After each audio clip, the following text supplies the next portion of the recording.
Sorry I'm a little late. I'll open a meeting for the Carroll County Board of Commissioners for 11/9/2016. Pledge allegiance to the flag.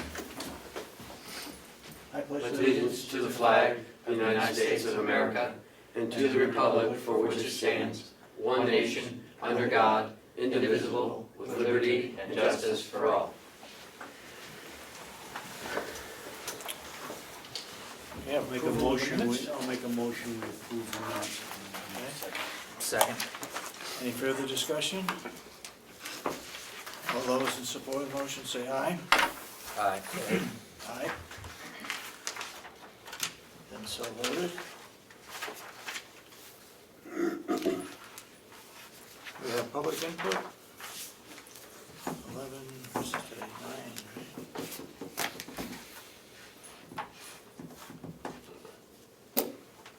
Public input? No? Okay, Ken? Good morning, Mr. Chairman. Our first item in the work session is the Child Advocacy Center. I'd like to introduce Liz Kelly. We're going to review the outside agency's budgets. And Liz is the first one. Liz, come on up. Thank you. Thank you for meeting with me this morning. I'm sure it was a late night for everyone. Well, not for most. Yeah.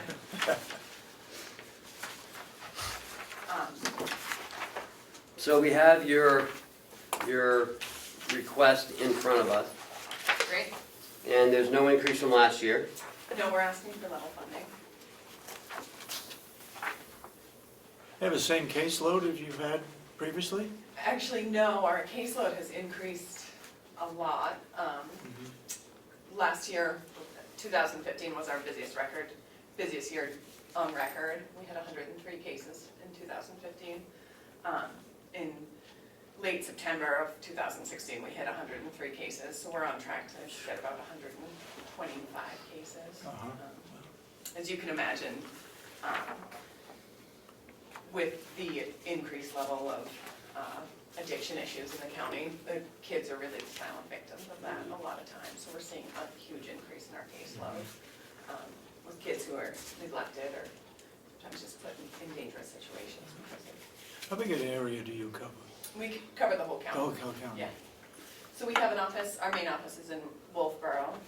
We work out of a building there that was donated to us, and we rent space in Conway. So a large portion of our caseload is actually up in Conway, so that just. Where in Conway? We rent space from Children Unlimited. Oh, yeah, yeah.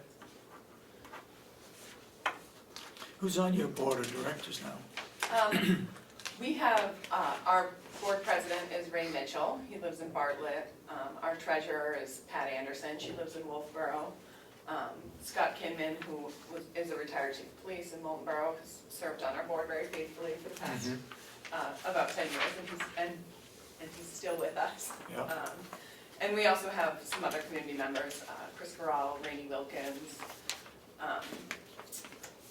You don't have a representative from each town, do you?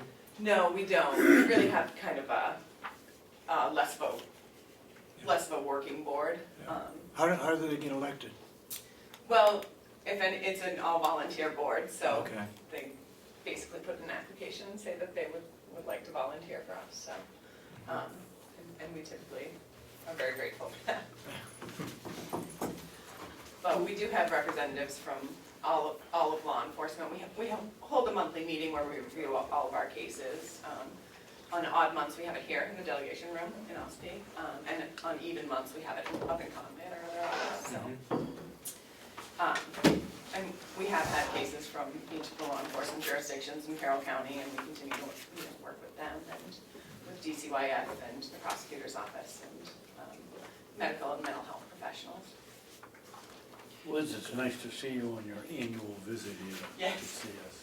Thank you. I might suggest that sometime during the year you come back 2 or 3 times a year and tell us what you're doing with our donation to your organization. Yeah, absolutely. How do you interact with our victim witness person? With Wanda Eckhoff. Yes. We work very closely with Wanda. She what we do is, whenever there's a case of, I know you all are pretty familiar after hearing me talk about it for so many years, but whenever there's a case of child abuse or neglect, we gather a team of investigators and, anyone who will be working with that child and family. And instead of interviewing the child several times, we interview them at the Child Advocacy Center. And we kind of get the county attorney's office right on board from the get-go. And Wanda has been great, and she comes to the majority of our interviews so that she meets the family right away before, often before charges have been filed, to really kind of get to know them and work with them right from the get-go throughout the whole process. Why is it your responsibility to investigate these? Why don't they go to the sheriff's department or the county attorney and the victim witness? You're almost like a quasi-police force here, as I see it. Yeah, and maybe I misspoke when I said that we were investigators, because what we do is, we have trained forensic interviewers, so it's just myself and another woman that I work with.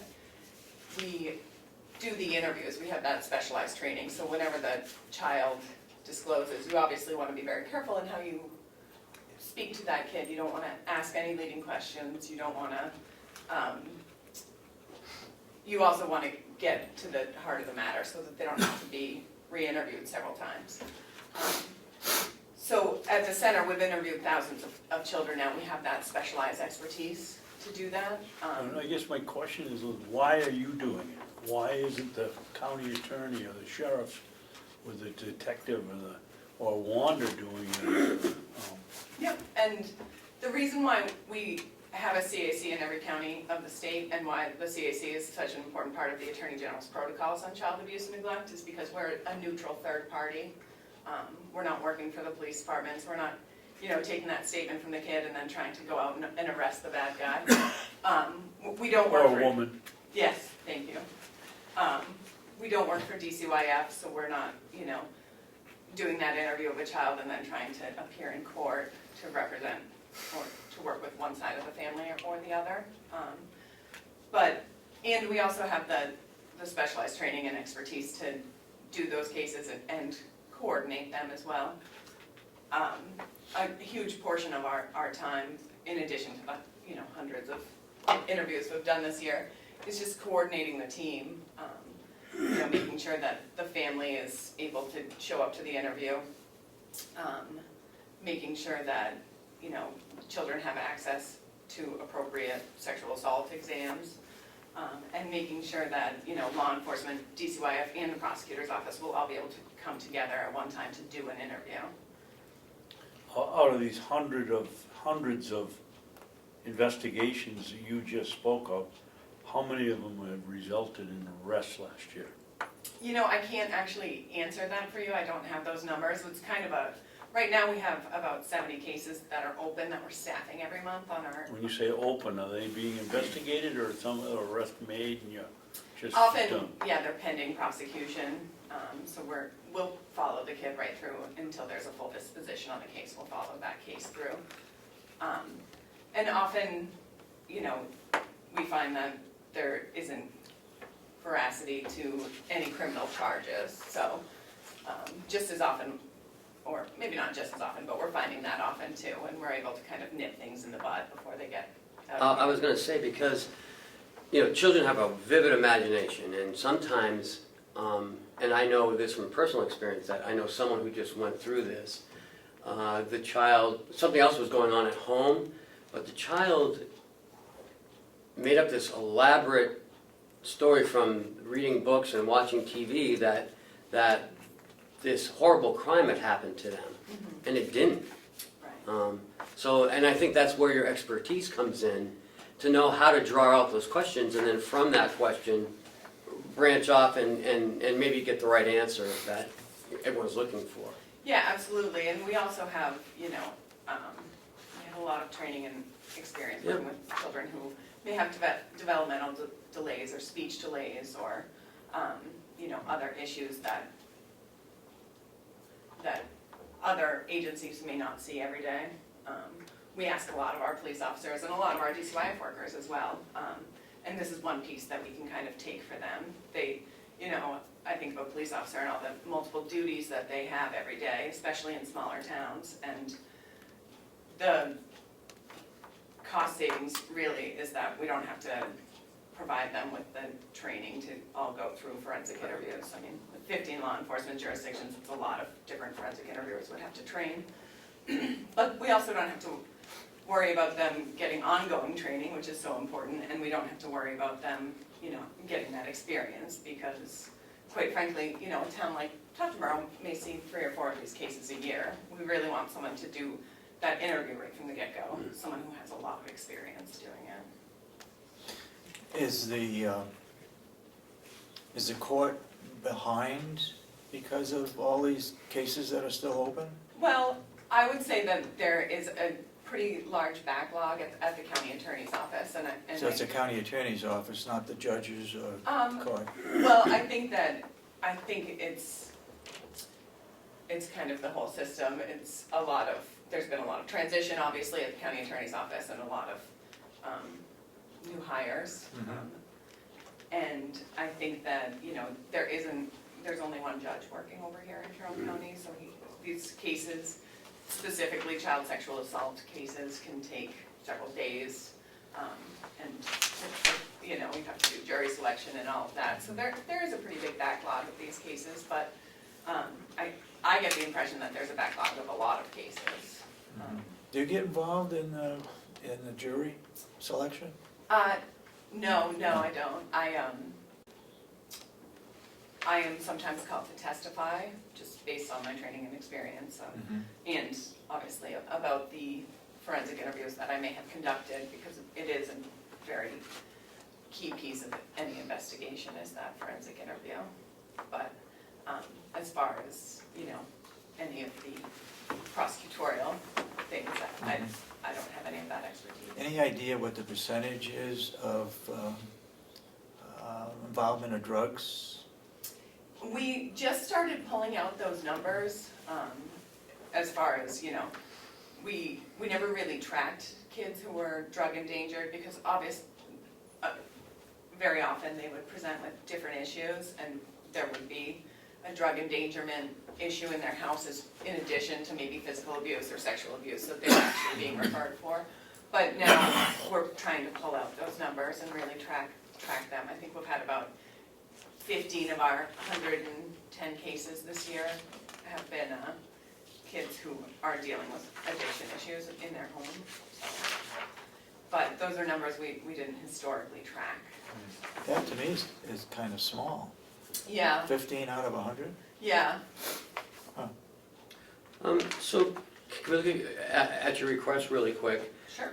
And your federal funding is going up. Is that for Yes. something specific? Well, it's that. So every CAC in the state of New Hampshire, we have 10. We have one in each county, would get assistance through the federal government from the Victims of Crime Act, which is essentially money that comes in when people pay restitution and things like that. There was a surplus of funds in the VOCA, the Victim of Crime Act. So we really rallied to get some more funds, because I think across the board people are looking to hire more staff at CACs. We had to increase our staffing level. Yeah. So we were able to get, I just wrote a grant and was able to get some excess funds from VOCA. And that money will go to, you know, we now have a full-time forensic interviewer who works with me and does case coordination and follow up on cases, make sure that kids are getting into counseling and things like that. That's good. Yeah. And then we're flat. The state is up from 15.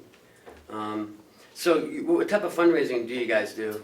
We have an annual golf tournament in September. We also have a year-end appeal letter that we work pretty hard on. And then we have different fundraisers throughout the year. We have one at Buc-ee's in every April. And we basically do what we can to, you know, kind of encourage. The CAC in Carroll County really works because it's a public-private partnership. We're able to get some funds through Carroll County, which keeps us buoyant and afloat, and obviously some funds through the federal government, which is helping us to increase, deal with the rising demands for our services. But, I have a board that works very hard trying to raise money throughout the year. And then, how does your golf tournament turn out? Do you find that you get more golfers every year, or? Well, we've been really fortunate because we used to always have to do our own golf tournaments. It was a huge time kind of constraints for us. And Bucky's restaurant in Moultonborough has actually taken over that for us. So they run an annual event, and they get a lot of golfers and have a really fun day, and they donate all those proceeds to the center. So That's nice. this year it raised over $13,000 for us. Good for you. It's, Lizzie, looking at this, if I'm reading it properly, in 2015, 2016, and now the request for 2017, so it's basically, or will be 3 years. It looks like your expenses have increased about 50%. I mean, you've gone from 135 to 193. yeah, those are our That's- projected expenses for next year. That's So, the extra person though, right? yes, it's the full-time employee. I mean, a lot of that is from the full-time employee that we were able to hire. We And had her- benefits? And benefits, yeah. She was working for us part-time, so we've increased her to be a full-time employee. She's working, I think, 3 days a week. Now she's working full-time. With that comes benefits, and as you said. But we're also looking at, potentially reinvesting and also hiring another person. If our caseload continues to increase this way, we're just getting swamped. So we'd be looking at hiring someone to kind of help with some of the case coordination and follow-up. How do you get these cases? Do doctors report them, or No, police report them, or teachers? Yeah, we get all of our referrals from investigating agencies, DCYF or law enforcement.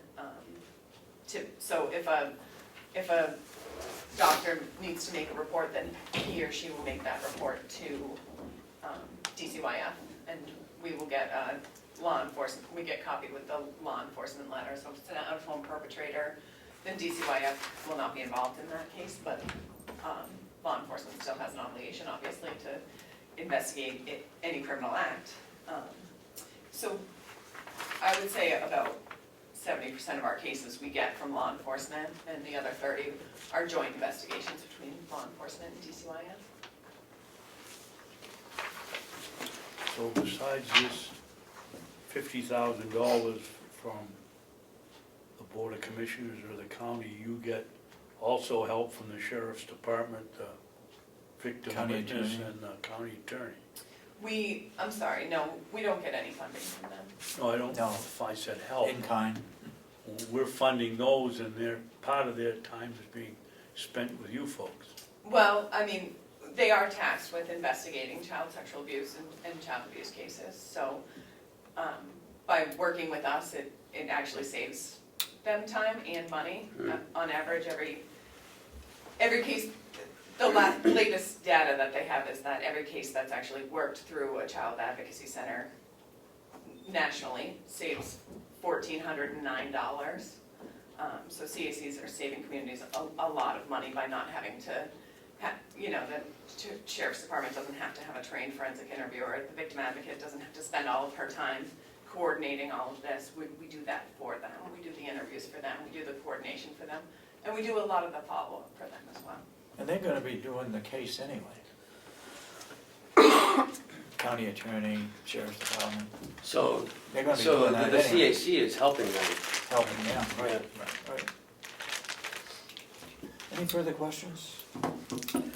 Yeah, I just want to commend the Advocacy Center for the amount of self-fundraising that they do perform. It's clearly a large part of your overall budget, and that is part of our hope that all of the these services, that they will begin being more diligent about that. Obviously, you guys have done a lot of work. I know you have a lot of community support, so I have a feeling that a lot of your fundraising comes from the people on your board and closely work with you, and that's to be commended, that they do a lot of essentially volunteer work, and that is to be commended for those folks that do, perform those tasks, and also for Buc-ee's for, what they're doing to help, fundraise down there, so that's great. And I know you guys do good work. I've had a chance to tour your facility, and, it's certainly something that we're fortunate to have. It's, it's a really tough thing to do, and it does take a lot of specialized training, as the county administrator mentioned. It comes from all directions. You're dealing with young minds, and it takes specialized people to make sure that the truth does come out with the least amount of damage to those folks. And it seems like, to me, from my experience, that, it's not an easy thing, but this organization, the way it's set up, serves the county in a great way. Thank you very much. I'm glad you have volunteers that do the fundraising, because it would take a lot of time, a lot of effort out of you to do it, so I'm glad you do have Yeah, we're very fortunate, we have a very strong board. volunteers. Thank you. Any questions, any further questions? I just want to say, I agree with Chris. It's nice to see an organization come in and it's put a real effort into fundraising themselves, and before they come asking the county for money. And my feeling is, I don't know who owns Buc-ee's, but they deserve a lot of credit for that effort in helping this organization.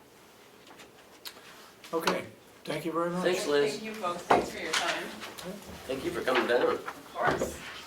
Up. Over.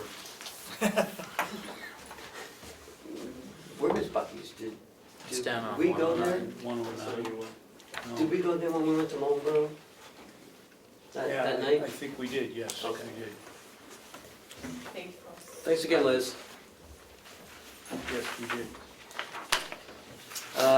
RSVP is next in 5 or 7 minutes, but I guess we can move on to the signing of the jail contract. We reviewed it last week, and now we've seen the signature. Because we forgot to get it last week. Thank you, madam.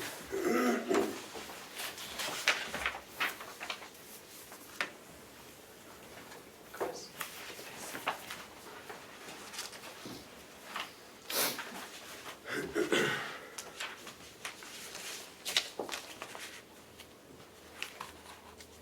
It was voted on last week? Was this voted on last week? We had talked about it, we just didn't sign it. Did we vote on it last week? I don't think we voted on it. No, I don't think we did. I don't think so. Somebody want to make a motion? I'll make a motion that we approve the, you see that thing, David, please? We approve the contract, the labor contract between the county commissioners and the Department of Corrections and the National Correction of Employees Union, Local 120, for the duration of, for the period 4/1/2017 through 3/31/2020. Second. This is a 4-year contract? Is that right? Rear. Okay, 17 through 20. Any further discussion on the contract? All those in support of the motion say aye. Aye. And so voted. I gotta tell you, they were a pleasure to work with. Wouldn't you say so, Commissioner? Absolutely, yeah, they're very professional and open in their discussion, and Yeah, absolutely. things moved along in a cordial but a healthy process manner. You I said was the impressed. duration was 1 April? Yeah. No, 3/31/2020.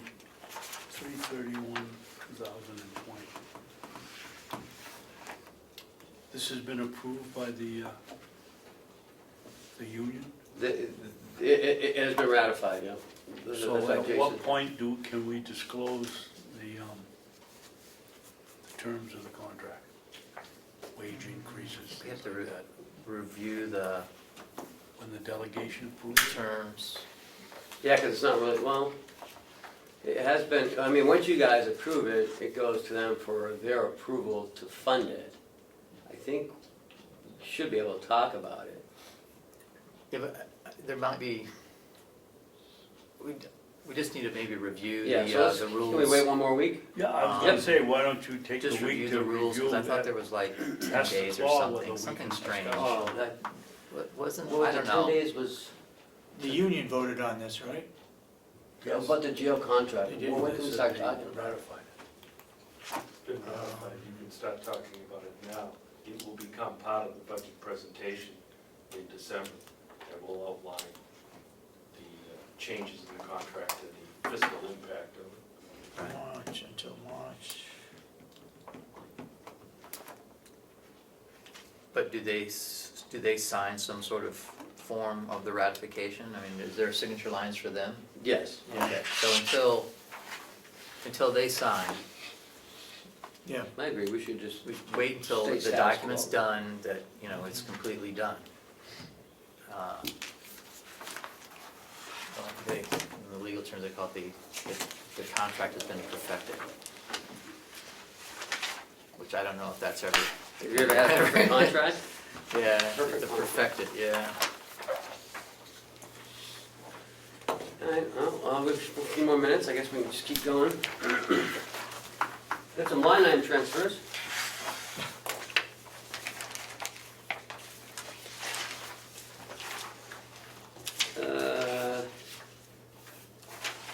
Number 23, the county attorney's office hired their replacement 1 month early.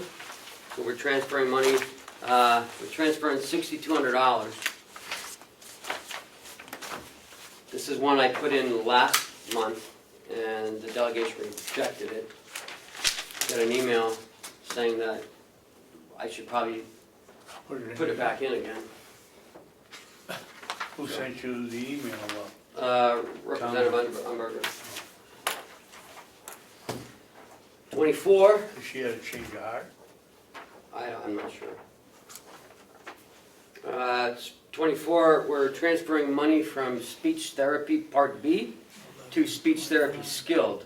We're getting more skilled than we anticipated, therefore, you know, a little more expense.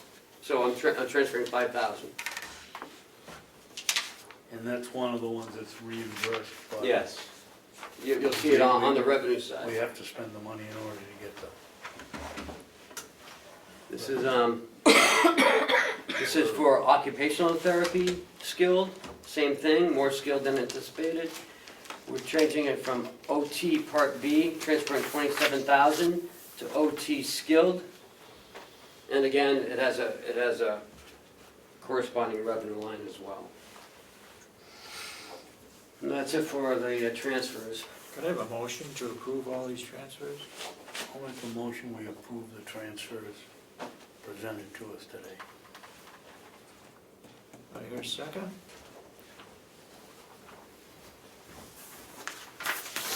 I'll second it. Any further discussion? Did Mary give a call since she wasn't being? All those, huh? With all due respect, I mean, it'd be pleasant if I just had a chance to look at, Okay, just to peek at them, because I appreciate the fact we're trying to get through these, but they're going at such a pace that it's hard for me to keep up with what's being said down there by the time it gets down to me. So it's requests 23, 24, and 25, if that helps clarify what we're, approving. any further discussion on the transfers? All those in support of the motion say aye. Aye. Aye, aye, so voted again. Thank you. I guess we'll keep moving. In your packet is a couple bids. Did you get confirmation that RSVP was going to be here? She never got back to me. You know, she was wavering back and forth whether she was Oh. going to send somebody, but she never. Yeah, she said she was gonna send somebody if she couldn't make it. Oh, That I know. okay, maybe they can't find us. Here we go.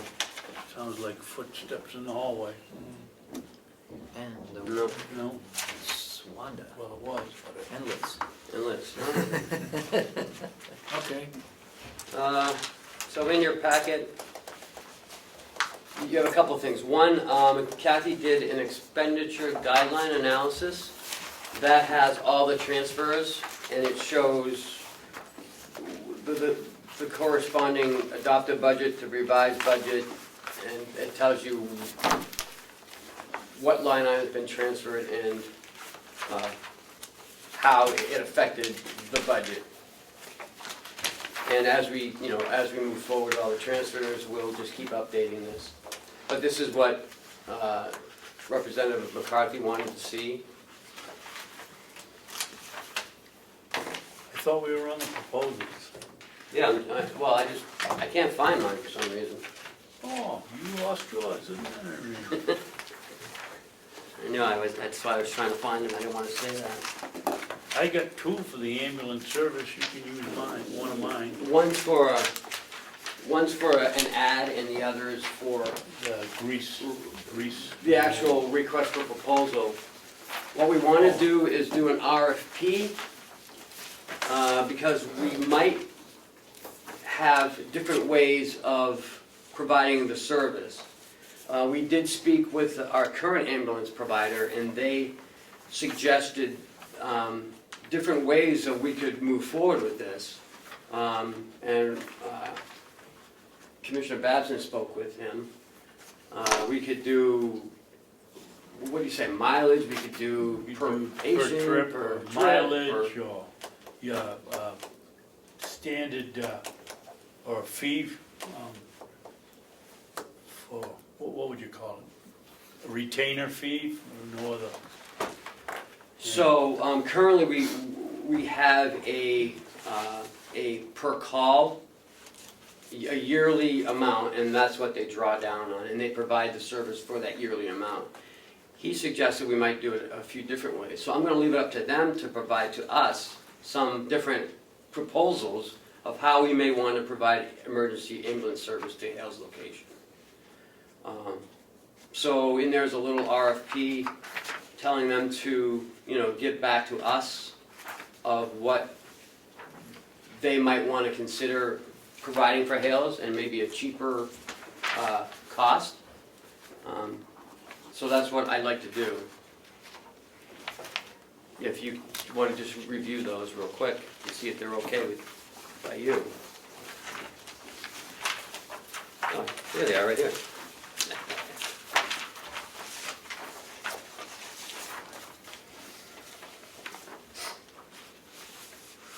I suggested that we entertain a proposal that are multi-year agreements and may include different means and methods different than that have been proposed in the past.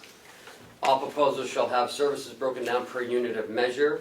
All proposals shall state the approximate response time to Hale's location in minutes from the ambulance's headquarters. And I gave them about a month to respond back to us.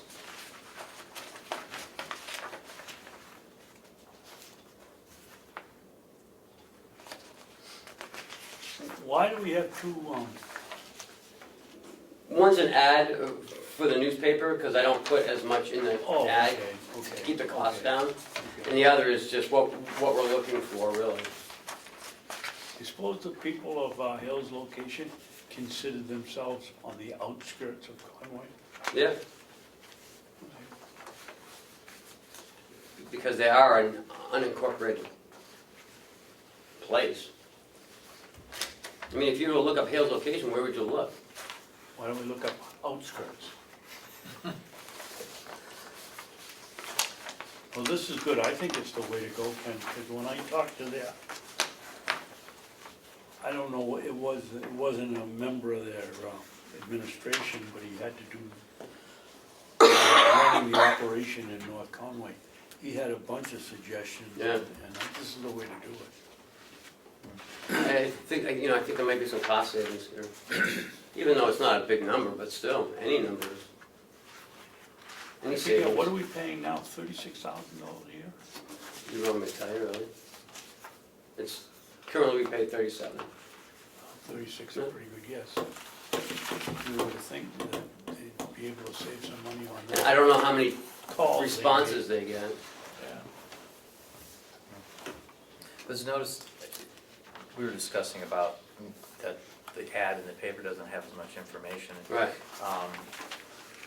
But it just came to my mind that maybe we should reference that they could find out more information as well by looking at our website and have the RFP posted on our website. They're always posted on our website, but I can add that But I to mean, it. yeah, Yep. refer that to, make a, That's a good suggestion. that way people might even start looking just Okay. when they're interested. Following up on that, That's a good idea. do we always put on proposals for Hale's location on our county website? I think you would, for a couple of reasons. Does Hale's have their own? No, I don't believe so. I don't think we maintain our own website. For Hale's location? I can check into it, but I've never seen a bill come through. I haven't Speaking seen of a that, do you have bill, I those? don't, or maybe somebody up there does it themselves, I'll check with Kathy. because they got the golf course up there and they're advertising people to come in and play golf, maybe they, Yeah, but that's the hotel. yeah, but maybe That's not- maybe the hotel puts up the town Yeah, webpage. maybe, I'll look.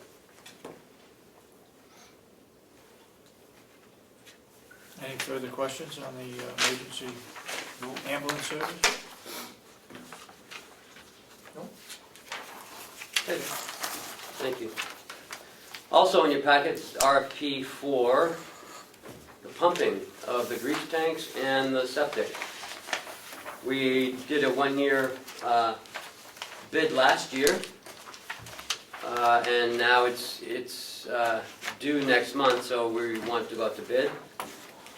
Kenny, didn't I see one here for the, oh, here it is, for the grease traps? Yep. Okay.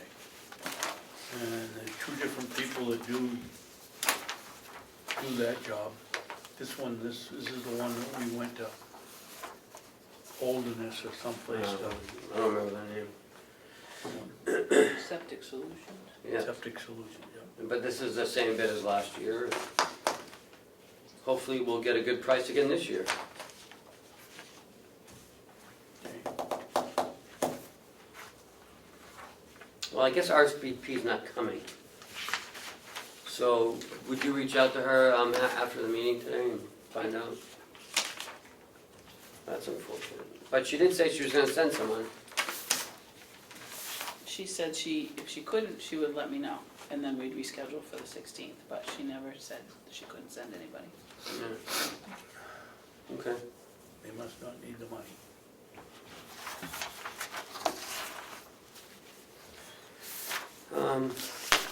Let the minutes show that, well, not yet. The next one is the grease tank. We do that? Well, I said both of them. I did say the grease tank and the septic. Yes, you did. So will these also be advertised or no? Advertised in the paper, these requests? Those are, our policy said if there's 4 or more people that do this, we will advertise. But we are gonna direct solicit and put on our website.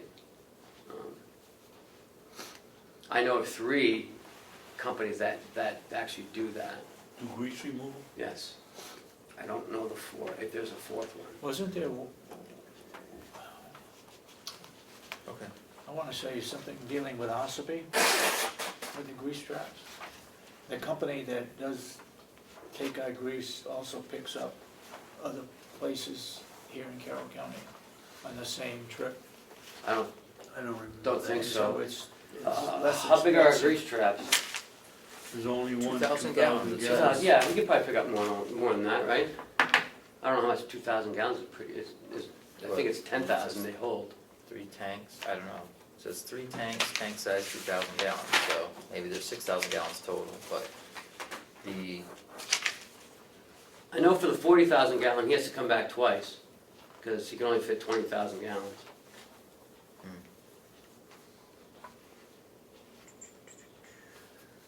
Unless they have 2 trucks. okay. All right. All set? Sounds good. In your packet, not in your packet, yeah, there's a certification of authorizing resolution. Health Trust is having their annual meeting, and currently they have the highest administrative official does the voting, which would be me. I would just like to have a resolution saying that I cast a vote for Carroll County. Do I hear a motion?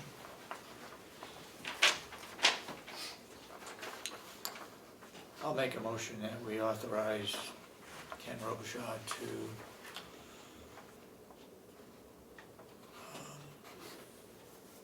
Cast Carroll County's vote for the, for the Health Trust of 2016, at the Health Trust 2016 annual meeting. Second. Further discussion? All those, Yes. go Yes. ahead. Ken, at this annual meeting, who else will be voting? Somebody like yourself from every other county? from any other, their bylaws provide that the member's top administrative official, for example, superintendent of schools, town manager, town administrator, county manager, or his or her certified designee shall be entitled to cast a member's vote if the governing body does not adopt such a resolution. Okay. I'm just asking for a resolution. I mean, I don't need it, I'd rather have all 3 of you, want me to cast that vote. There's, for the municipal director's position, there's Blaine Cox, he's running. For the employee director position is Jill Shine. She works for Stratford County. And those are the people who are running for like a board of directors seat for the Health Trust. And that's on December 8th at 1 o'clock.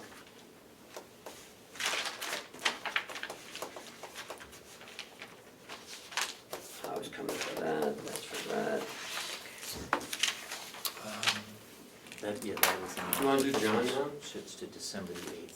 That's the day of the meeting. How long would it take, huh? If you can find, Yeah. I'll move that.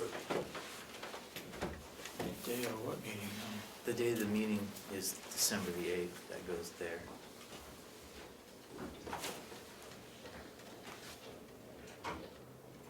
Meeting to be held on 11/9/26. That's today's date. Right, oh, you didn't fill this out? No, I didn't fill it out. Oh, somebody else filled it out. Oh, He the did. meet- the- Ken did. Oh, okay. Yeah, this So date. that is for today. Right, but that should be December the 8th. Isn't that what he just said? The meeting was gonna be on December the 8th? At 1 This o'clock. date should be December the 8th. That's the meeting date. And then this is the date we signed it, 11/9, which is today. That the following is a true copy of a resolution adopted by the governing board of Carroll County at a meeting. Oh. We're adopting it, so it's I right 11/9. apologize. I apologize. You are correct. I apologize. All those in support of the motion, say aye. Aye. Aye. And so voted. Ken will be our representative. Thank you.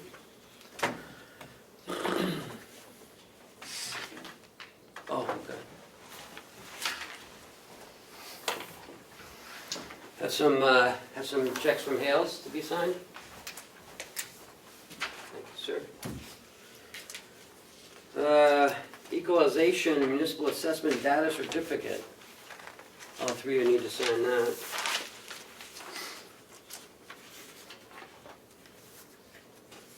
Motion to sign? I'll make a motion that we sign Approve. we approve the sign and approve and assign the equalization municipal assessment data certified. Second. All those in support of the motion say aye. Aye. Aye.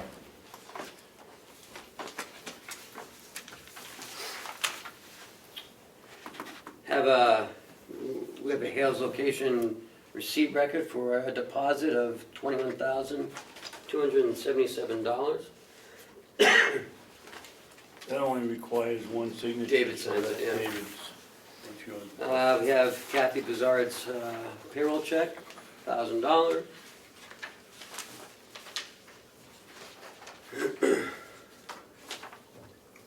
You have a check made out to the town of Conway for $3,063.85, second and third quarter motor vehicles.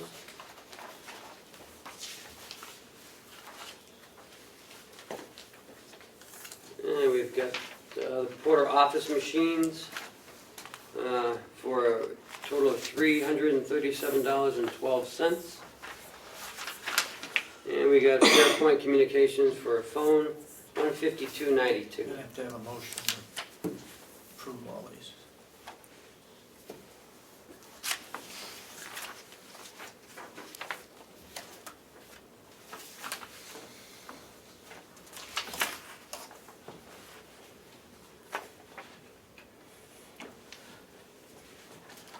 That's good, I guess we'll get out of it.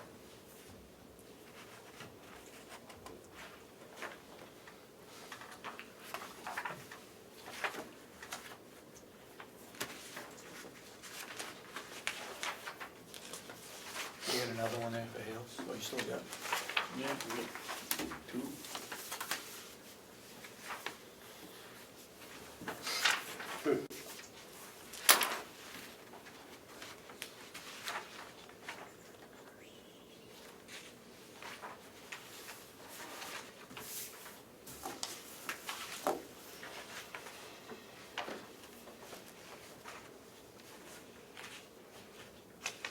Is that all for Hales location? Yes, sir. Could I hear a motion to approve the signing of 4 checks? Number 1080. 2085, 2086, 2087, and 2088. Number of checks. I'll make a motion that we approve those. Do I hear a second? Second. Any further discussion? All those in support of the motion say aye. Aye. Aye. So voted. And that.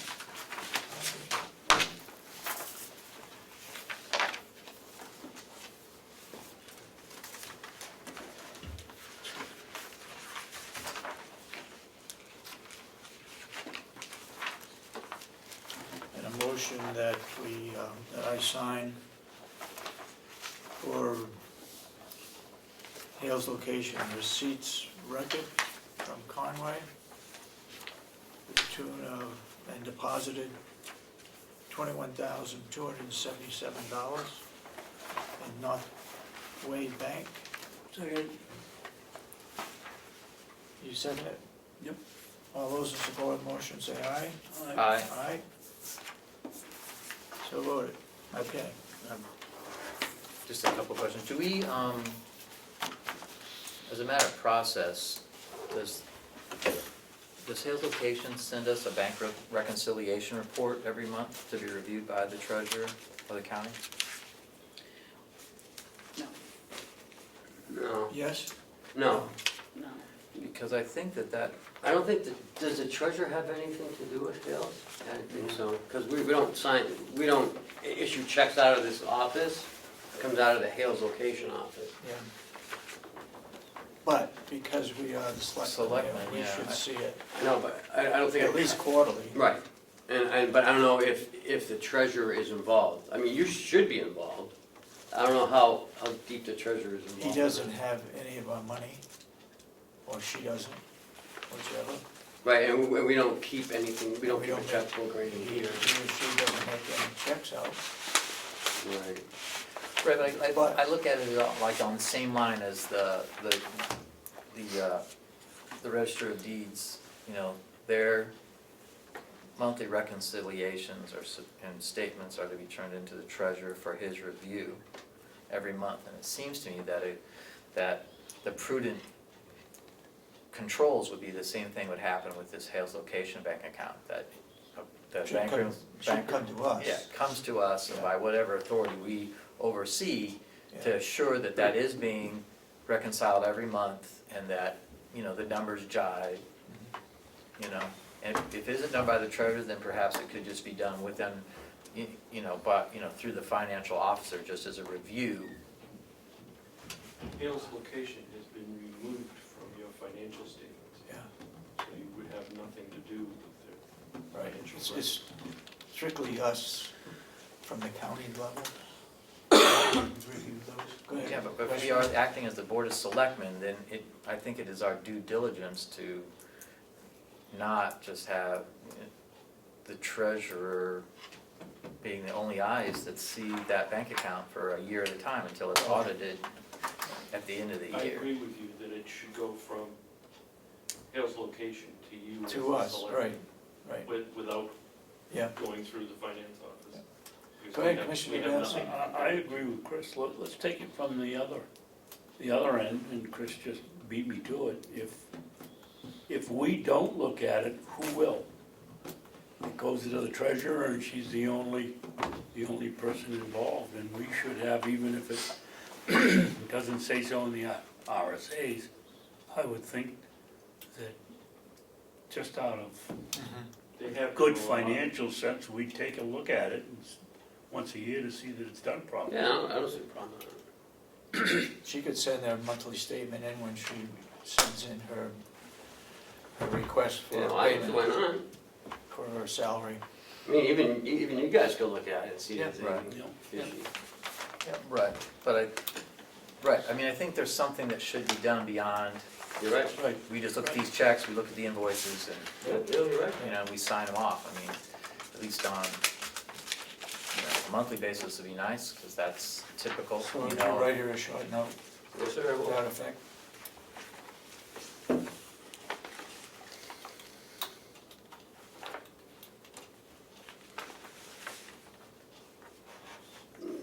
You want the bank statements? A bank, yeah, essentially Monthly banks. a bank reconciliation report, Okay. or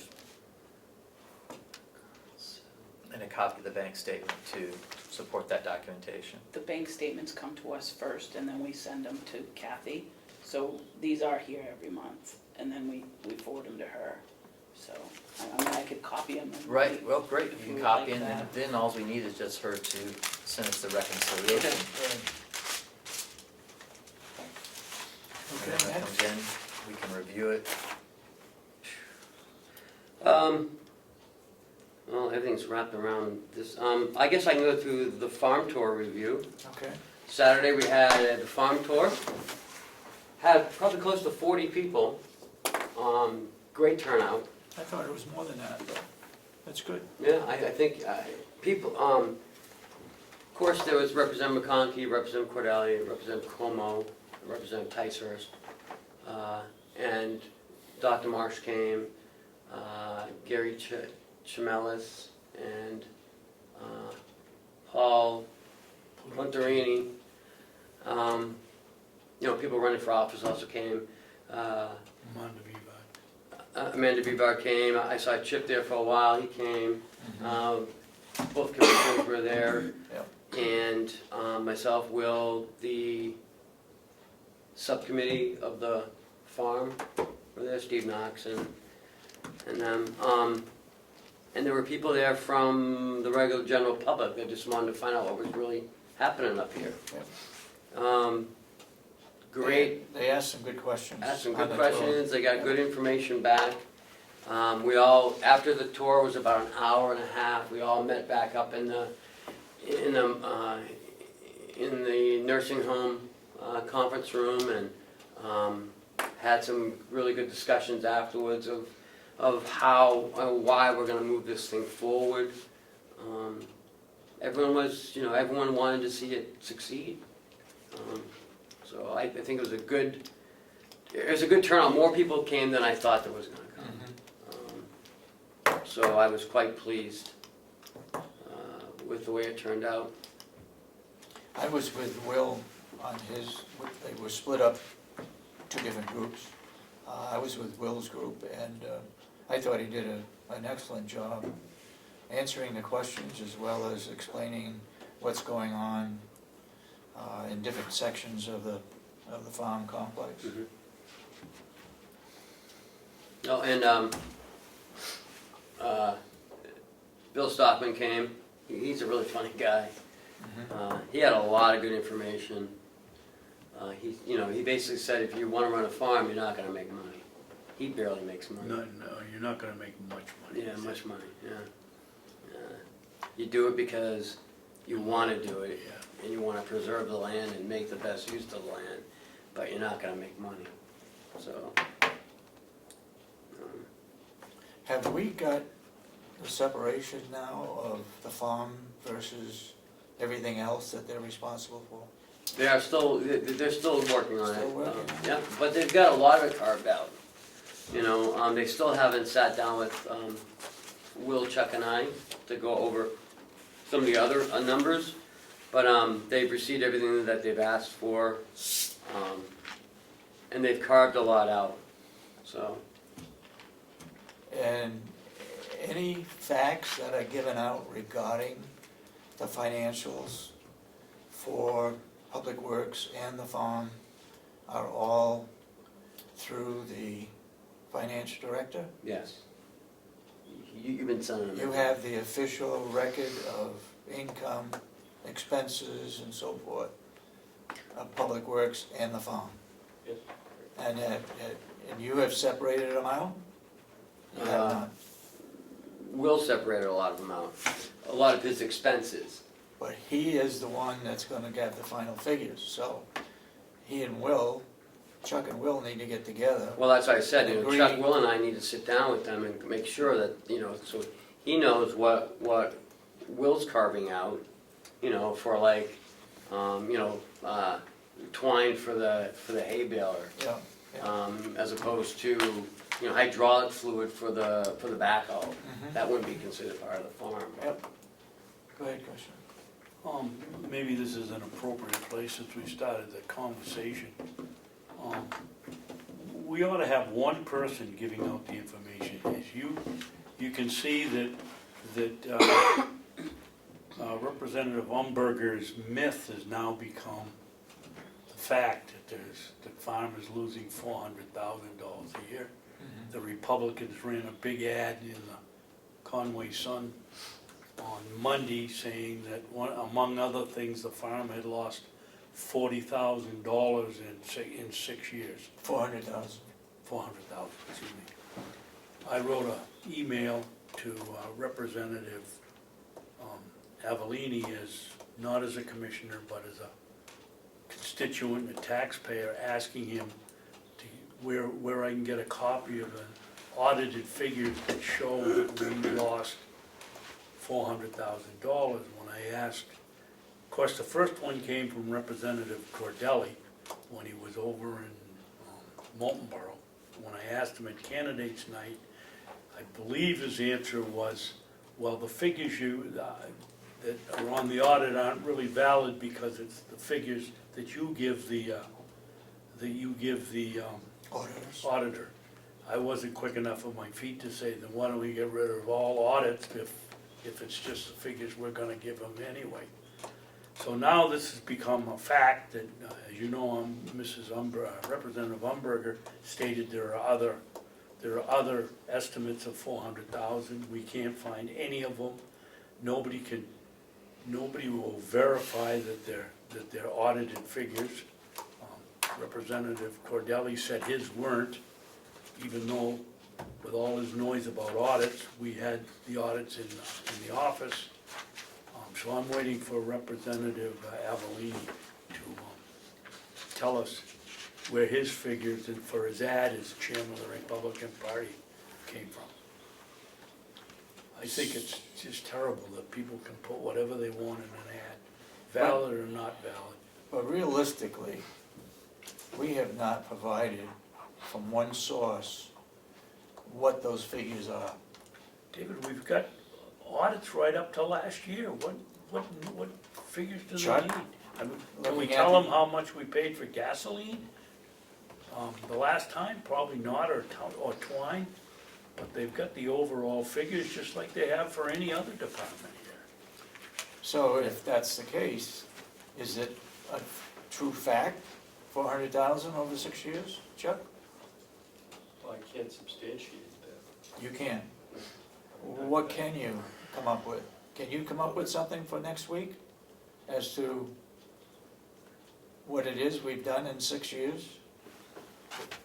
Well, Commissioner, I think the purpose of this committee was to have some independent sources come up with, working with the administration, to come up with these numbers, because it's a rather large task, and in the future, some of the money was commingled. You know, a bill that, you know, had hydraulic fluid, to use the administrator's example, there may have been a bill that had hydraulic fluid on it and baling twine, all on the same bill. Well, was it really being properly parsed out at the administrative level of that was really a farm bill, this much was really the farm?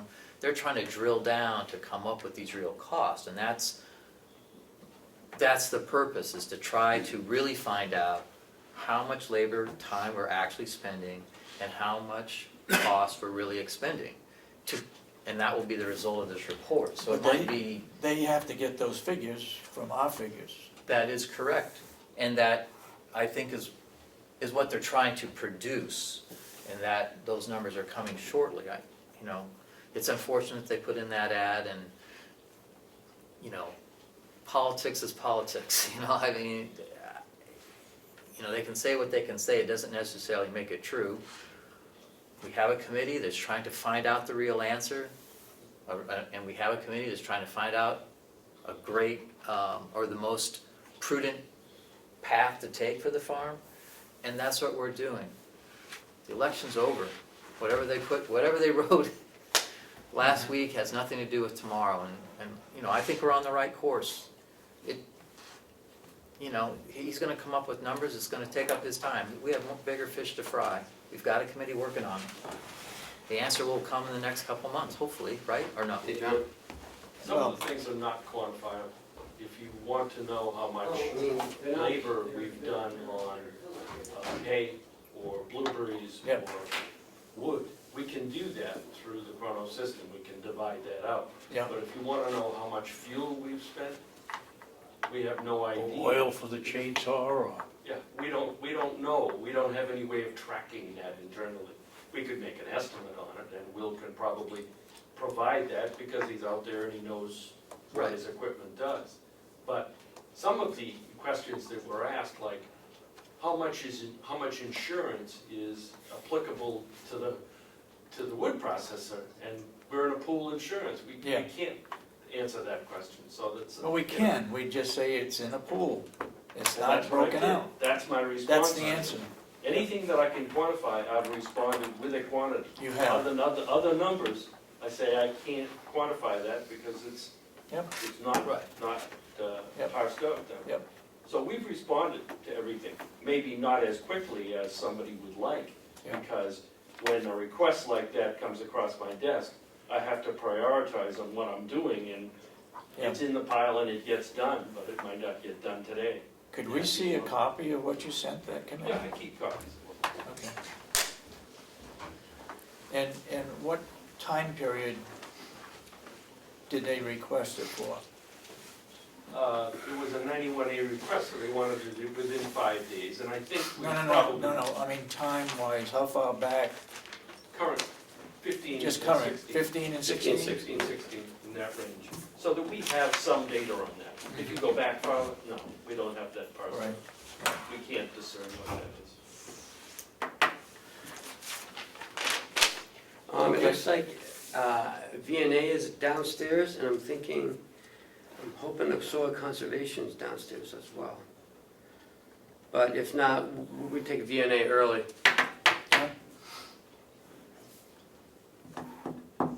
Huh, I can't believe soil conservation didn't show up either. Oh, there's somebody. Somebody's out. Yeah, that was Sue Rucker.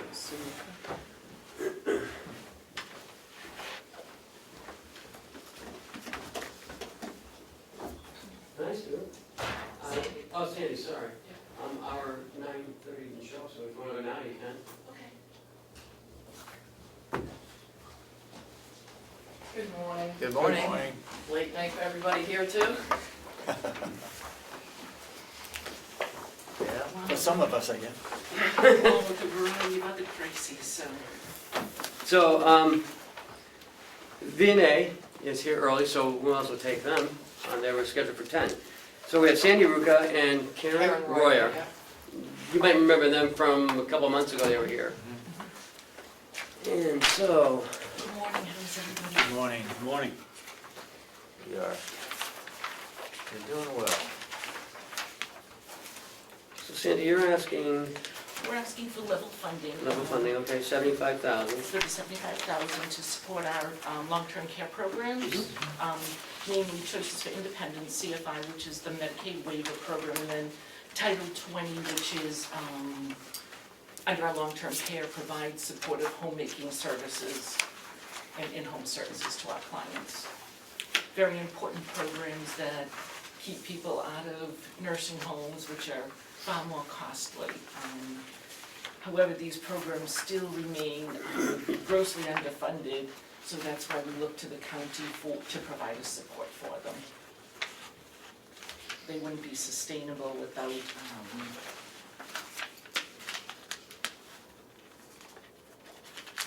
So, can you tell us about some of your fundraising?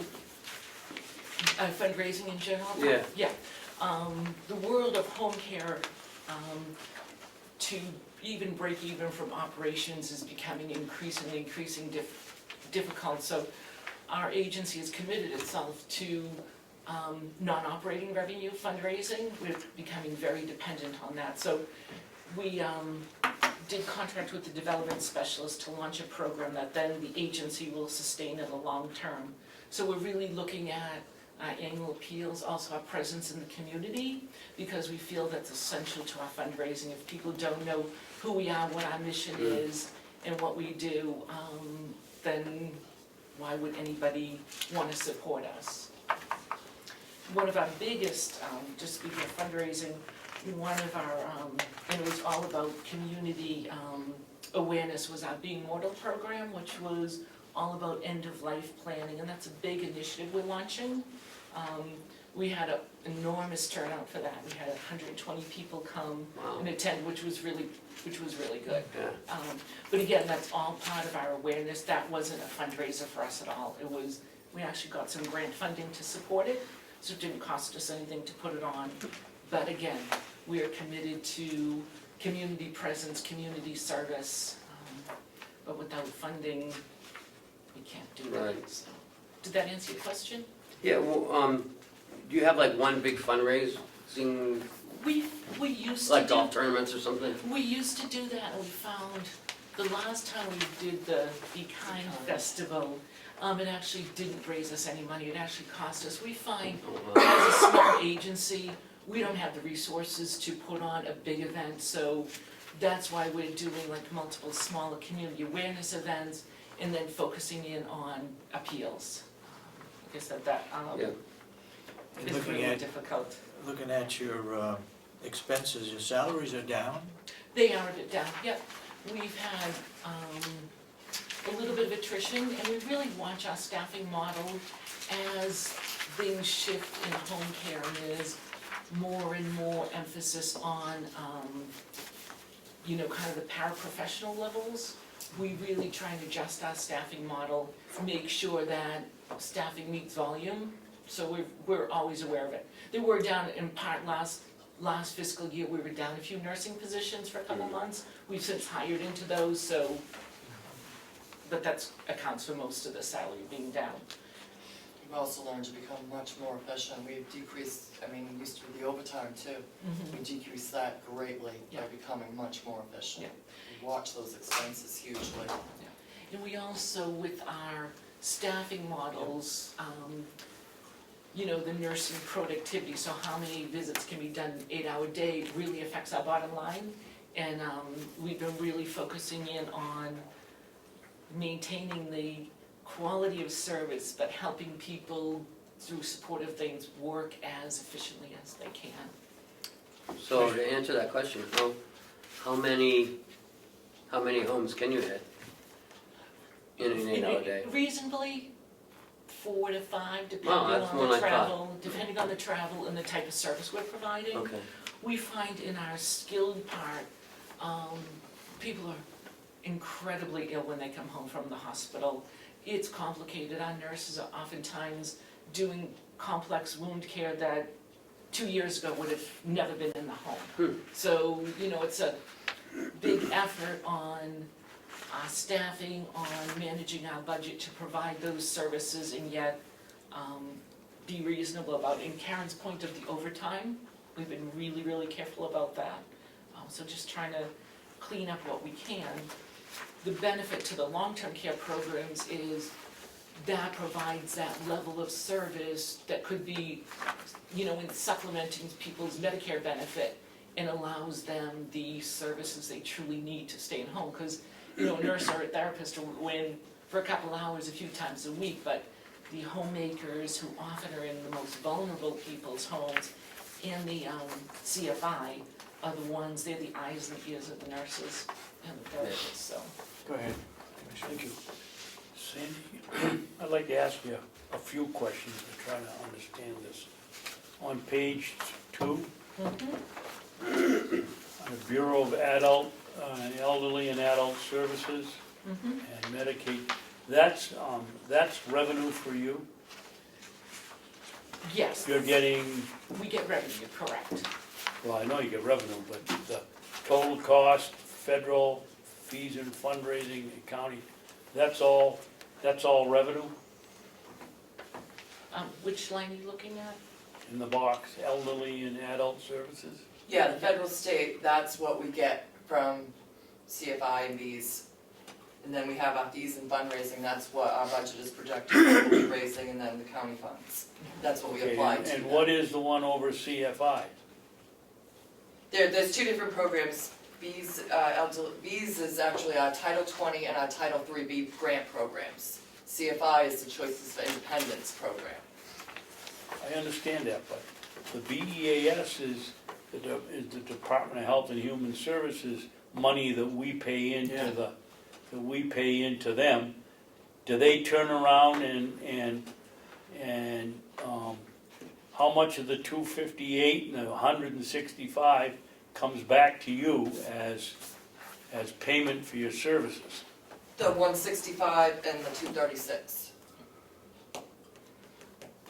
And we only give them 5 million, that doesn't look like a very good return to me. How about the CFI? The CFI, will- 236. the 236. Is this a pass-through from the feds through the state to you? There's some money that comes, so Title 3B is federal grant money, the Title 20 is, I believe, out of the general funds money, so they're both broken up. And the CFI, I think there's a little bit of both in that There one. is a little bit, Yeah. because it's Medicaid waiver, so. So the, But we label it federal state, it's the state that gives us the money, the feds don't actually give us the money, it's federal money for the grants. so the BEAS is not necessarily paying out for other nursing homes, it's going to agencies like this. Right, but Go we're ahead. putting in 5 I million, know. and we're getting back a little over 400,000. Very little. Yep. We get back very little. Down here on the same one, page 2, Wakefield. Unit, individuals served 1, units of service 989. We have one client down there that, and I can't speak to the medical aspects that's wrong with her, I'm not a nurse, I'm just in the number. But she's getting, I think it's 4 to 5 hours every day, I think we're going in there 2 or 3 times a day. Bed bound, has to be fed, has to be this, keeping her out of the nursing home, and she wants to stay home. So she's eating up a lot of hours. We will be taking on, with the new contract coming in, a couple more clients down in Wakefield who also take a lot of hours. There's, one agency in Rochester that actually has somehow, the way the state did the contracts, actually had the state of Wakefield and the town of Wakefield and we did. We have the whole county except Wakefield got shared by 2 different agencies. I don't know why the state messed that up when they did the contract. But that's gonna be changing as of January 1st, those clients will be ours. This year when we did our contract, the state required that you provide services for an entire county. So we had always done all of Carroll County, like Karen said, with the exception of a few people in Wakefield, but that's why that will all be shifting back to us, so. So will that revenue shift back as well? Yes, Okay. yes, yeah, yeah, Yep. assuming the state was sure that contract away. They're The very state's- inefficient right now. The They don't state's- tell us that. I know. And The we've state's, had, our agency, I've been going down there once a month, we've been really trying to work with the representatives down there at the state, on the bees department. Yeah. But it's not easy, you work with them and then all of a sudden you get the RFA for the contract and it's nothing that we've had in discussion for the past 12. And every agency in New Hampshire throughout the state, we've got this group that we have now created, we're trying to offer the state help as far as our advice. We're the ones serving these clients, how to get these contracts, how to make it right. And they work with us, yep, all sounds, and then they issue the RFA and it's nothing that we said. And then they'll reissue an RFA and you've meanwhile already put a lot of resources into being timely and getting things to them, and then they come back and they'll be like, nope. It's not what we want, write up another RFA, I spend up so much of my time just writing that up, it's just, it's Do you have crazy. more questions? Go ahead. No? No. And I think, to Commissioner Babson's question too, there is a lot of lack of clarity in communication, as Karen was talking about with the RFAs, but how that money is actually allocated and spent, like which line item goes to nursing homes, which line item goes to home care. A home care association tries to stay really on top of that, and looks forward to say, okay, and last year, for example, we were able to get a one-time back payment for Choices for Independence, because by doing a lot of digging, they found out that there was money that was owed to agencies that the state actually wasn't following their own rules, which is, because we'll go for 8, 9, I'm preaching to the choir here, I know. We'll go for many years without any increase in rates, and yet when you go digging, you find out sometimes the state law says you're supposed to look at this every few years, and it just doesn't seem to happen. So, that's the advocacy part we really try and look at and really stay on top of, is if there's money in that state budget, that it's distributed fairly to agencies and whoever else is providing the services. So from 2015, your units of service has drastically gone down.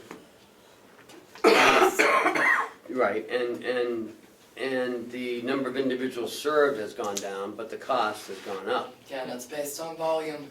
Yep. Volume affects our costs hugely. Yep. Volume affects our costs hugely. Really? Yeah. And just, the cost of doing business, Yeah. as we all know, doesn't go down, no matter how hard you try.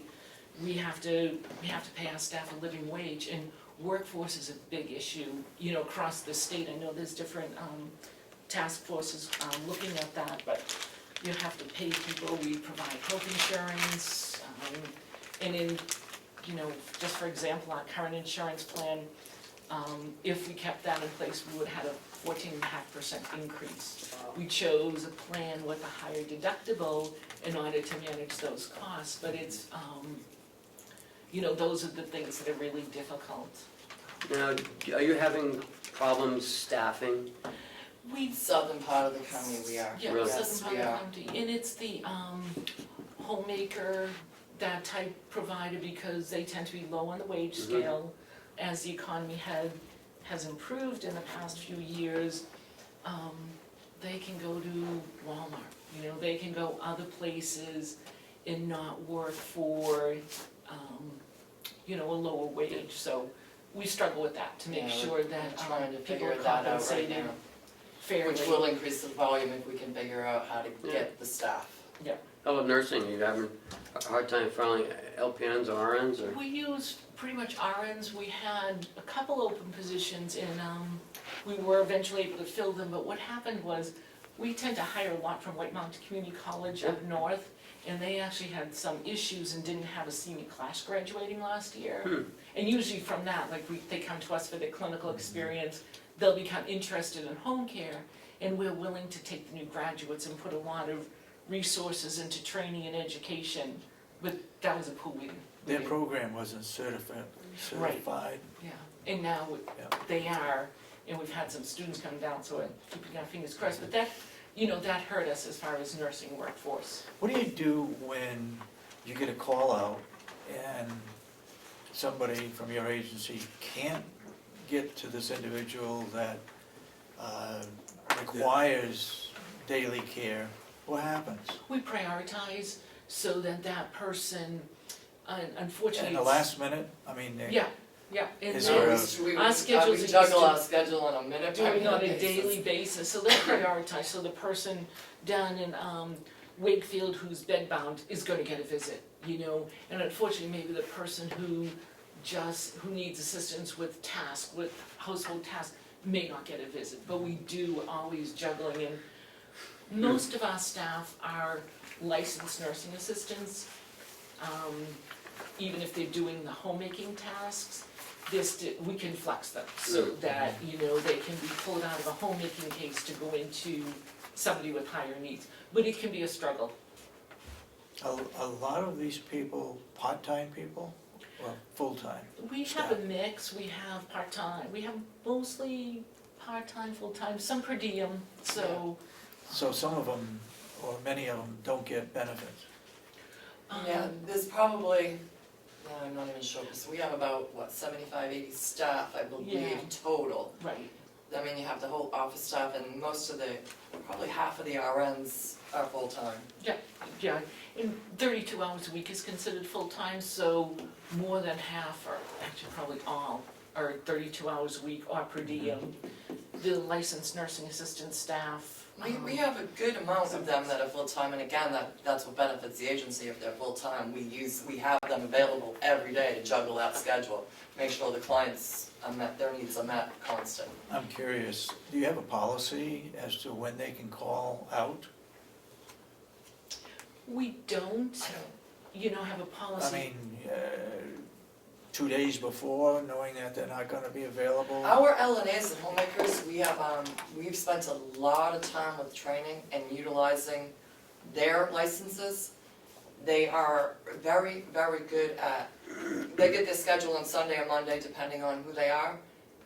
If they know that they've got an appointment coming up on Thursday, a lot of the LNAs are able to talk to that client themselves and rearrange it without going through the office. They're doing an amazing job. By putting some of the responsibility on them, that this is their client, they're managing that greatly. So if they know that, if they call out, the first thing they're gonna do is call their clients, can they be moved? If they can't, they call us. And that leaves us maybe 1 or 2 clients to have to juggle. And the process is working very well for the clients. We did find when we instituted that the call-outs for like, quote, sick time decreased hugely because they had that onus of responsibility to say, gee, I can't go see Dave today because I'm not feeling well. But people get sick, the kids get sick. Yeah. And we have to cover those. Anything else we asked for like to be planned in advance so that like if it's a vacation time. So it would be rare that somebody would come today and say,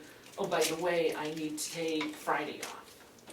You know, they would, they just don't do that, so. Go ahead, Commissioner. I've got 2 questions here, Sandra. Under fundraising, it doesn't look to me like, I'm not gonna say you don't put much effort into it, but you projected $1,200 this year, and to date you've collected $15. And you're coming in and asking Spent taxpayers to $15. put up 75, Spent $15. spent, excuse me, you spent $15. Yeah, those I'm are- sorry, that's where is the expenses. revenue part of that?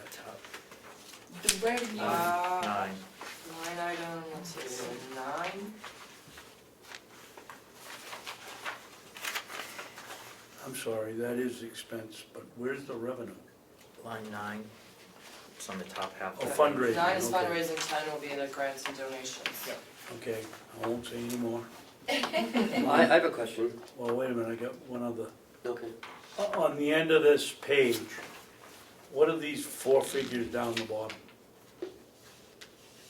These can- Charlie did that budget, so I'm not really sure, let's see,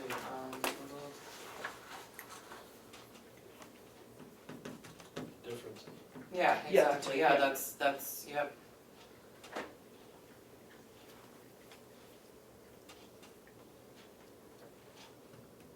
The difference of what? The expenses of revenue. Oh, okay. Now, on line 18, you get bad debt. What do you guys consider bad debt? Bad debt is like fees we can't collect, Yeah. usually like people who, are private pay or don't have health insurance, and they, those are what we write off to bad debt. Okay. And you have a huge transportation cost. Staff drive miles and miles and miles, Oh, it's all that's I right. mileage. can't think about what we're doing all of Yeah, Carroll and they- County, they and are they all over the reimbursed, place, that is a huge it thing is, for yeah. us. And, we try and do it territorially, Yep. so that they're not driving from Bartlett to, Ossipee. And again, you get that client that came out of the hospital that day and needs service that afternoon, but that nurse, our nurses are already towards the end of the day, you're gonna be probably bringing somebody that's from the south, up to Jackson, it gets rough, we try not to, but it happens. And we do reimburse for travel at the federal rate, so that, At what point, continue on the bad debt, at what point do you consider it bad debt? 90 Usually- days? no, if like, we've sent people 3 or 4 letters and they haven't responded or haven't come back with a payment plan, then our, financial person and I will sit down and we'll just write it off to bad debt. Again, if there's been no response, we offer people, a variety of payment plans, sliding fee scales, and some people just, can't. It's a relatively small figure in relation, to our entire budget, but it does happen. Surprisingly, I know I do the long-term care billing. We do really well at collecting from those clients. It's amazing to me on the private pay ones that actually do pay. But then you have, all the grants and CFI, that's no money to be collected there. Well, We work hard at it. on the bad debt, when you say total of 35,000, does that include, do you bill it at the private rate and then let's say whatever it is, Medicaid and Medicare that pays, and they only pay 75% of that? Do you consider the other 25 No, not on the bad debt? CFI and Bs, no. No. The bad debt is the private. Bad debt. Yep, Right, it's just exactly, bad debt. yeah. It's like sometimes we put under allowances, we actually had a pretty robust discussion about that a couple of years ago, about how the difference between our cost and our reimbursement, like private insurance, if our cost per visit, say, is $160, they only pay us $140, that's goes more into like an allowances than a bad debt. Yeah, that doesn't go into bad debt. Yep. What percentage of your clients are private pay? Long-term care. Probably, maybe 30. Is that higher per capita than other counties, do you know? I really don't know, but I'm gonna say we're probably all pretty equal. I think that there are a couple other counties in the southern state, their focus is strictly on the state programs. Private pay can get very, very difficult. We've just been lucky up here, I think when we merged, we already had a good clientele, we already had a great basis, and that just followed. And people just constantly recommended to others, and the way we advertise and promote ourselves, it's just word of mouth, and we've been lucky. Our nursing home is what, about 25% private pay? Yeah, Yeah. a little more. Yeah. Yeah, that's what Which is one of the highest in the state. yeah. It's a beautiful facility. So I guess what they were querying about is we saw this bad debt and of course we operate the nursing home. And so aggregately between your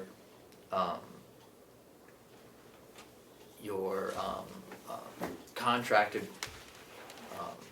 Medicaid, the insurers, and self-pay, what do you say, what would you say is your amount of bad debt that you write off percentage-wise? Because what you have listed here, that was purely private pay, the $35,000 estimate. And a lot of that is on the skilled side, Right, it's not not- on the long-term care side. The majority of that is on the skilled side. Right, that's their piece, their 20%. Yeah, that, Exactly, yes. that's the, it's kind of unusual that when people come to home care, that they're still paying on a deductible. Usually, they've been in a hospital, and this is again on the skilled side, they've been in a hospital, that deductible is long ago paid off.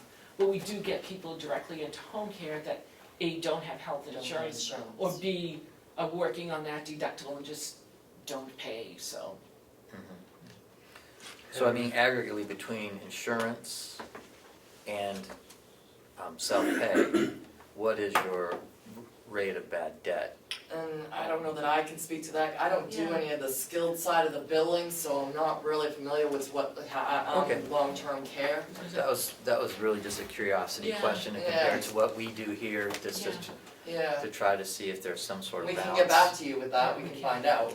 And it's actually fairly small. We don't have a lot of write-offs to bad debt. Okay, well, we'd appreciate that number, I think that would be helpful for us to have some sort of comparison. Yep. Commissioner Babson? Yeah. Under program supplies, and this is expenses, I hope. Yes. To date, you've averaged about $1,400 a month, and yet you're asking, and if you continue on that basis, you might hit $14,000, and you've asked for $51,000. Why? Again, supplies, long-term care doesn't do supplies, so. Yeah, the supplies are truly in the skilled side of it, and by law, by Medicare law, when we take somebody onto service and they have Medicare, we have to supply their wounds, anything to provide care for that patient, including something that might not be related to their diagnosis. So if somebody had a colostomy or something, and we were taking care of them because they had a hip replacement, we still have to supply all their equipment for that underlying problem. So that's where some of the program supplies come. And But again, it's you've all got a skilled difference of you're only gonna spend about 20% of what you've asked for. That's not what we're asking the county for. That's what's, we're budgeting versus what we're actually spending, so. Well, we're contributing to helping to pay that. I'm wondering why your figure, there's something wrong, doesn't look right with that line. Again, we'll have to get back to you on that one. Okay, would you please? Anybody got any And my further? assumption is the program, is the supplies were based on what we spent last year, what we spent the year before, would pretty much go that direction. And with supplies, 1 month we could spend barely nothing. 4 months later, all of a sudden you have 4 clients that need everything and over and above, and that raises right up. And that goes back sometimes to the complexity of, people come home with tubes in their chest that we have to, they're not often, but at the cost of several $100s per little piece of equipment, we're obligated to supply those, so. Anybody got any further questions? No, I was just, when it comes to supplies, I think we also at the nursing home experience some of that same flux where depending on the acuity and the need of the patient, it changes. And Yes. I did notice on other program supplies, and in the year 2015, you did have 77,000, and then in 16 it went down to 50. And then this year, as the commissioner pointed out, based on the trend, you're only going to be, around 17,000, 18,000, somewhere in there. So, if the trend continues, so that's. If it continues. If it continues, and that's a big unknown One at this day could point, change so. it all. Yeah. And we also have a hospice program, and supplies for that can really get high. For one client could be $30,000 worth of medications. Also, there's a lot in November and December, a lot of surgeries that come through, everyone's trying to meet their, they've already either met their deductible, so now they're getting in everything done before their insurance changes, so it could drastically change. We have almost the same situation with office supplies.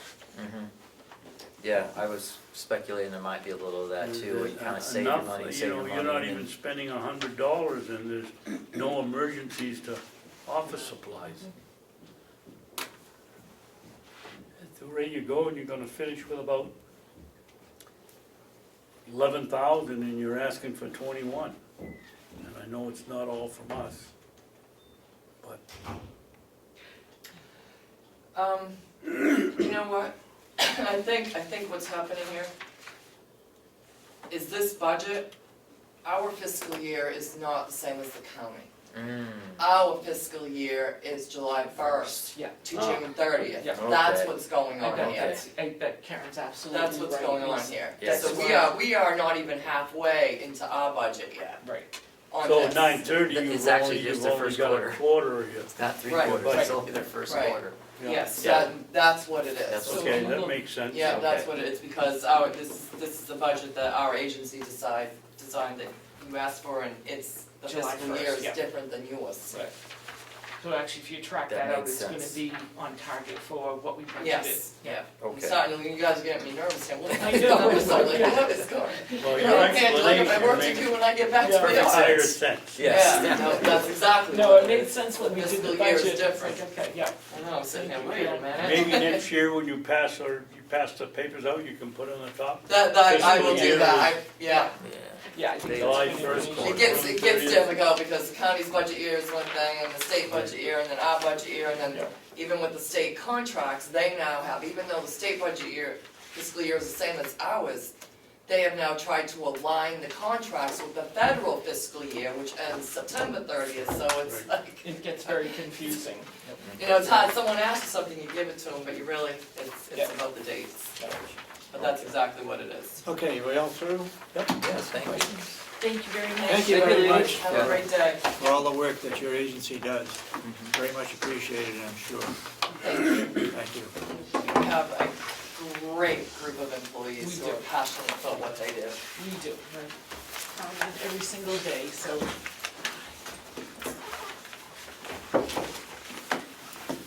Thank you, Sandy, thank you, Karen.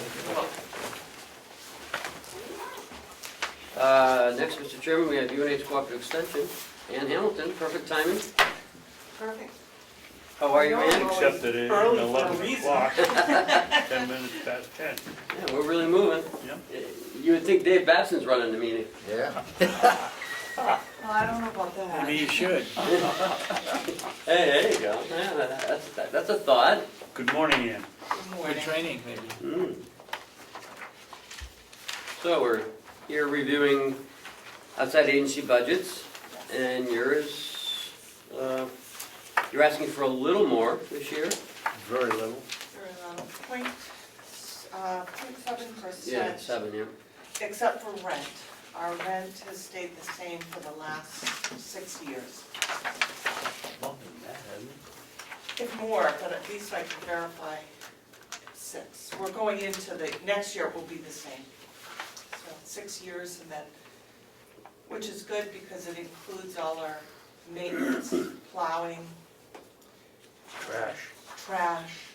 It includes all our utilities except telephone. So your service units have dropped, or Well- look to be dropping. Yes. And actually, I updated those a little bit yesterday, but I went on again this morning and they're up another 500. The system isn't, they're not all in for Okay. our fiscal year ending September 30th. So, but as of yesterday, when I looked, there were 3,941, and then this morning there were another 500. So, but I will, by the time the delegation meets, have it all correct. Okay. Commissioner Babson? Yeah, I just want to, for transparency, state that I'm on the advisory board of Yes. Cooperative Extension. Thank you, Mr. Chairman. Where were you talking about, and it's up another 3? The numbers on page 2 are the numbers of units of service and Oh, number of okay. individuals served. And I have to admit, it's very hard for us to come up with units of service, because that's not what we track. We track contacts, what we call contacts. But I do know as of yesterday, the 3,941 did involve at least 50 total cooperative extension staff, including those of us in our office. So it's, anybody can report into that, but they don't track town. They just track county. We just track county that people come from. So let me get this, I'm trying to understand Yeah. this. Your budget starts September 1st or July 1st?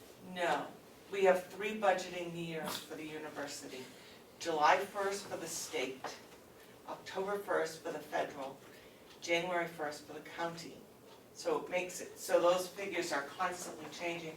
But our federal fiscal year is what our program year is based on, so October 1st through September 30th. So when you submit reimbursement from us, you're already halfway through your year, or almost, or at least 4 months. 4 months, Okay.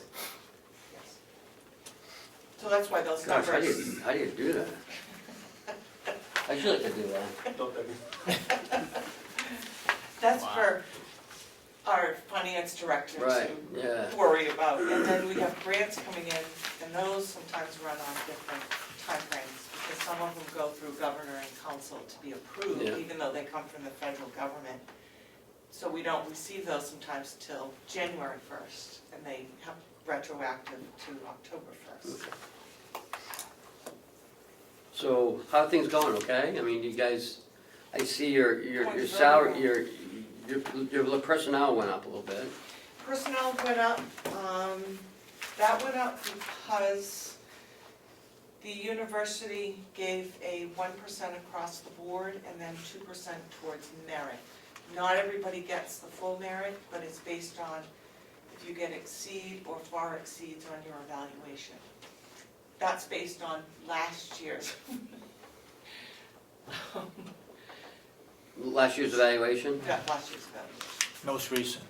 The most recent, yes, thank you, and for the most recent ending, you had till October 15th to get those in, so. If you're retired and you raise blueberries, do you get that 1% too? No, you get No. merit, 2%. Oh, And it's self-evaluated. Yeah, It's far I'm always exceeds. at the top. You always get for the federal government an increase. But, other than that, we're doing very well, very steady, very constant. No, I'm sure. We're very busy with that. For those that don't know, we're based on a memorandum of understanding with the county government, and that is with the commissioners and the delegation sign that. And that just sets up a partnership, and that's a piece. I think that's due to be updated pretty soon. Is that unlimited or is that reviewed No, that has every? a time frame, about every 5 years, isn't it? 5 years. 5 years. Go ahead. And tell me if I'm wrong, but with the upswing in grow local food, small animal farming, we've seen an increase in 4-H. Yes, we We've have. seen an increase in the cooking for the nutrition program participants. Now, all of these programs have increased participation, not that they're huge numbers, but they're going up, and Klaus has done a good job in setting these programs up in 4-H part of it. The food nutrition is taken care of by the federal government, Yes. partly. Just a We have small Wendy, portion. we all know how much work Wendy does around here. And Olivia. The cooperative extension is really increased its services, and the budget isn't running away, and I think that's very good. We're asking, the cooperative extension is asking for a $1,345 increase. Just a smidge over 1/2 of 1%. I thought you said 0.7. Okay. I don't know. The quick calculation They I don't did lie, was do they? That was good. 1/2 They don't of lie. 1%. Yeah, it's not much. Less than 1, 1/2 of 1, so Yes. that's pretty low. Yes. Which we try. We work very hard with the dollars that we have. Most of our money, you will see, does go towards salary. Mhm. It is a salary based. We do charge for some programs and hopes that we can recoup some of the costs for travel. And that's like most of my travel comes out of the food safety fund from classes that we charge for. So I spend, for example, very little out of county government dollars for travel or state dollars. And so how's the food, what was it, food safe? I do food safety programs. Yeah. How's that going? Are you doing schools too? Yes. Okay. I do work, I've worked with the students in the culinary program at Comeau High School. They all went through 2 different trainings, ServSafe, which is a national certification, and then we did a 3-hour food handler program with the culinary 1 students. The older students who've been there, we assume that they can handle the ServSafe. And I also work with a lot of schools in the county, the school cafeterias to do Yes. training. All of Wolfboro, the Governor Wentworth, I should say, all of the SAU 13, and some with the SAU 9. And can a sophomore or a freshman in high school that's in these programs operate a meat slicer or one of those great big potato mixers or something that could injure them? Don't know about that. I think there's some liability with that.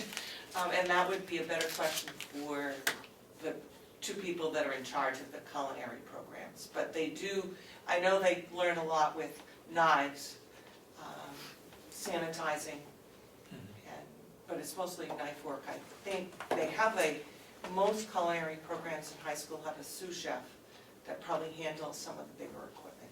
So they have the instructor. Well, and there's then really another not a adult. difference between a knife and a meat slicer. Sure there is. The meat slicer meat going slicer. around, you can One, cut your, right, and One- one's a mechanic, I don't think you can operate a power mechanical. well, I was thinking There's about, an age, right? Yeah. yeah, I was thinking, OSHA child labor laws and OSHA requirements Yeah. have parameters upon using, mechanically motorized Yeah. slicing devices. However, it's my understanding that there are certain certifications that they can obtain through the culinary program. Yes. But that's what the specifics of that, even I'm not sure of. Well, not that I'm, but let me rephrase that. Through my experience in the restaurant industry, I'm not even sure, because I still don't allow it. If they're under 18, they don't touch them, they don't touch the slicer. But I've heard that there's ways that they can be certified and then be able to use it. But the specificity of that, I defer Right. to the organizers of that, of the Absolutely. vocation, the culinary vocation. And most of the cooperative extension is labor and, is labor intensive anyways. I mean, that's what you do. You provide Educational teaching services, yeah, so, it's not like you guys are selling anything, just No, knowledge. knowledge and support to a lot of commercial industry and then consumers. Yeah. So, and any taxpayer or resident of Carroll County can participate in programs. And we do have people from out of state that own property in Carroll County, but because they pay taxes, they're served as well. But we track that also, how many people come from Maine, Oh, you do? Massachusetts, Vermont, yes. Oh, that's interesting. And has Durham University given any thought to what the delegation is looking at as far as a learning center? Have they made any comments or given any They- direction? Or don't you want to answer that one? No, I'm trying to frame it in the correct way. Well, Um, I think Ken O'Valley answered. The extension's not gonna run afar, even if we help with the No. learning center. Yeah. It would require extra staff. But the staff that are currently in the office will continually work with the county in whatever capacity of that, doing some educational programs on the county property, working with the wood and the land management and the hay and whatever else. So we will We work take with advantage them. of all of you Absolutely, here at the county level. absolutely. You were working with people in the jail, and Olivia's working with the High Tunnel, and Wendy with the forestry. The 4-H agent hasn't got any programs here though, does he? No. No, No. just when we've done the county field days, farm Yeah. day in the past, he's done stuff, and Amanda also works with that program. Yeah, and he was heavily involved with that when Yes, that was done, yep. The learning center is the way to go, but basically what it is just changing the office from North Conway to here, and when you need Is the it? help, yeah, when you need the help, they're right here. we're right here, but we're available at all times. Not all. No, I say if it was a learning center and you were here and you weren't operating the farm, but you were here, Yes, you'd be here, the personnel would be around more often Yeah, and ask any questions. Yep. To me, it's a no-brainer, but Well, and that's gonna be something that the commissioners have to look at, because you're the ones who are gonna bring it here, not the delegation. well, that's not true, Kenny. We voted 5 times as a delegation to bring it here. No, I'm talking about the learning, I'm not talking about them Learning moving here, yeah, talking about the learning Oh, center. okay. right. anybody got any further questions? Not at this time, sir. Not at this time. Thank you. Thanks, Ann. Well, Thank you, Ann. now hopefully your next group will be early. I hope Well, so. Kind of running out of groups. Yeah, Thank you. Thank you for being early, so we can move forward. Well, I'm one that I don't like to be late. But that makes me nervous to be right on time. we have a guest sitting in our audience, a newly elected commissioner from this District 3. Congratulations. Thank you. I didn't know that until after I did choice this morning and checked my phone, and it was like, oh, there's a meeting here, I better feed up here. So I was pleased to catch Ann's go after her program. But I did want to add in that I do believe they did a blacksmith program here with the 4-H. Oh, they did, that's people, correct. Just last year, I think, or That's maybe correct, the the year taffy before. case. They're That'd be gonna cool. start another program, I think, November 9th. I just got a, In Madison, at In Madison, Taffy yeah. Case's shop, That'd be cool. yes, Blacksmith program. Thanks, John. right, thanks. So you can see. All right, I gotta call Carl. So, I haven't had next. time to do what I need to do. White Horse Addiction, but they're not till what time? 11. Yeah, so we had 2 no-shows, soil, conservation, and Do we have RSVP. any other administrator updates?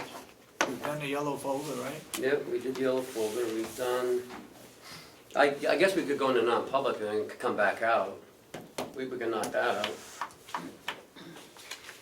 Because then we've got White Horses at, well, White Horses is at 10:30, right? yeah, So it Because says. Ann was supposed to go at 11. No, yes. Yes, That's what's on my schedule. Yep. Is that what you have? No. What do you have? because, well, we put in at the 10:30 slot because White Horse was gonna take a longer period of time, remember? Okay, so they're coming at 11 then? Yeah. Okay. Well, then we have a half an hour to kill, let's do non-public. can we do it in half an hour? Yeah. And we can do it in like 15 minutes. Okay. Even better. You gonna make a motion, Commissioner Babson? Yeah, are we gonna take a quick recess, or are we gonna go get this done? We Go can't to do non-public, it then first. take a We're recess. gonna come back anyway. Okay, I'll make a motion that we go into non-public sessions 1 and 2. Number 1, RSA 91A.3, paragraph 2, parentheses C. And session 2 is 91A.3, paragraph 2, parentheses G. And I guess that's it. Second it? Second? Roll call. Commissioner Ahlgren, Yes. Commissioner Sorensen. Yes. Commissioner Babson. Yes. Thank you for changing that, Kenny. Absolutely. And we will come back as soon as we're We're done. now in non-public, and we'll take a 5-minute recess. Cool.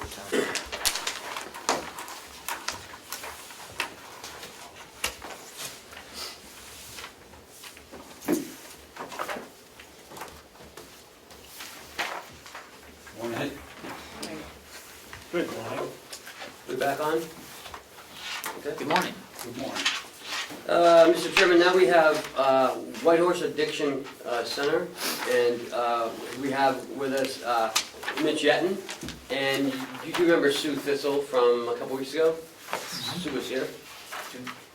I'm sorry to interrupt, but do we need to announce that we seal the minutes? Yes, we Oh, yeah, did. yeah, you didn't do that. Thank you.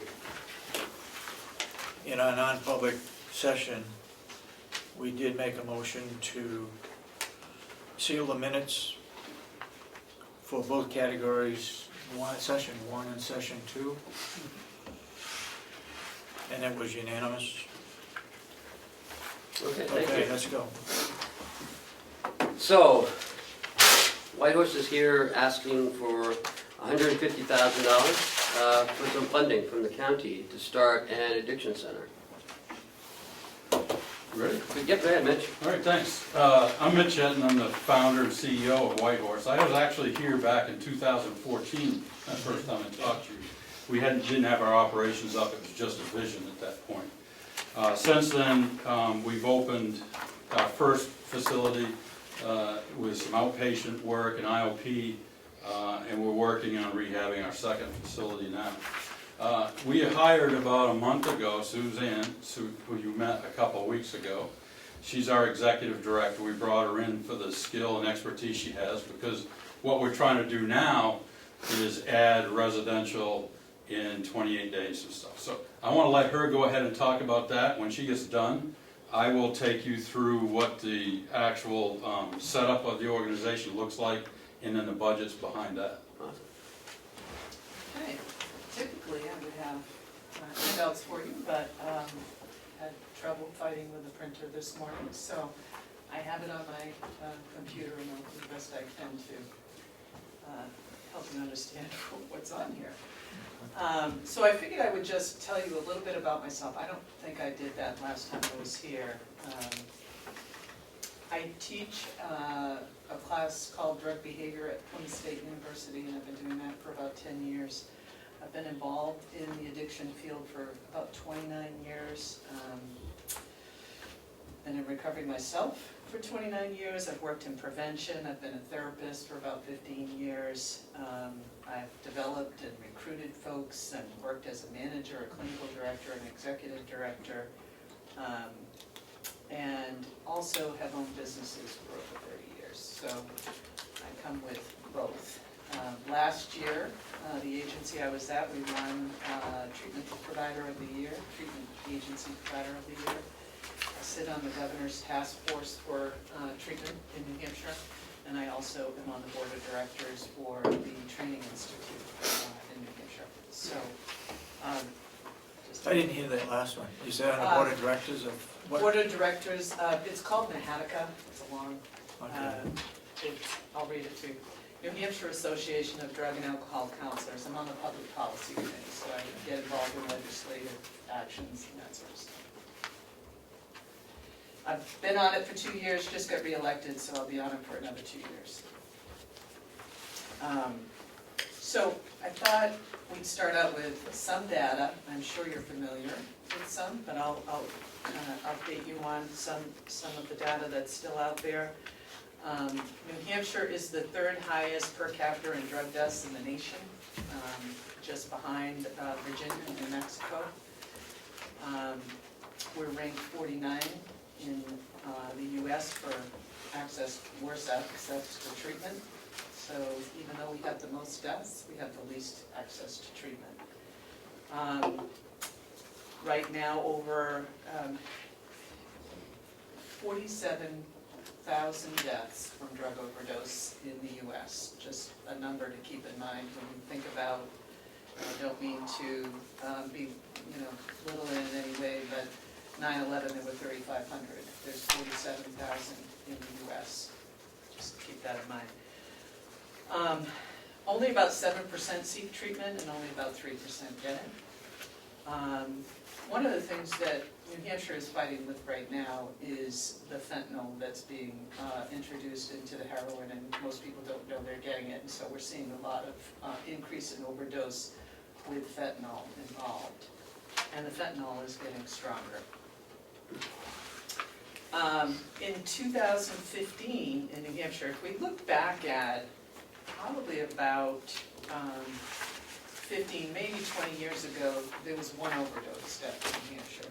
2011, we saw 201, up to 2015 where we saw 439. We're looking, this data that I got from the New Hampshire Chief Medical's Examiner's Office, this was October, there were 488 in New Hampshire, and there were still 89 pending toxicology reports. So we're looking at over 500 probably for this year. One of the stats that came out recently in October, there was actually an increase, 70% in Nashua for overdoses. Not all are resulting in death because of the Narcan that's been given to everybody, which is great, but we're still having overdose deaths, and what's happening is fentanyl is harder to revive people, and so they're using, 3, 4, 5, some people up to 9, and sometimes it's not working. Your community assessment, I'm not sure if you're familiar with that. I know Huggins was involved in that. They did a huge study for Carroll County. And your health assessment, which is, we had all the organizations in Carroll County that participated, and it said the number one health problem that they're seeing that needs, that the priority for, number one priority for Carroll County is substance abuse. Second is mental health, and then chronic disease and prevention. They kind of all go together, believe it or not. What we see is in Carroll County, there's about 5,000 suffering from addiction. There's a 6 to 8 week wait list. For some of the folks that we see, if you have money, there's no problem. We can get you anywhere. But Medicaid population, those without funds right now are the ones that have the hardest time. And the closest residential treatment facility, we're sending people down to Manchester. We have one at LADAC, Master Level Licensed Alcohol and Drug Counselor working in the outpatient program, who has seen over 79 folks, I believe I wrote that in the report that we sent you, the agency information form. But we sent away about 70 as well, down to Manchester to get treatment. So that's gives you a basis, and then our vision of it. So just in 2014, when I came in and spoke to you, she gave you the number. It was about 192 deaths. And we're projected this year between 488 and 500. So it's significantly increased. And what I've learned over the last 2 years is what's driven this vision. So we've worked with outpatient and we've worked with IOP. And what we're seeing is there's a huge need for residential in this county. Huge. We see on average about one person a day in the county that we're transporting out of the county, trying to find services. In not every case do we get somebody placed. We have lost clients that passed away from overdose because we couldn't get them into residential facility. The state says they need about 1,200 beds. There's only 270 in the whole state right now. And in Carroll County, there's only about, I think, maybe 60, not even 60. Closest is Friendship House up in Bethlehem. And they're very small. So this is the vision that we've come out with that drives the budget that you've heard about now. So we currently operate out of 68 Route 16B. We operate, we have a thrift store in the lower level that helps support our operations. It also supports the community. We give clothing away to people in need. There's a ton of stuff we do out of that supports the community. And the upper level of that building, we do our outpatient, our IOP, our individual type of counseling, and our administrative offices out of that. We won a contract with the state in September to provide recovery support services within New Hampshire and specifically within Carroll County. That contract has allowed us, we're now opening our second building in front, 70 Route 16B. That building will be set up as a recovery resource center. Anybody in any stage of recovery, whether it's initial addiction to family or whatever, can walk in and they will get support there. We have 5 recovery coaches. We're working on certifying CRSWs, Certified Recovery Support Workers. We have MLADAC, and Sue is actually an MLADAC also, so we have that, and we look to expand our staff. Those 2 buildings will support everything needed up to the outpatient and IOP and that sort of thing. We want to use that to be a gateway into our residential recovery. Residential comes in 2 forms. It comes with high intensity, which can include medical detox. It includes 28 to 60-day rehabilitation.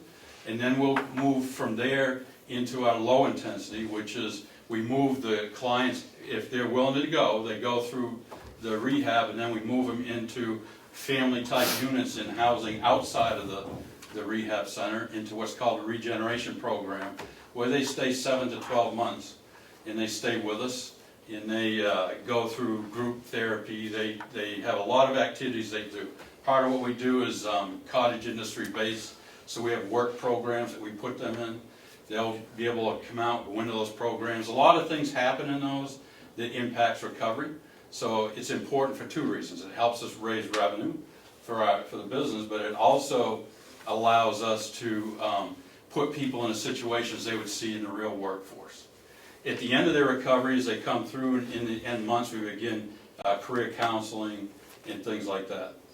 Once they do that, we give them a second option, which is called the SLT program, which is basically an internship to learn how to be part of this program, where they can come in, so as they go through, they can stay another year. They don't get paid, but they get to live on in one of our houses. They stay, they become an intern, they get certified as a recovery coach, they become a certified recovery support worker, and they become part of the solution in the peer-to-peer side. And if they choose not to do that, we will move them into what's called aftercare. It's like a sober housing type environment, and that sober housing environment will give them a place to live in a safe environment with a counselor that lives there also. They're required to do so many group meetings, but they're more independent. They're independent, yet we help manage them. And from that, they move on out of the program. What this does, this picture I just gave you, is called a full continuum of care. So that does not exist in this county. There's no one in the county that does everything. You might be able to find counseling outpatient. Up in Bethlehem, you might be able to get some residential with some counseling, but nobody offers this whole thing. In the middle of all this, we're going to add a transport program as part of our contract with the state, where we'll be able to go around Carroll County with van, and we'll pick people up for no charge, and we'll get them to wherever they need to be inside their recovery, be it AA meetings, come to see us, wherever they need to go. So in that whole mix will be transport that we're working on also. So that's kind of the overview. We have the first retail operation up. Our next one will be a furniture restoration and building process that will open. We're in the process right now of trying to purchase 35 Main Street on Route 16B. It used to be a former St. Jude house. It was a rehab center. It's got 16 bed capacity. That would be our low intensity. So we're pretty confident we'll have that sometime in this coming year. Funding will help to drive that. That house is gonna cost us, we got a great deal on it, it's about $250,000, but we need 60 just to get the deposit on it. So that's stuff we're working on now. But that would be 16 beds that we could get up fairly fast for low intensity housing. The one that we want to do, we're looking in Wolfboro right now at a 47 to 50 bed facility. We'll be back again sometime. We're going to talk about the nursing home potential up there. So we haven't decided where to go with this yet, but that 28-day will drive 50% of our budget or a little more. We'll have RNs, we'll have a doctor, a lot of costs as far as the staff goes. So let me just talk to you about the budget a little bit. We've projected out based on the staff we think we're going to need to staff both the 28-day program, to staff our low-intensity programs, transport programs, all those different things that we're doing, in addition to what we're already doing. We project a budget of about 2.4, almost 2.5 million, 2.46, 200. So we're just over 2 million for the entire budget projected for next year. And that takes into consideration a ramp-up process. So we know that it's going to take a certain amount of time to rehab whatever buildings we get for the 28-day. Once we get those into those buildings, and we'll get to a point where we begin to hire the staff, and then it takes a certain amount of time for insurances to kick in and so forth. So that's all considered in this budget. So we came up with 13 sources for our budget for funding that we're looking at. Everything from the 28-day revenue that we would get to the residential revenues that we get. Our revenue through that comes through like Medicaid, private insurance. There will be clients who have that won't pay. We have more of those today than not, but we're fully credentialed now with our MLAD Act, so we can actually bill Medicaid. We'll be looking, we've had a lease offer on another building for another 16 beds that we're in consideration. Again, it comes down to funding to get that. Our outpatient will bring in revenue. The Recovery Resource Center is on a contract, so we have revenue we'll gain on that monthly. It starts up, actually it starts this week. Our thrift store has done really well. We'll probably look to expand that, so a piece of our budget comes from that. Grants, donations, we get monthly stipends. A monthly stipend, we have about 5 churches now that fund us monthly. Not a lot, but they fund us, and we have a couple of private donors that also are helping fund us now. So we project out some of our budget to come from there, fundraisers. Now it comes down to you guys and the way we work. We're looking to get 25% of our budget from the state. So we've got grants and stuff that will be coming out in the next month or so through the state. We're looking to get about 4% of our budget from the towns. So we've engaged the towns now. We've gone around, we've been going to meetings similar to this to talk about what we do. We got our first budget approval from Wakefield. Not a lot, like $3,000 is kind of a pilot test for next year to try to get that relationship going. From the county, we're looking for 6% of our budget, which is $150,000. That $150,000 will help with a lot of the things that we're doing. The total budget will be spread across the program itself. So wherever the funding happens to be needed, if it's to put money down and get our house and get those 16 beds up and running, if it's to go into the rehab, it's the timing of it, when we get it, and where the need is at that time within the budget. I've set up a program, it's called a funding reinvestment program. So we've come up with certain areas that if we exceed our funding, so say we get grants or you give us money and it ends up exceeding what we need for our budget for the year, we've set up where that money's going. So we'll keep 6 months of budget at all times to maintain payroll and things like that. We'll hold back, but anything over the 6 months, we reinvest. So that money will go into the new homes, because the longer we run, the more homes we're going to need. The homes run, 7 to 12 months. The rehab runs 2. So when people come out, they're potentially going to need bed space. So we think we'll have 32 of those beds next year, but once those are filled, they're tied up for the year. So we'll be looking for new places to lease or purchase. So any additional money will go to that. We'll look to add to our transport program and add more vans to be able to better cover the county. One of the things that we learned in that Huggins review that they did in that commission study was that part of the problem with people in addiction not getting treatment is they can't get to it. This county is very spread out, so you have a lot of people that just can't get to our center or just can't get to a place. We're physically going and transporting people ourselves today to get them to recovery. So this transport program will grow, and that will become a big part of it. We have an outreach program. Part of our continuum of care is we believe in education. This is a generational problem. It's not going to go away unless we stop that generational issue. So we work with groups like the Kingswood Youth Center. We're over there one day a week. We work with them now. Volunteer. We've gotten to know a lot of the kids. We look to expand out into the jail and to ministries there that we can work with also. Then we'll have a program for scholarship funds for people that don't have money to go. So we'll look to build that up so that when someone comes to us saying they're one of these people that falls in between. They don't qualify for Medicaid because they got a little bit too much money. They don't qualify for any other insurance because they can't afford it. So we do get people that won't be able to pay, period. So we want to have a scholarship program where if they go through and they do what they should do, we can fund that and get them through that program.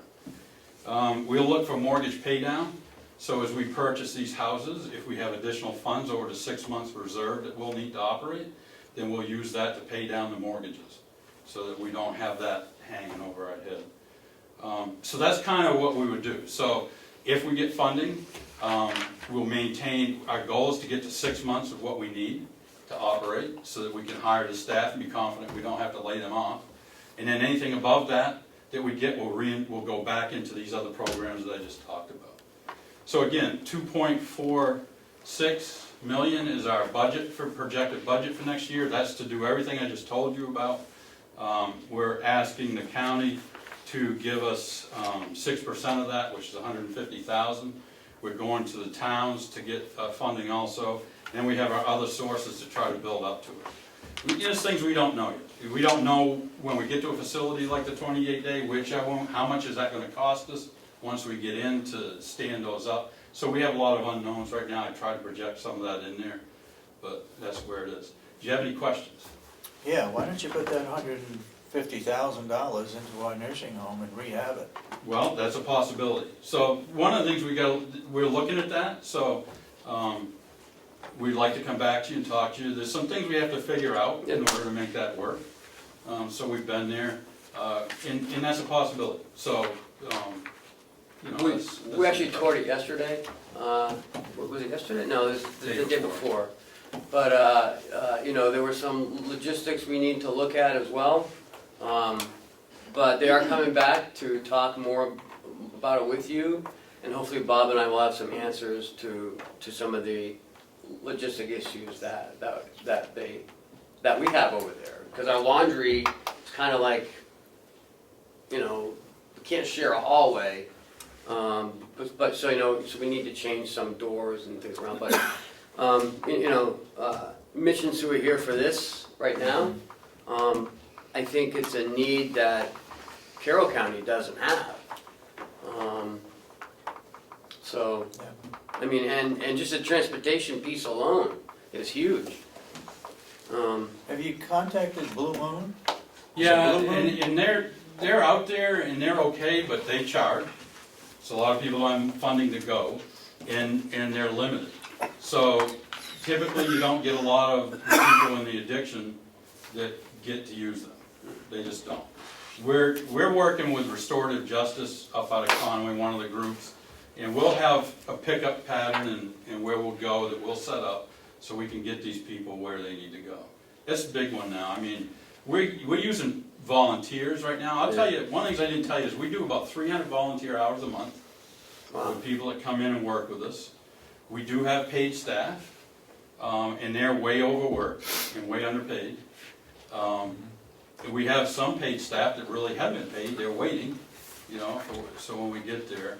And a lot of the resources we have today are self-funded resources. I personally put in my own funding to get this stood up, and a lot of it. We're very passionate about what we want to do. We have skilled people. We run classes for the community. There's so much we do that's hard to talk about in here, but the bottom line is, we're either gonna get the funding and get the towns, the county, the state, and people on our side, or we're gonna have to pull back, because we don't have enough to go forward and build this whole residential piece out without. You work with the youth center, Yeah, Kingswood. Kingswood, are they, I read in here where you only work with people 18 years or Yeah, there's older? younger ones, we do volunteer work there, so we go in as mentors. This Yeah. treatment would be 18 and over, so you Treatment, okay, it's residential, 18. detox, yeah. Yeah, so it's not So treatment that's there, kind of community involvement. Okay. in a way. Education. In some ways it is, Yeah. because the kids have come to trust us and the people we have there, so they'll talk to us and I mean, we got kids here that lost both parents to overdose, at least one, a lot of them lost at least one. I mean, I can't even tell you the stuff that we're dealing with and facing there. It's incredible. I'll just give you one quick story, and it's about the county jail. About a month and a half or 2 months ago, I forget exactly when, there's a group that goes from the FCCO Church of ladies that goes and does a Bible study over there. They met this young woman over there, I can't give you a name, but they met her, and she was getting out that weekend. So she's getting out Saturday morning. They met her on a Thursday. And she came to them after their group and was visually upset. And she said, I can't get out of here. If I leave here, she says, I know I'll be dead of an overdose. She says, because I have nowhere to go except back to where I was. And I mean, she's really distraught. Well, the ladies at that time didn't know what to do, and they didn't know who to go to. They thought of us, but by the time they got to us, this woman had been dismissed. She was dead 24 hours after her release. And that's not uncommon. When people come out of a situation like that and they've kind of detoxed over time, when they come out, if they get back into it, the chances of overdose are tremendous. And that happened. So the ladies came to us, we've met them, and now they kind of work back and forth to us. And another woman got out here a couple weeks ago. Only this time, she knew about Whitehorse. She had reached out and had somebody call us on her behalf. So we had it arranged. When she got out, we set it up so we could meet. We've helped her get a plan. She's out in recovery now. It's probably, we can't say for sure, but it might be one lifesaver. Yeah. Anyway, so just that's the way it works. And we're trying to get more involved with the county like that and into the jail, because what we've learned is that a lot of problems happen after they get out. Do you know of any other agencies that are requesting money from the state to do something similar that you're doing? They already have some.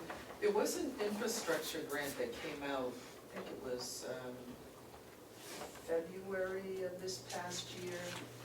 And so some were awarded funding for that. There's funding for other things, but what I've been told is there should be funding coming out for infrastructure again. I'm hoping that that would be the case for us to especially for the 28-day and the withdrawal management or detoxification program, to be able to use that funding for that, to establish those programs here. I'm not seeing that that's going to be an issue. I'm kind of being told without them telling me, because they can't really tell me that that's what's going to happen. The folks that work very closely at the state.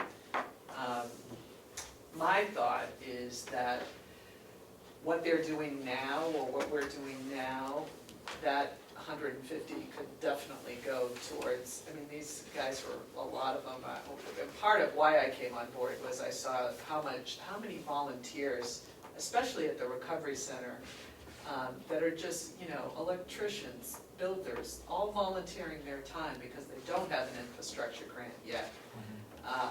And using their own computers, like my own computer, those sort of things that we could do things a lot quicker and make things go a lot smoother if we had funding right now to do that. So the infrastructure funding, I expect to come out very shortly. I think we had to wait until after election. The governor's very busy. Questions, go ahead. Yeah. Mitch, before you came, when you came before the Ossipee zoning board a year ago, I guess it was, you made a big point of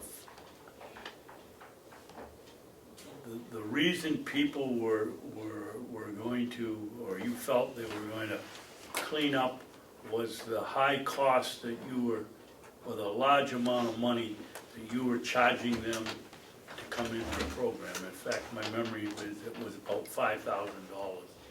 And if they screw up, they lose the money and they go out on the highway. You haven't mentioned anything about that today. Yeah, the original intent, we were based on a model from No Longer Bound in Georgia. When we originally came, it was to set up these residential buildings. Little did I know what the licensing process was going to be in the build out for that. So it took a long time to get to that. But the $5,000 is $500 a month, and it comes out 10 months to $5,000. Right? And we charge them up front. The typical fee, if you go to a private group, the average is around $5,000 a month, up to $15,000 to $20,000 a month. That's what the cost is to go out. We don't charge that. So what we'll be charging now is, what we've learned is, and we originally hadn't intended to do insurance and things like that. We were trying to streamline it, just charge the $500. What we learned is how many people even have $500. So to try to think we were going to get that from somebody was a stretch. So we went through the process to credential. Our MLADAC credentialed with all the insurance companies. He's in credential now with Medicaid. So now when somebody comes in, if they don't have insurance, we work with them with a navigator to get them signed up and get them on, and we get paid by Medicaid. Medicaid pays on the low side about $3,500 a month for residential. That's what Medicaid pays for. So that's a lot of our income that in our budget is based on being able to get that. So it's been replaced by the personal Yeah. responsibility of the individual to Medicaid. Yeah, we shift the responsibility to them, less financial and more program related in what they're doing within that program. There's just a huge gap between the haves and the have-nots, I guess you can say. You know, you can go to Green Mountain and they have a beautiful facility. They think they've got 65 beds going, but they're bringing people in from out of the state. They charge. Yeah, they charge, no Medicaid, and they charge all the way up to $1,500 just for intake, just to interview and do the intake process. And then they get $5,000 to $15,000 higher to have them stay. So nobody in this county, we've had people go up here from this county and end up back with us. And we've helped try to get them into places. How many people does the $2 million in your request for FY 2017 include? Well, if we did 50 beds like we want to do, we anticipate, just based on what we're getting through the door now, about one a day, that we would go to capacity somewhere in the first 2 to 3 months. And then every 2 months, or every 28 days, we turn that over. So that's, if you took 50 times 12, that's 600 people that we could process through just the 28-day program. No, my question was, how many employees are you figuring in the $2 million? Well, it's 5 RNs just for the 28-day program, an MD. Yeah, 5 RNs, an MD, 2 MLADACs, at least 4 CRSWs. Then we'll have security group, and that will probably be 4. We have to cover 24/7. So you have to have enough staff to be there. So we'd have one security there all the time, so 24/7 on security. It would cover a portion of there'd be a director there, there'd be a clinical director that would have to be hired for that. And it would cover the other salaries. So just in the 28-day program, you're looking at that. Okay. How many RNs do you have now? We don't have any. You don't have We don't have that medical, the 28-day will be different in the sense that it's going to be a health grade level facility. So it's just a step below a hospital. So that's why we need the RNs and stuff. You don't need an RN for low intensity, but for this medical grade level you do. Sorry, you got, No, Question. no, you know where you're gonna get these RNs? yeah. That's her job. Yeah, the We have problems workforce getting them here for a nursing home. How are you going to get 5 of them you're talking about? Well, you have to pay, I mean, they're gonna cost. That's my other concern. You're going to pay more than what we pay ours here and we'll lose ours, right? We won't steal, I promise we won't steal any It's a from whole you. nother ball of wax. The folks that we need in this treatment facility need to know addiction. Addiction nurses, So right? we'll be recruiting probably not just in New Hampshire, just because Yeah. the workforce is, you know, there's big trouble with workforce. Yeah, the doctor, for example, is not just a typical MD, they have to have drug and addiction certifications with that, so it's a whole different level of staff. These are requirements that are based on the funding, the grants that you're gonna This is receive? my requirement. Yeah. Well, You can't have somebody treating somebody that doesn't know Yeah. what they're treating.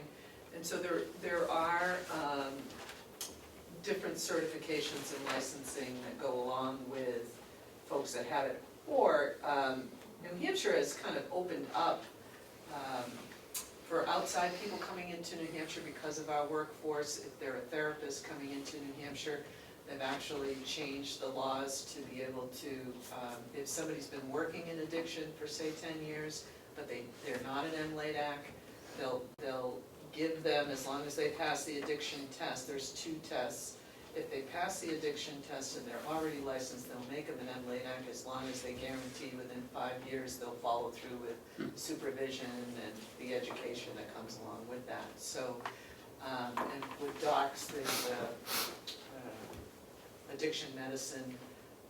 Some of them have been doing that in New Hampshire. Some of the docs have been going out and getting that addiction medicine added on to their license. So it just shows, you know, I know about addiction. So those are the folks that we're gonna be targeting for recruitment. And so you understand too, as we hire, or as we get, we won't hire until we get funding to cover those hires. Yeah. Right? So as that goes forward, even if we get in a facility, we can open a facility at a lower level standard for just a typical rehab without the medical detox while we're trying to get those people in place. So we can get people into beds and have MLADACs and CRSWs taking care of them while we're developing the funding to pay for the doctors and the other things that we need. Have you done anything with our House of Corrections? We've done some work with them, so we Like have what? people that go over there. We have people that work, I don't know if you know Joni, she's an MLADAC over there. She also does work with us. So, I can't remember if you're lieutenant, whoever runs it. Phillips. Ian Phillips. Yeah. He actually spoke about us when we met with with Senator Shaheen at the county fire station. He actually spoke about White Horse as one of the groups that works with them up there. So we've done things like transport, we'll go up. And that's one of the programs on the outreach that we want to expand. I actually work for the Department of Corrections in their substance abuse program, so I'm pretty You familiar. do now? No, I did years ago, Oh, you did. but, so I'm familiar with the system and have worked with probation and parole for years, both state and federal, so. We hope to connect more with, I hope to connect more with, I know that the MLADAC that we have and some of the folks that are coming from the community, we do a peer collaboration group on Fridays, and training for CRSWs. So we have outside folks come in, and so I'm starting to get to know your area and who the players are here, so. You had a couple I've of, worked with them in the yeah, past. you had a couple of folks from the jail that came to our recovery coach training that we facilitated and became recovery coaches that we trained down in Center Ossipee. So we had a couple of those folks from the jail that came down that have been trained as recovery coaches, that we trained them. When you say from the jail, you mean inmates or? No, No, correctional officers. people that We work run there. accounts. Not people I that have don't have the gotten names out of and them. recovered Yeah. and worked, but the, No, these were Staff. actually staff at the jail that came down to be trained as recovery coach. I know we're working with some folks that are on probation right now, We do get on some, an outpatient basis. yeah, we do get some court-ordered folks that come into us from the system here that, you know, they're minor offenses, but, so they're sent out for treatment and we do work with some. Have you done any work with our case management person here? No, not yet. Again, this is part of the outreach and something that we'll be looking to do. We really need to get the 28-day program up and running and have that. We have a lot of outpatient, but, Who's your case manager? Liza, She just started anyway, so, yeah. Is she in the House of Corrections? yes. Yeah, and I know they're adding a whole program over there that they're trying to get up Yep. and running. So we've talked to them briefly at some meetings about that. But, We could welcome her to come to our peer collab. Is she Yeah. in LADAC? No, no, LADAC? no, Just a case manager. just case manager. But we do have an MLA. And I think her name is Alyssa, not Eliza. well, my granddaughter's name is Eliza. Alyssa. Alyssa. Alyssa? It's Alyssa, yeah. but Was we'll, it close enough? No. Never. So, I guess, thank you for coming, and, I appreciate your vision. I suppose there'll always be, needs for addiction counseling, but,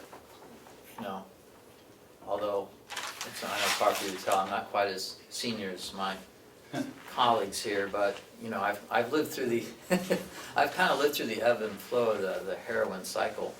And so, part of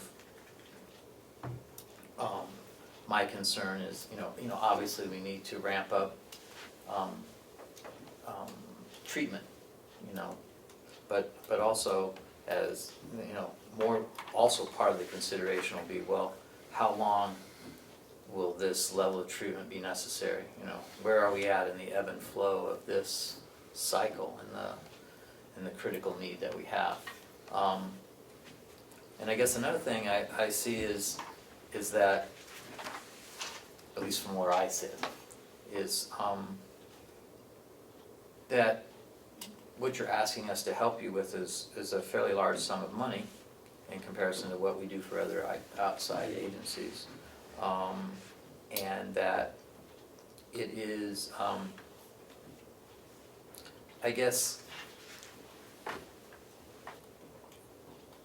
guess I'd like to ask you about how you could see what we're trying to do in the jail and that aftercare program, and how it might be more connected to what you might be doing, so that the, not only for the commissioners, but for the delegation as well, to have a better sense of how it could directly affect this program. So do you mean like when they get out of the jail and then they Well, will? I can answer to that. That's a really good question that you asked. Because we can work at both ends. When they come out for outpatient purposes, housing, but also some of the folks that you're gonna get coming in, and I've heard this over and over again, that they come in and, what is it, where they come and they have their physical and they get evaluated. When they get their classification? Before that, Booking. they go, don't they have an evaluation, health and? Yeah, in the booking process, yeah. Okay, they call it something, no, besides that. Well, at least at the prison anyways. Yeah, I know it too. I think it begins with an R, R&D. I think that's what it's called. Mm. Anyways, at that point, if it's, and of course, we're not gonna take, violent criminals and that sort of stuff, but, at that point, the person doing the evaluation establishes that this person needs a 28-day program. That person would come to us first, before they go into and do their sentence, if they're gonna follow through with their sentence. It may be that this person really should have treatment versus, being in jail. Mhm. So, we can kind of look at it at both ends, Mhm. right? Even at, maybe even before that, the police had arrested them, and brought them in, and at that point, somebody, we could do the evaluation, we do evaluations. It used to be that the judge would do the, okay, this person needs to go to residential treatment, and we can't tell you how many times, I'm like, what are you talking about, nobody's even done an evaluation. So we do those. We evaluate them, decide, do they need residential treatment, do they need outpatient counseling, what level of treatment do they need? Right. And the other things that you brought up were, right now, we need lots of treatment, how long is that gonna last? We have needed this treatment for years. This isn't new. Personally, I think that this is part of us not having it for years. Way back, if you look at, we used to have treatment facilities. They all closed down when, the insurance companies decided they were gonna say what people need. I'd rather see them go into IOP, intensive outpatient, instead of going to residential where they belong. It's cheaper doing IOP, so that's, so the insurance companies, I know the state's been working really hard, and some of our supportive agencies like New Futures and New Hampshire Providers have been working really hard to change some of what the insurance companies have had, been able to rule as what treatment should be. The judges no longer can make that decision, it has to be a late act, so we're starting to take over what really needs to happen. So, and if we look at heroin, yeah, we have a big problem with it, and it's really bad out there, but alcohol is still huge, huge. Actually, can be even more dangerous, when people try to withdraw from that. That was kind of my reference to, the critical nature of what we're Right. dealing with, Right, is. so ours wouldn't be heightened. just heroin withdrawal, it would be any drug, whatever the drug is. We'd work with them on that, Sure. and that's why we need specialists in there. Remember also that we're only seeing about 7% of all the people that have an addiction even looking for treatment. And less than 3% are even getting it. And we So- don't have the beds. And that's why. So when we do this, we'll still go to capacity. I mean, we're still years of this program being in place to clean and make a dent. This is not a short-term solution, but it is a solution. And I think the difference too is that, I know New Hampshire, I've set up places all over New Hampshire. When you have these people coming from outside of New Hampshire trying to establish places here, personally, I don't think they're gonna make it as well as folks like us who know New Hampshire. We know how, where things are and who to connect with to make it go quick for these folks, so that they're not just, trying to figure it out while the person is, waiting to get treatment. Before we started getting money funded into New Hampshire, and at least down in Manchester and Nashville, we can send people down there. Before that, we were sending them out of New Hampshire. We were having to send them out of New Hampshire. Look, you go establish register, get a PO box, and get you into treatment down there. It's very difficult. So now, hopefully with some funding starting, we can start to help people right here in New Hampshire. If you look, it seems, in initial glance, you say, wow, that's a lot of money, but now you gotta step back and say, what's this costing the state, what's it costing the county, this problem? If you talk to the jail, the last conversation I had was that over 85% of the people there have this issue. And a lot of the crime and why they're there is driven from this issue. So you have to look at what that cost is. I know it's over $1 billion in the state. I can't tell you how many billion it is nationally, but if you look at the percent increase just in the addiction, when I started in 2014, we were somewhere in the 19 to 20 million Americans. Today we're at 27 million. At the rate it's currently growing, it's going to get to a point where anybody you know or see is going to be impacted by this problem. Everybody. We held a fundraiser, and one of the things I did in the fundraisers, I said, you don't have to do this. I told people there, it's up to you, but I'm going to ask you a few questions. And when I ask you, if you're willing, will you stand up? So I started with, is there anybody in recovery? I had people stand up. Is there anybody here that has family in recovery? More people stood up. I went all the way through the different scenarios, friends.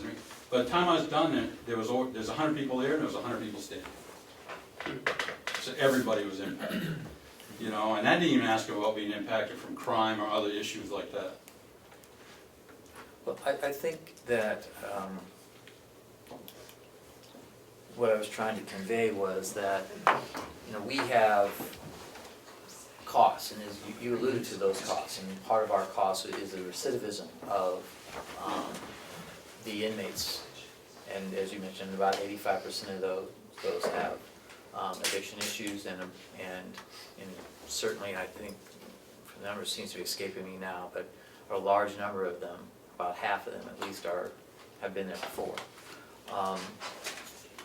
And we're, you know, currently trying to develop this bridge between, you know, what happens after they get released from the Department of Corrections here, and to when they can actually be rid of their addiction. We're trying to fill that gap. And so having a more direct association with what we're trying to do at the jail and what your vision is, if we can somehow see from you more of in some parts of your vision, something that's more plausible, that we can all grab a hold of, the Board of Commissioners and ultimately the delegation as well. That's going to be very helpful in your quest to receive funding from us, is that they see this is going to happen. It's people will get out of jail, you're going to be able to extend a hand rather readily for those folks. Like part of your program will be, perhaps, you know, part of your program would be a program that includes this, that people exiting, that you will be willing to help X number of people. You know, that would be, maybe fall under the guise of and I'm not speaking for the whole board here, I'm just speaking for my own seat, but that would be under the guise of the word's escaping me, and it's such a simple word. What's that word when you go to school? Scholarship type suggestion, where they don't have the money, but they don't fall into that category. But you know, that money, that pool of money might be used as part of the scholarship program from people that would leave the jail or things of that nature. From where I sit, I'd be much more interested in funding it if I felt there was a direct link between the costs that are obviously associated with our county. You know, the jail costs $3 million a year. You know, that's a big number. You know, if we can bring that number down, that's a good thing. And obviously, if there's less crime and, you know, we help the community, that's also part of it too. So that would help. And also part of my question is, as things shake out, is where is the other funding coming from? You know, I can see the board and the delegation be more willing to give a rather larger amount of money as seed money to get it started, but with some sort of vision that this is not going to be $150,000 a year every year. That this would be, you know, what would be the pattern, or what would be more of an extended range of what you would want from the county, or your expectations to, you know, to meet those growth things. Yeah, a good portion of our funding, once these are up, once these 50 beds are in place, and the other 30 or more beds in the low intensity, those will pretty much self-fund us once those are up. It's not like we have to, the problem is getting up, you know, getting that thing up and online. Once you start billing, I mean, if you just took it the low ball number of a Medicaid number and said $3,500 a month times 50 people, that's just what the detox, and that doesn't count private pay insurance, that doesn't count special services for detox, that doesn't count a ton of stuff that we would bill for, intakes and things like that would get billed to insurances through that. So the key is to get the beds. You get the beds in place, the funding will come.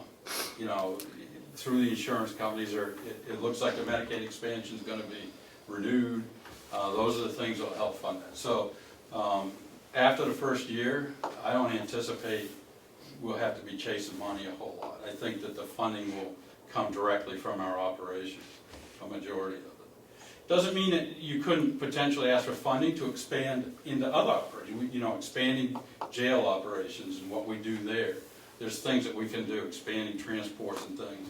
But the actual, you know, and it wouldn't be at that big level, it would be somewhere down. I would never say we'd never go looking for additional support, but a majority of our funding will come from our operations once they're up and online.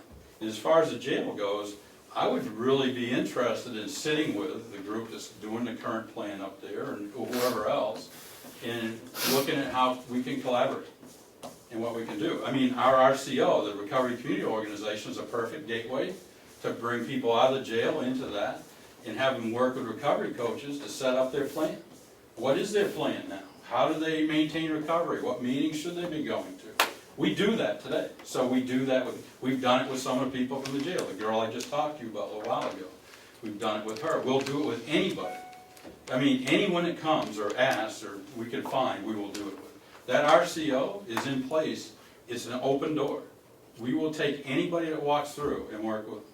They don't have to bring in money. They don't have to bring in anything. They just got to show up. So we could collaborate and look at ways we can work with the prison system, with the jail, and have a planned exit strategy where we could do an interview and at least offer, they're not all gonna take it, but at least we can offer this service, and then they can come down. We have people, recovery coaches have worked with and helped, that we've sent to other locations because that was appropriate for what they need, right? So part of the recovery group is that we'll work with anybody that needs to come in. So I think there could be some good collaboration connections that we can make there. Well, I think we already are working in the jails and the prisons. The other thing that I know is that forced treatment actually works sometimes better than volunteer treatment because they have to follow through. So, and the other thing that you mentioned about them going back out, what's his name, John was the head of probation and parole, I forget his name, he's retired, awesome guy. One of the things he said is that they go back out, if they go back to the place where they were, there's. Same environment. Right, so that's why the housing would be so helpful. And it certainly is sustainable, once you get there, it's sustainable. You know, we have the numbers already for that, so, you know, if you need other data. Is this budget based on a calendar year, fiscal year? Yeah, it's or based what? on a January calendar year. Calendar year. This budget is actually lower than what a full annual budget would be because it projects and takes into account that from the time we engage and find our final location for the 20 days, for example, it still takes time to get that facility rehab in place, licensed, because we're licensing all the beds with the state, to get it licensed and done. So it takes a certain amount of time to do that. So we don't have to hire RNs for those 3 or 4 months, whatever it takes to get it. We'll hire the RNs when we get closer to opening, right? So we've taken that into account in the way we've drawn this budget out. It'll be a lot higher in 2018, assuming they're open. No, there'll be more there, because in some cases we planned, 6 months of budget, some cases 7, it depends on what the item was and where it is. And realizing that the delegation may not approve our budget until the 1st of April. Yeah, that's the way a lot of the towns have been, too, we're talking to. And Yes. how many other towns, you raised the question about Well, Wakefield, how many other towns are you going to? we're going to all of them. All of them. But a A lot of them certain aren't until percentage? January, so our next one's in December in Wolfboro.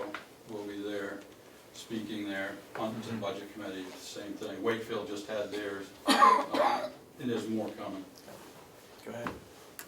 Dave, aren't I correct that we, the delegation chose not to fund the CAP bus line because they were all going to all the towns? Yeah, So that might be something you want to think about. think about, Rich. Yeah. Can't get Double it on dipping. Oh, county and the town. county didn't because the towns were? Yes. Were they asking for the same amount of money, because I can't see that we would ask the towns. Pardon me? Are they asking for the same, were they asking for the same amount of money that they were asking from you? Is that why? No. No, No. no. No, yeah, that is, to the point, history has shown us that the delegation has had pushback in regards to, going to towns. Double dipping. Yeah, double dipping, going to the towns and going to the county. Because we probably wouldn't be asking for that amount. So that would be a consideration, but, so that's a consideration that you would have to entertain. Yeah, and most of the towns aren't until after the first of the year. We can March. table that until we find out what's going on here. I mean, if that's an issue, I would rather chase one amount than go to 17 towns.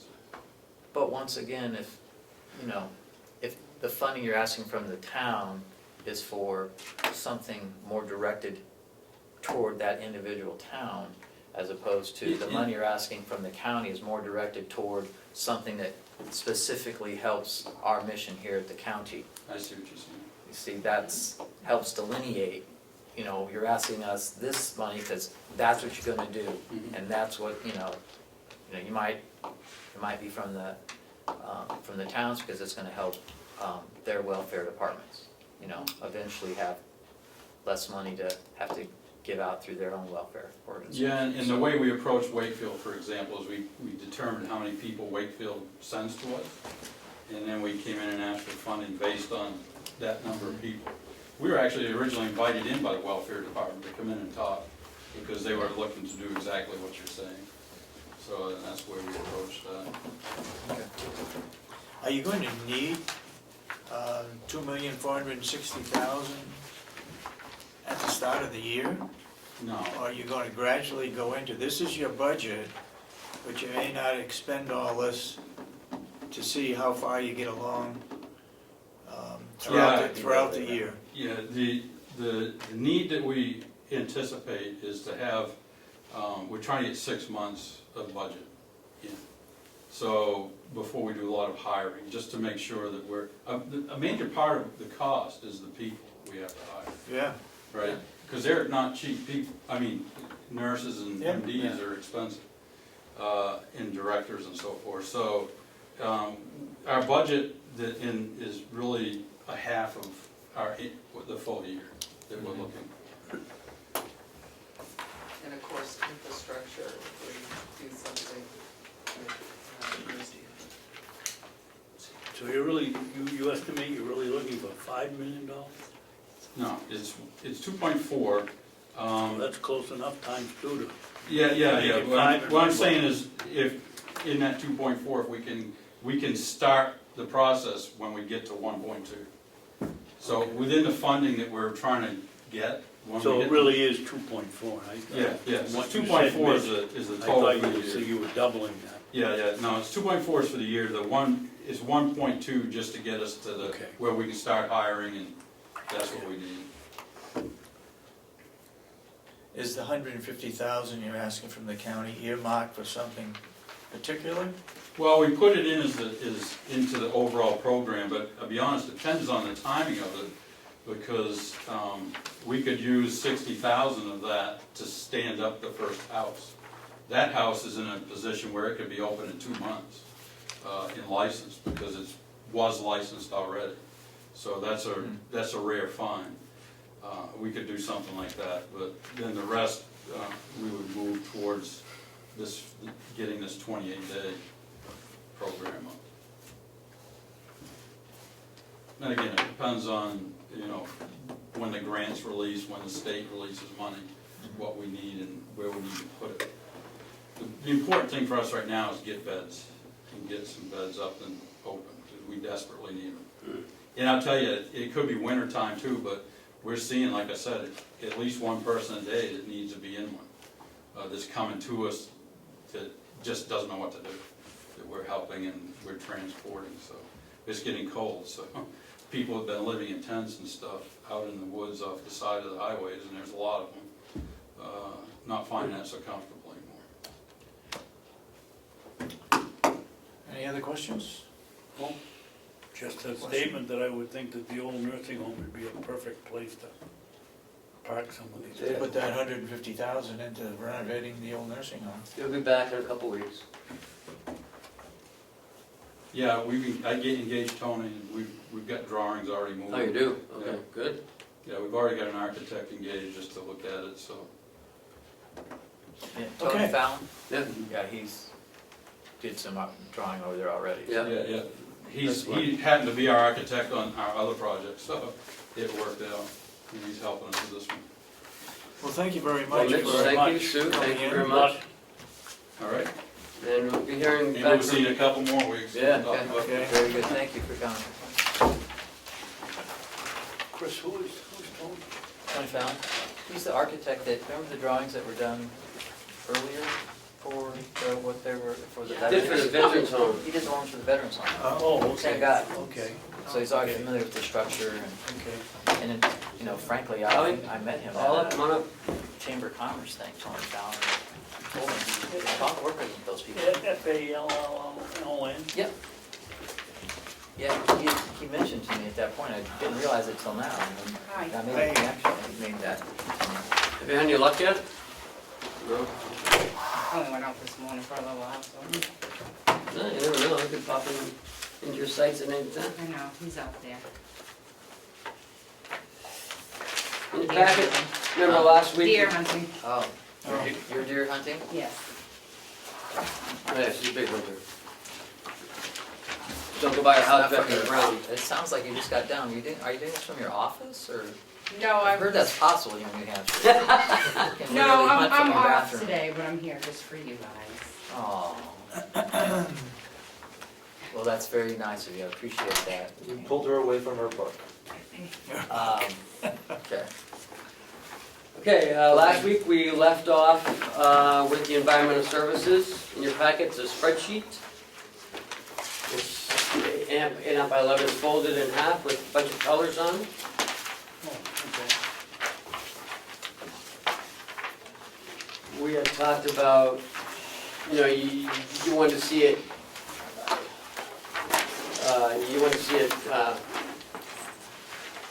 spread out, because we're combining 3 budgets into one.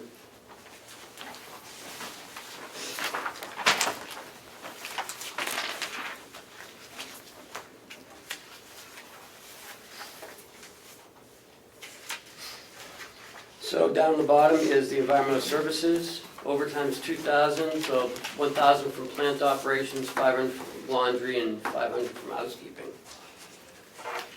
So that's, we have your $2,000. Ken, can you explain this? Where did you just go with that? Here's the environmental services. We're combining all 3 into one.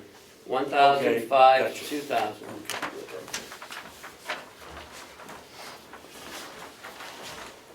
And so on.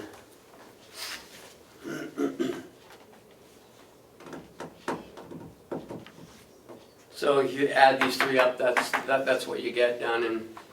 Right, there's a Other sources. $19,529 difference. The increase of the 19,000 comes from, we pulled 19,000 out of dietary and put it in environmental services, that's your propane cost. Remember last week, we talked about pulling the propane out and pulling it under one? So the other, there's a $529 difference. We did increase cable TV by $500, just because that's what the bill's coming in at. So it's pretty much an even budget. Combining them, just so you can see, combining them didn't cause any significant increase. Okay.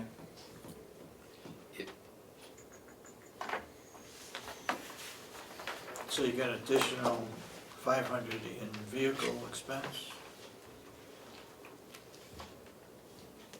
No, we have 500 less. Care of grounds? Yeah, there's $500 less. Less. Right. Because Okay. vehicles was 9,000. Care of grounds is less. Care of grounds is less, yeah. Overall, the net increase is just $529 from 2016.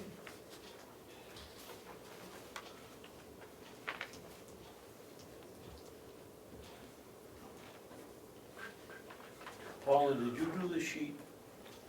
This is very nice. Thanks. Could I suggest that maybe your computer, you just put another column in here that adds these 3 across so that, Well, it's down the bottom. well, that, you lose it jumping back and forth if you could see. Okay, that's fine. Yeah. Not a big deal if you can do it. Oh, I can. It would make You it can do anything easier. you want. Yeah. So essentially the plant operations budget and the environmental services budget, those all have the exact same lines, is that correct? I think we changed.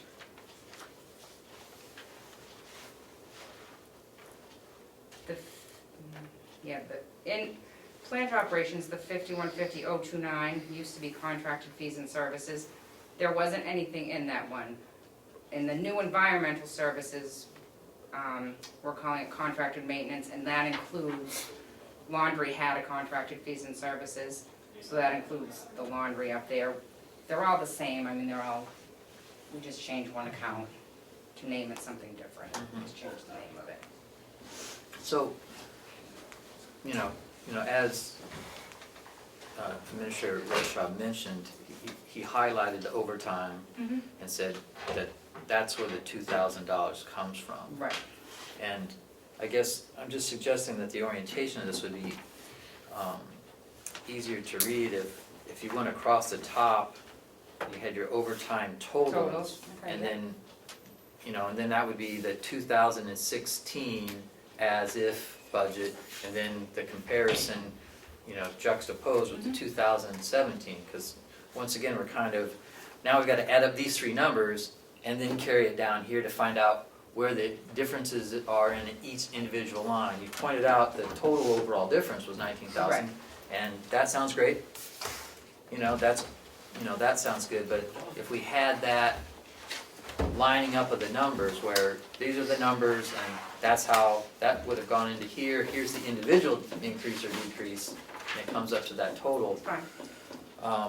That's just what I asked Yeah. 2 seconds ago. I'd like to question. You're talking about adding up the three and just having the column so you could see the 2,000. He wants These each. add up to 2,000. Yeah. That's what I was trying to say too, Paul. Yeah. Just to, Each you one, don't yeah. even need to put overtime or any, just so we Right. can look across, so when we get down here, Equals. we don't lose it. Equals. Yeah, so just Yeah. right there, the 2,000 overtime is equal to, boom, the 2016 budget. So that one's unchanged, and you can easily just visually see those two things without having to, make the computation of general operating supplies, and you add those across, and you come up with whatever, the 20,500, and then you find general operating supplies down here, and you go, well, why, see what I mean, like that. No, I know what you're saying. It's I don't fine. have a copy. I want to ask you about care grounds. Yes. Up top, you got 27,500, and you reduced it by 5,000. Why, That was for the planting. were we over budgeted last time? No, we put some money in, we put some money out front. We put money for plantings. Remember in the circle? It was a one-time, In- it was a one-time. In this year's budget? Yeah, Yes. it was one-time Okay, expense. so it's 5,000 we're taking out for next year's budget? Yes. Right. Okay, all right.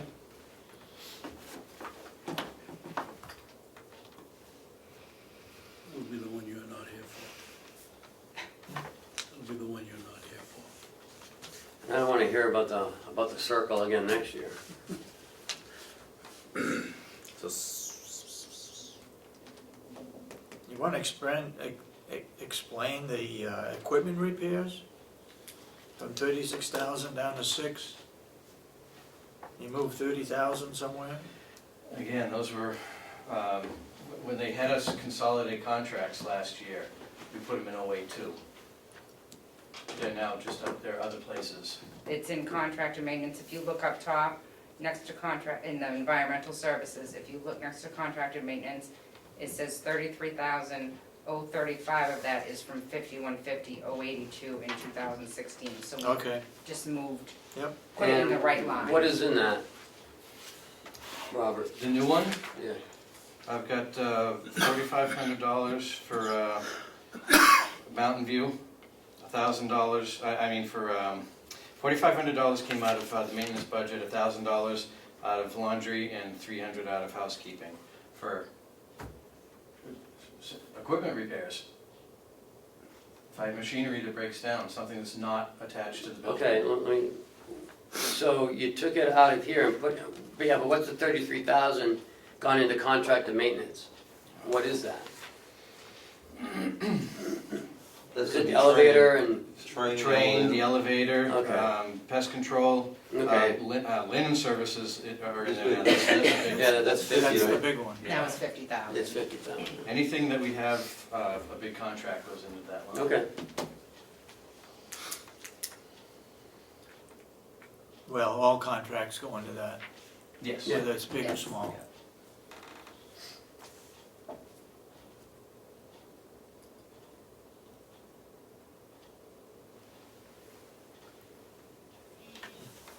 so, general operating supply, oh, never mind. All set. You had the same color as floor supplies and general operating supplies and housekeeping. Because that's because it's now in general operating supplies and So environmental. so that'd be 48,000? 5? Because you got 45,000 and 3,500 in the same color. Right, because those both went into the 5150-030. So 48,500, you should just, Well, see if they took, when you bring it over, put 48,500, because Next to, okay. Yeah. because if you look at general operating supplies in red up top, and then in plant operations, then in laundry, it's the same color, Mhm. and then it goes over to housekeeping, you got two numbers. Right. So I just took the 3,500. Oh, no, because those are both, I just color coded it because it's the same as general operating Yeah. supplies and environmental So services. just put the total 48,500, so it's less confusing. Okay, And then you can add those three up and get your 67,500. okay.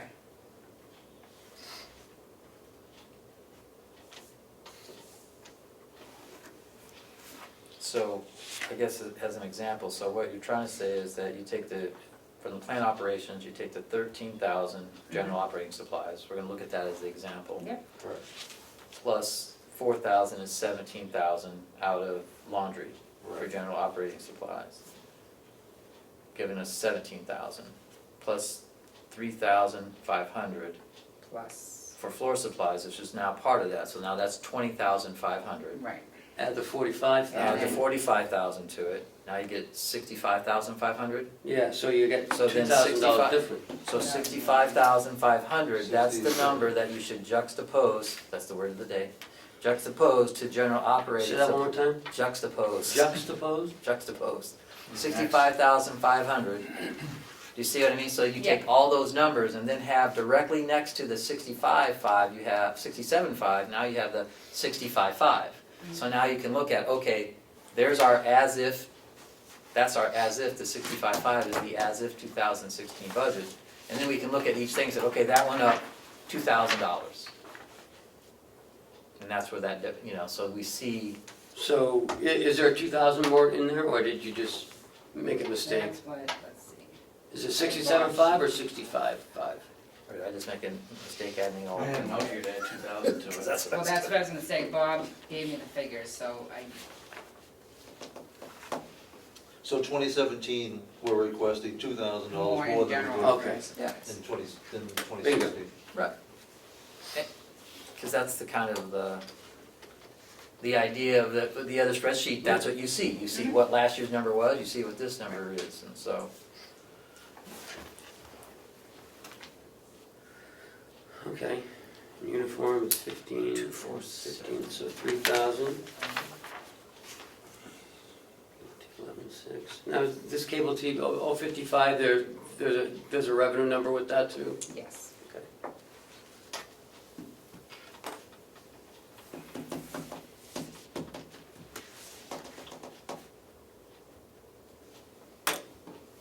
Bob, how much did you go up in electric? I took last year's budgeted amount and went up 5%, Okay, it was 5%. but that number's gonna be refined at the end of the year, because it's a moving target right now. Okay. And we're going out to rebid anyways.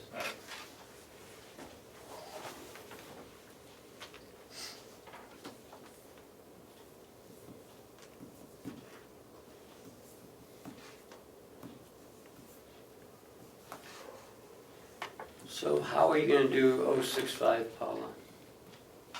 What do you mean, how am I gonna do all How you gonna bring it all the way over to the right and not get confused? Because, yeah, well, that includes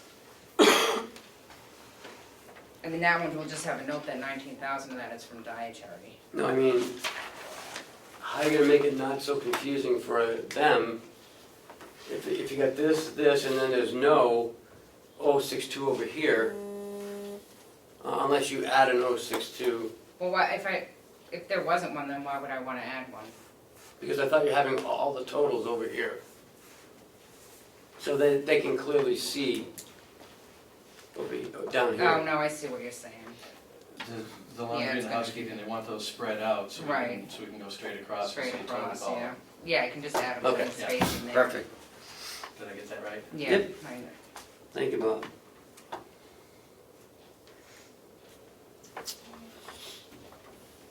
Any other questions? Well, I'm just trying to get down the line here. So contract fee and services, we were just talking about that one, so it's 50,000 plus 33,035 from somewhere else, right?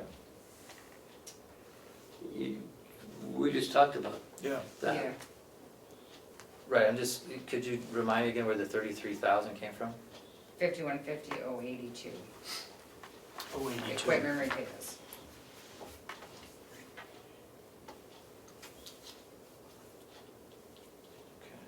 Because I think train is in there along with the elevator Yeah. contract, all that Sprinkler, stuff elevator, is in. fire alarm. Equipment repairs, and it really shouldn't have been.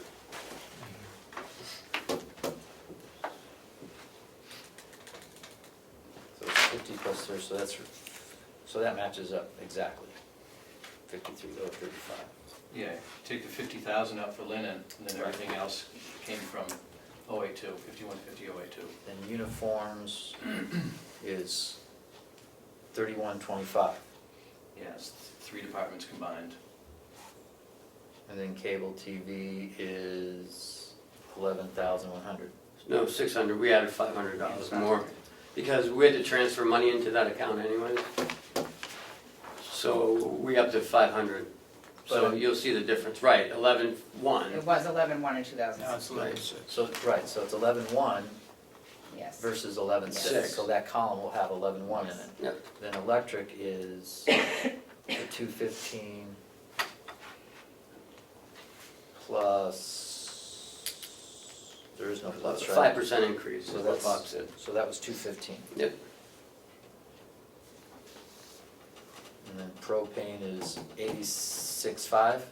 Plus 19,000 from dietary, so that's, yeah, that one's gonna be a little different because there's another department. So it's 86.5 plus 19, Yeah. that's 105.5.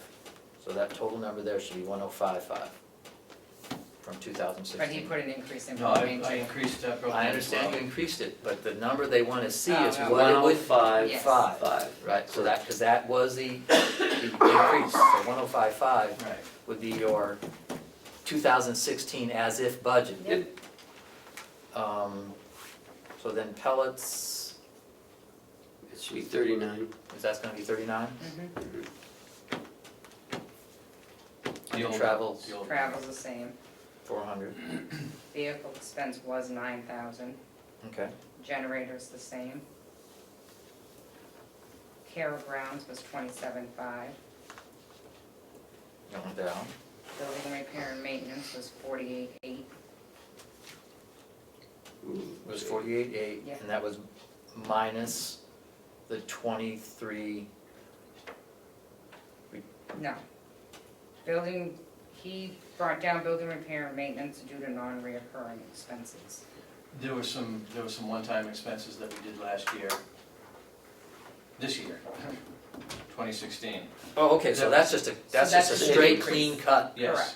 right? Yes. See, that's a good thing, we've designated now exactly, that's been cut, that's great.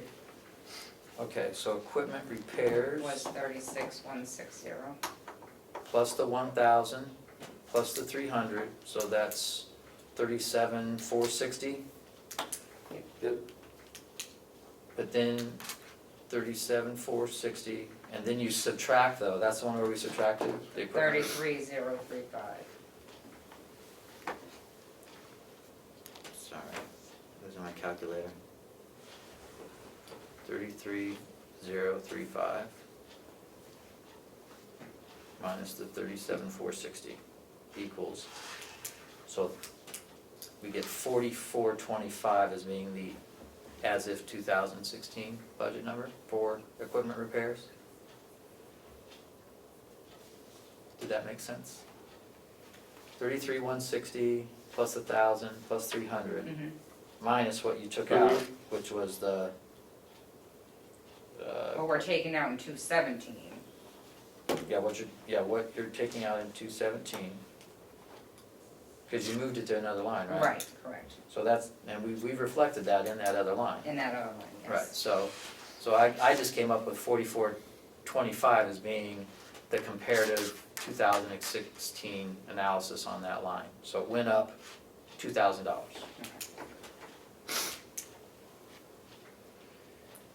And then new equipment, we've got, well, it's 14,000, 15,1, so 15,101. Why do you have $1 in 5170? Because they were supposed to put The $1 in placeholder. to keep it open. Oh, Yeah. All right.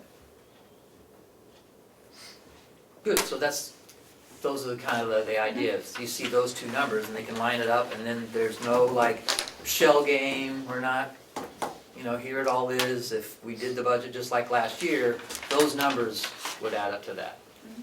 so that's what you can do then? That looks great. Thank you. Good job.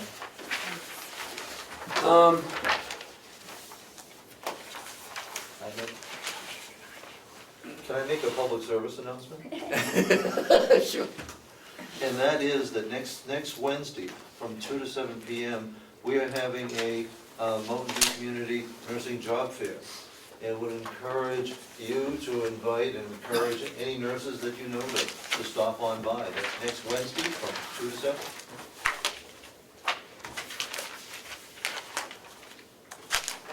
You just hear the people that were here just before you, they're gonna be looking for RNs. We want to get ours first.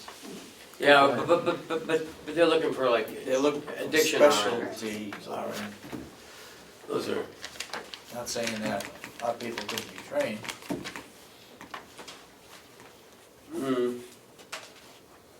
probably not.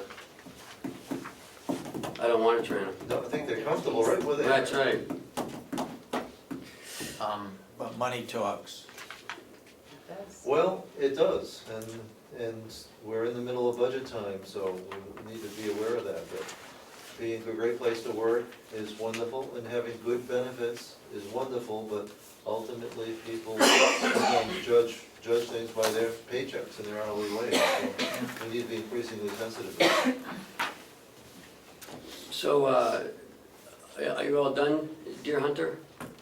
No? Oh, am I done with Yeah. this? If you guys, yeah, I'm Yeah. done. If you guys are happy with what you have, and then I'll do the others.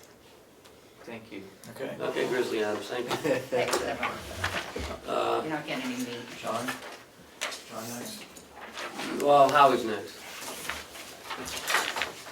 Howie, you sent me the Happy Pavilion? The pavilion. What? Thank you. Any food? You can eat, go ahead. Nobody said what's going on. That's good. I guess we're taking a 5-minute recess?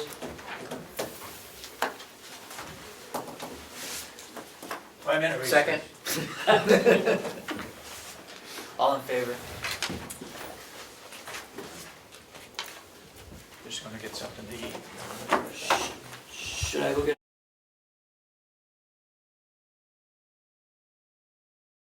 Back in session again. We're back in session, and, the real question came up, and in dealing with working with the Friends of Mountain View on this, is why an outdoor area is, the building that we have is wonderful. What it didn't have provision for at the time, and because you had so many things going on, was the ability to get people outside. And when we're talking about residents, we're talking about over 50% have wheelchairs. And of the other half, 85% need assistance with walkers or cane. Getting outside is neither easier nor safe for the vast majority of our residents. So having a patio area, partially covered be very important to being able to essentially finish the building. I'd encourage you not to get caught up on the number. The number that we picked as a worst-case scenario of $250,000 essentially embraces the remaining funds in the Ralph and Edna Doobie Fund. This would not involve monies that need to be raised and appropriated by taxation. This would be the utilization of funds that have been given as the remainder of a trust by two very generous donors. What happened to the design on the new nursing home where we had access to an area outside each of the wings? So we do have two central courtyards. Courtyards. We have, those courtyards are in place and they are used, but they are fairly limited to the residents of Shaw Mountain and Green Mountain, our special care units. And And so- where are these, where are they? They're actually interior space, imagine it more U-shaped, so it's two living area on either side, nurse's station, and then it's open to a gated area. And they are used and they're delightful, but they serve a relatively small percentage of the population. Doesn't allow for use for large group or special function. They're not level, there is a path, but you can't really have groups or gatherings out there because it's not there's no pad area. So those aren't wasted and will not be used less because of any proposed pavilion. One of the reasons that you'll find, unlike say the gazebos that you'll find in town squares, why this will cost more. A town square gazebo doesn't have to have fire suppression, doesn't have to have power, emergency call, security, and doesn't have to have a lot of the things that as a nursing home we're required to have and do. So we essentially, now, if we don't have to do that, so we prepare for the worst case, because we expect that when you're dealing with the state, you prepare for the worst case. If we're able to structure this in such a way that we don't fall under those requirements, we certainly would. But we have to prepare for the fact that there's a likelihood that the state would want to see us have fire suppression. So if it's attached to the nursing home, you have to have electricity? Correct. And you have to have fire suppression. Now, is the outside of the new nursing home wood, right? That's vinyl. Vinyl. Yeah, well, But it's nice vinyl because it actually looks like wood. is it combustible? No, it melts. So, but which is not to say combustible. So that it's not combustible in terms of, it wouldn't contribute to the fire. Is it made out of any type of masonry? No. Well, then it's gotta be sprinkled.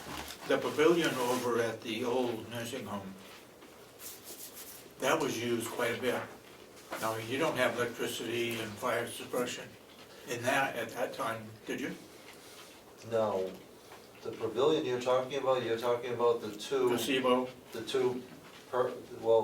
a pergola. There's pergolas, there's two pergolas. And actually, our plan, if it's not used for other purposes, are to bring those actually over here to the back garden area, separate from that. But that front garden area was used extensively because it had paths, so that those with wheelchairs, walkers, in fact, we actually used those walks the other day for the Halloween Hot Fest, where we could actually drive golf carts on those walkways.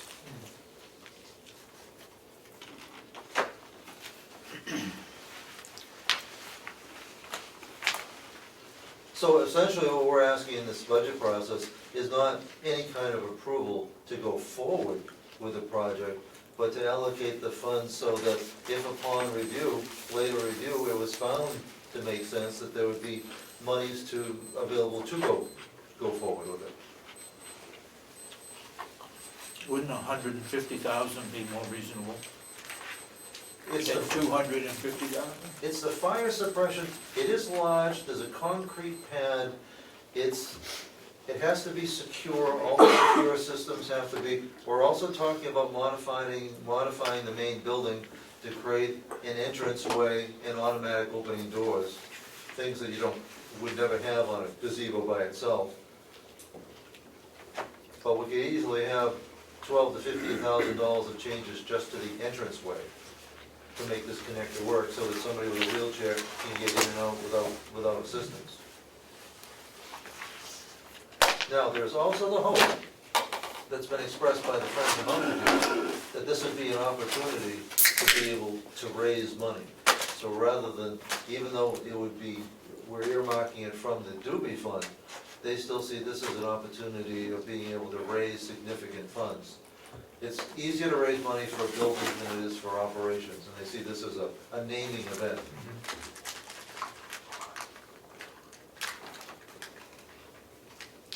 So at this time, we're just looking for you to leave open the doorway that something could be done in 2017.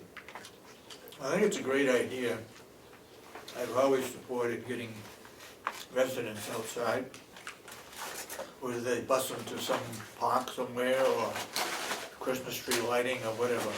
It's always good to get the residents out. May I ask a question? No, it's a comment. What do you mean by, what do you say, naming Naming opportunity. opportunity? What do you mean by that? This, if a commissioner, if Commissioner Sorensen gave $50,000, we would name that the Sorensen Pavilion. Really? Is that all it would take, is 50,000? Wow. For former commissioners, anybody else For is 60, we could call it the 75,000. Sorensen Sap House. We give commissioners a $25,000 discount on the naming, Wow. portion. You'd have to put it. Perhaps it's gonna be here longer than I am. No, but there are people who, you know, especially with family trusts, who want to dedicate something to a deceased family member. The money's gonna go somewhere. It has that possibility, and the Friends of Mountain View are very excited about exploring it. Holly, I disagree with you when you say it won't cost anything. We use up the rest of the Doobie Fund, and yes, it won't cost anything. But then, 5 years down the road, when something comes along that we'd like to do, and there's no money in the Doobie Fund, then we have to raise taxes. So one way or another, it's gonna cost us money. Oh, it's not that it doesn't cost, it's just that for 2017, it's not monies that need to be raised and appropriated. It would not affect the tax rate. Okay, I misunderstood you. Why don't you put $150,000 in the budget, and if they're willing to do fundraising, they make up the other 150.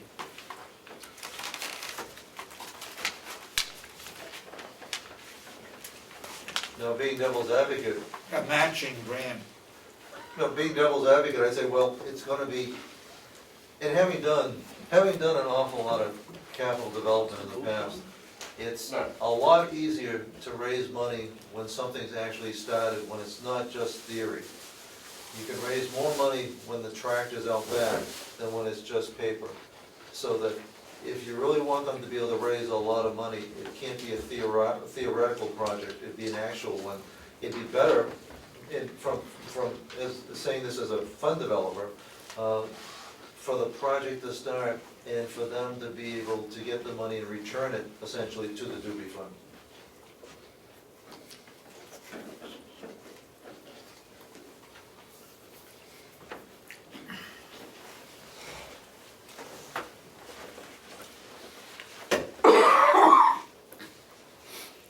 I see. Well, I think the first step is that the commissioners may, as a board, decide how much money we think that we'd want to spend on this pavilion, you know, what that value would be. Any proposal would be coming back to you for a decision. This isn't approving, even going forward with a project. There'd be final design, final price, contracts that the commissioners would all have to review. And you know, at some point, as in all value engineering, you might decide that you don't want or can't afford X, and you want a Plan B, Y proposal at a lesser expense. I mean, there are things we could do immediately to save money. Keeping the covered area unattached to the building, not as convenient during bad weather, not as good, so we Could always be added on later. It could be, now, those things, usually don't happen, and they usually happen at twice the cost.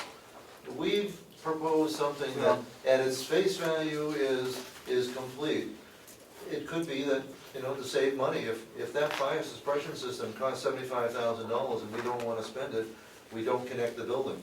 And we save twice. We save the $75,000 and we save the connecting portion of the building.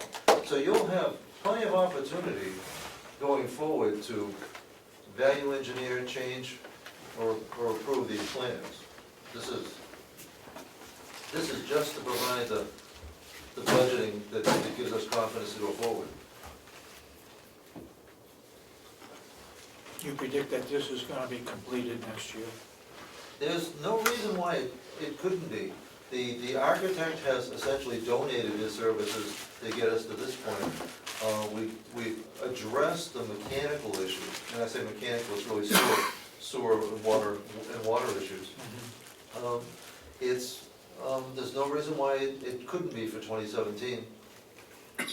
I would hope that if with diligence, we could be ready to bring back to the Board of Commissioners, you know, preliminary plans and preliminary cost estimates by July. Did you figure in the $250,000 price, Howie, what it's gonna cost to move the septic tanks? Well, we looked at that, and the architect does not recommend moving them at all.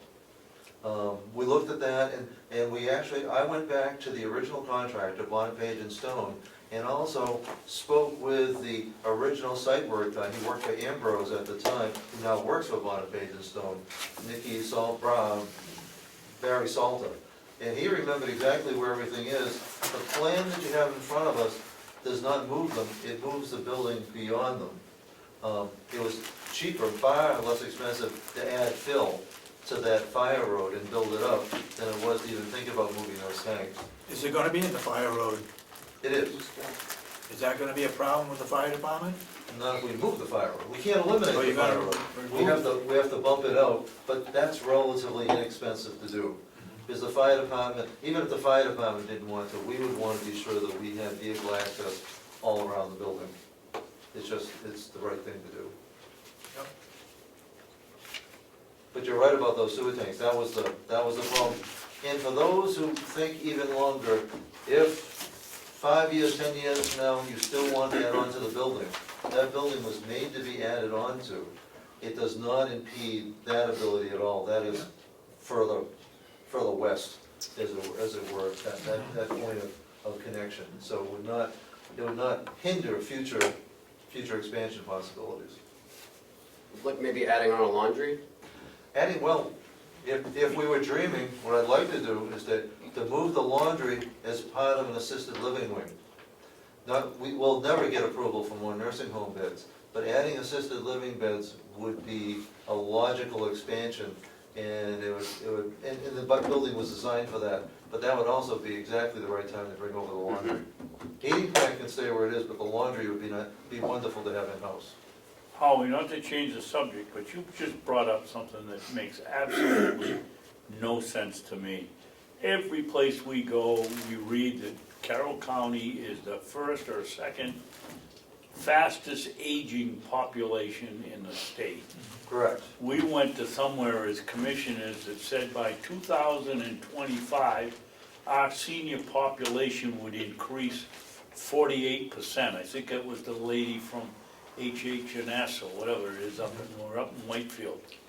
Why isn't the state, I know the board of the certification board, I mean, we could have put 3 or 4 more, 5 more rooms on this building for half the price that we're gonna pay if we're gonna put 5 or 6 more on later, and they wouldn't even let us buy out Coos County That's right. beds. Why? It goes back to then Governor Sununu. We're going back to 1984 with an executive order. It has nothing to do with need, it has to do with the state's ability to finance. So there's been essentially a moratorium on nursing home beds since '84. There have been some increases. But what's changed is right now we have some residents who have been with us 15 years. That's never going to happen again. People are getting care at home, in assisted living, By the time they come to a nursing home, length of stays are gonna be down to a year to 12 months. The same number of beds will serve a broader group. Now, and the figures that you're talking about, while they're true, they're misleading, because they're percentages. The Carroll County is aging partly because of people getting older, but most especially because younger people are cutting out. Not only that, Howie, but they're not all gonna need nursing homes. No. Assisted living would be a wonderful addition. People need essentially affordable housing. They don't all need nursing, but they need some level of care and service. What they really need is some sociability, and it becomes a feeder for the rest of the place. That would be a wonderful addition to have. I don't think we're ready to do it right now, but that would be the perfect time to bring in the laundry. Assisted living hasn't made any money, has it? Yes, it has in some places. You can. It hasn't at the county level. It has not. There are 3 county homes have assisted living. Merrimack, Rockingham, and Cheshire. Excuse me, Howie, in Merrimack, is the assisted living right in that big nursing home building? It's in the old nursing home building. Oh, okay. So it's a separate standalone. It's a which is a mistake, by the Right. way. But it was their opportunity. They had the old building. So I mean, there was a No, big but use I of think they that. always had it, didn't they? That I don't know. I think they've always had it, it was separated though. I'm not sure where it was before Yeah. it is now. It makes a lot of sense. But the reason that I wouldn't even talk to you about doing it now, there's a very strange federal requirement that is gonna prohibit assisted living being on the same campus of nursing. Not designed towards elderly residents at all. It's designed towards intellectually challenged, developmentally disabled population, but right now it catches all. We're expecting, and maybe faster than we might have thought, given there'll be a new administration, that rule will be adjusted at the federal level. And at that point, it would make sense as part of long-term strategic planning for the county to consider it. But right now, it's too tentative to even think about. But the architect wanted to be sure that in designing this, didn't create a future problem with that. So that was anticipated.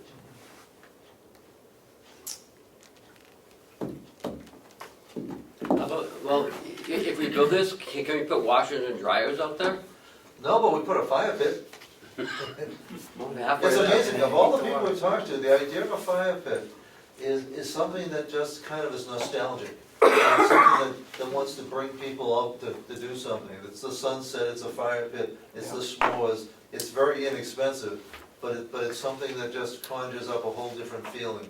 Someone on oxygen going by. Oh, geez. My goodness. That does sound like dangerous, but, just, so, the budget number that is,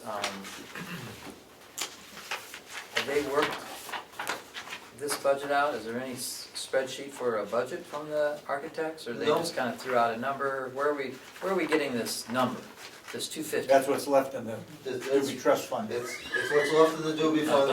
Well, that's, okay, that's, Also, unfortunately, that's not the close answer account, that, I yeah, guess. that's How you not go to quite the job. answer I would be looking Well, for. this is it's truly a contingency amount.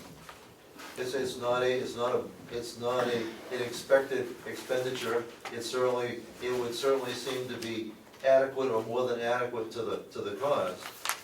But the architect will only do so much for free. And that's but all the hard numbers would come back to the commissioners. There's no, the approval of a budgeted amount. Remember, this is over $5,000, obviously. All expenditures would come back to the board for. Go out for bid. It would go out for bid, and it would be, you'd be approving the specs, and it would go out to bid. But also part of that is that the delegation has to approve it as well, so we're. Also. So, it's going to be part of this budget. If it's gonna happen this year, it's gonna be part of this budget cycle. And those things, for them to approve it within this budget cycle, will be necessary. Well, and that's all we wanted to do was to be sure that we didn't have to have a request. if transferring money from a trust, we didn't want it to be construed as a supplementary budget and have to go through that whole process. That's a fairly distasteful process. So if it's part of the overall budget, whatever approvals and reviews that it needs, so be it. But it wouldn't be a supplementary budget. It would be an expense approval, the capital expense approval. So how much is it gonna cost us to get something from the architect to tell us how much would cost? Their budgeted amount, because we need, there's gonna have, I mean, with all due respect, Howie, for this process to move forward and for it to be successful, it's gonna have to be more tangible. It can't be just, we picked that money because that's what's available.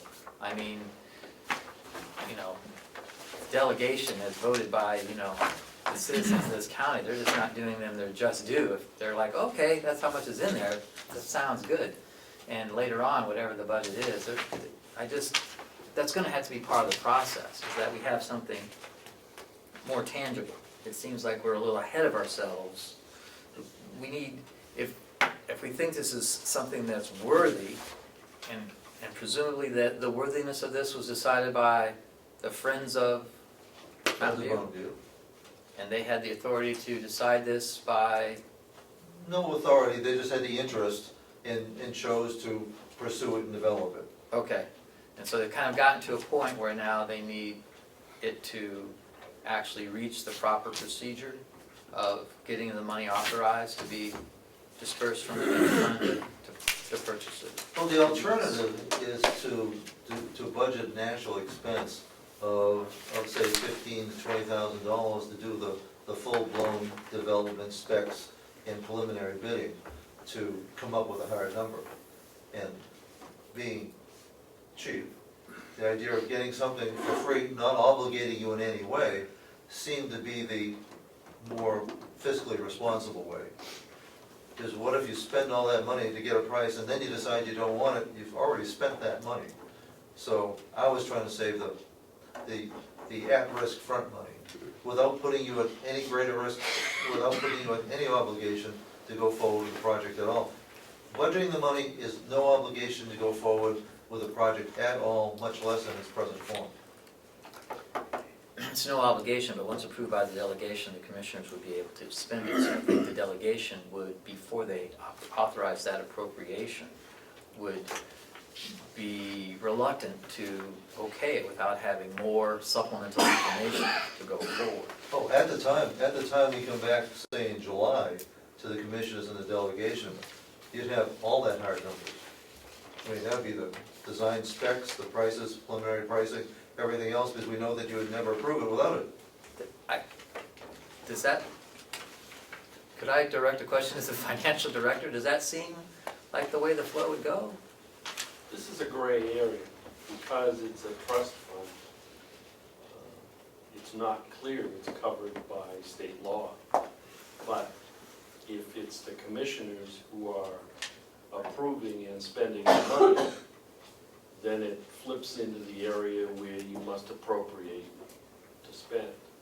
So I'm not sure what the answer is to this, because it's a trust fund. Okay. You know, it's not like anything else, and you usually don't end up with trust funds. They're rare.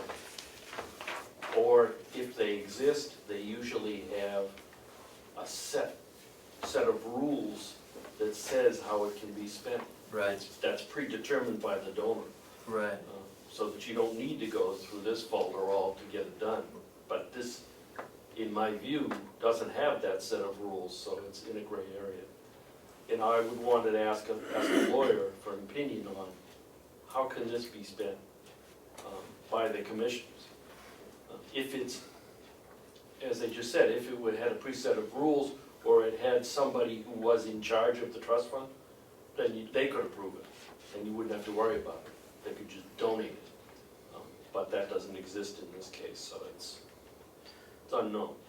Okay. Then may I add that we postpone this for 2017? Sorry, Holly.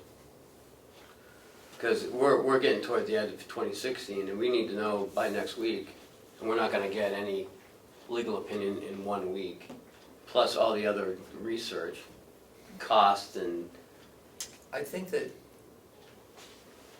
if I might interject, I mean, I think that we can work on the proposal during the course of the budget cycle, but you know, the commissioners may not be, you know, necessarily willing to pony up $250,000 on our budget as submitted going forward. We might be willing to put forth some X amount of money and then have that be presented to the delegation, because the delegation is eventually going to have to approve this through this appropriation.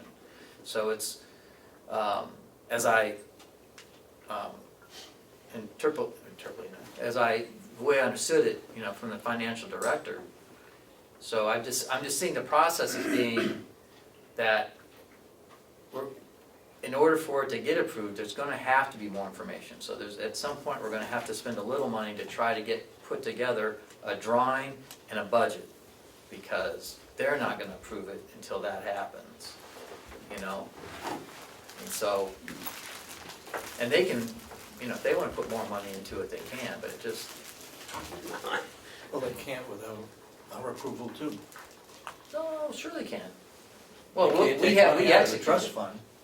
Well, true, well, yeah, that's true, but the appropriation of the money, you know, so I guess we need some more information. I mean, I don't see the problem with me personally putting something toward the idea of developing this idea, you know, I don't know, $5,000 as something we would put in, just to throw out a number, and then that might, you know, the delegation might approve having that being looked into. You know, or they might even expand it. Maybe if there's more work that goes into it from the Friends of Mountain View or whatever, and they rally together to get more substantial information, the delegation, before they actually approve the budget come March 31, they could increase the appropriation and you know, we can increase the amount of money that would go through the duty, how we get the money through the duty fund.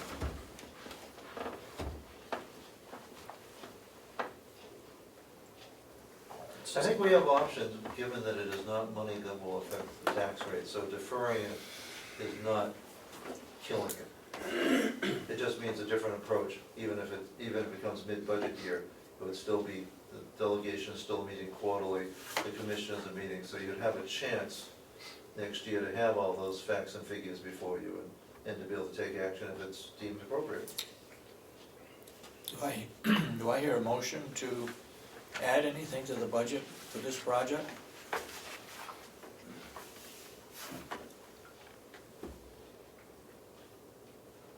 Seeing none? I'm thinking, Are we done? I think I'm gonna give it a second, but, I didn't make a motion. I know. I just was looking for a motion. Right, and I was muttering, Okay. deciding if it was worth making a motion to see if I could get a second. I don't think it's the year to do it. Yeah. We just came off of a supplementary budget of 2.5 million, 2.4, we got everything You the know, right way, and it just, I think it sends the wrong message. since the money is there, it can be done anytime. It's not gonna raise taxes. The delegation, the Board of Commissioners next year can approve it and do it. We don't have to do it right now. It can be done at any point in time, because it's not gonna raise the taxes. I think the RSA says we can't, Dave, if it's over $5,000. well, it's just for, that's another issue. Yeah, that is another issue. But still, the delegation can approve it when they have a meeting next year. Yeah, sure, I'm sure they will too. Yeah, I guess my point of view is to put enough seed money in there so it can actually start to move forward with the right process. So, you know, if we set aside $5,000, that should be more than enough money to hire the architect and the general contractor to come Put some on, numbers to to put it. some numbers to it. Here's the plan. We actually went out, you're actually gonna need these sprinklers, you know, boom, boom, boom, and then, you know, form a small committee that reviews it and, and it gets approved, so to plan a little seed money so we can, so during the process of 16, we can actually maybe have something ready to go, so it's built during, 17, so it's ready for the 18 budget. That's what, I guess what I'm thinking is that the concept sounds worthwhile to me. The idea of having it there sounds wonderful. The idea of me signing my name to appropriating $250,000 to it without knowing more about it, that's the part that scares me, that I don't feel comfortable with. I feel comfortable with saying, well, we'd like $5,000 to see if this is indeed something that we want to pursue. We may spend it all, but we may not spend it all. We may find out it isn't worthwhile, but we're only asking for $5,000 to make sure that this is something that's worthwhile, to get professional advice about it all. So that would be my motion if I rephrased it. You wanna make a motion? Go ahead. Yes, my motion is that we appropriate $5,000 for Design and feasibility. a design and feasibility study of a pavilion at the Mountain View Nursing Home. Funded from, What's that? Funded from, that was my question, it was gonna be. It's just an appropriation. It's just appropriation on For Next year's budget. 17, or you wanna transfer money in 16? Start now. no, Yeah, that's I'd rather see it in our on the budget next year. commissioner's budget for 17. Do I hear a second?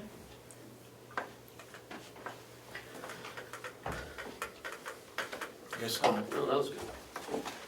Okay. Motion is dead then. Thank you, commissioners. I'm saying it can't be done after next year. We'll try again next year. Warm them up with a no. See, that'll be next. All right, John's here for the IT budget. In your packet is the IT budget. Thank you, Howie. Thank you, Ken. Thank you, Commissioner. Hopefully mine will be pretty straightforward. Thank you, John. Good day. And you have a good day too? Oh, okay. Just said it already. I keep singing, I keep wanting to eat out there. I get nonsense. My cookies are over there. Are we ready? Go ahead. Okay.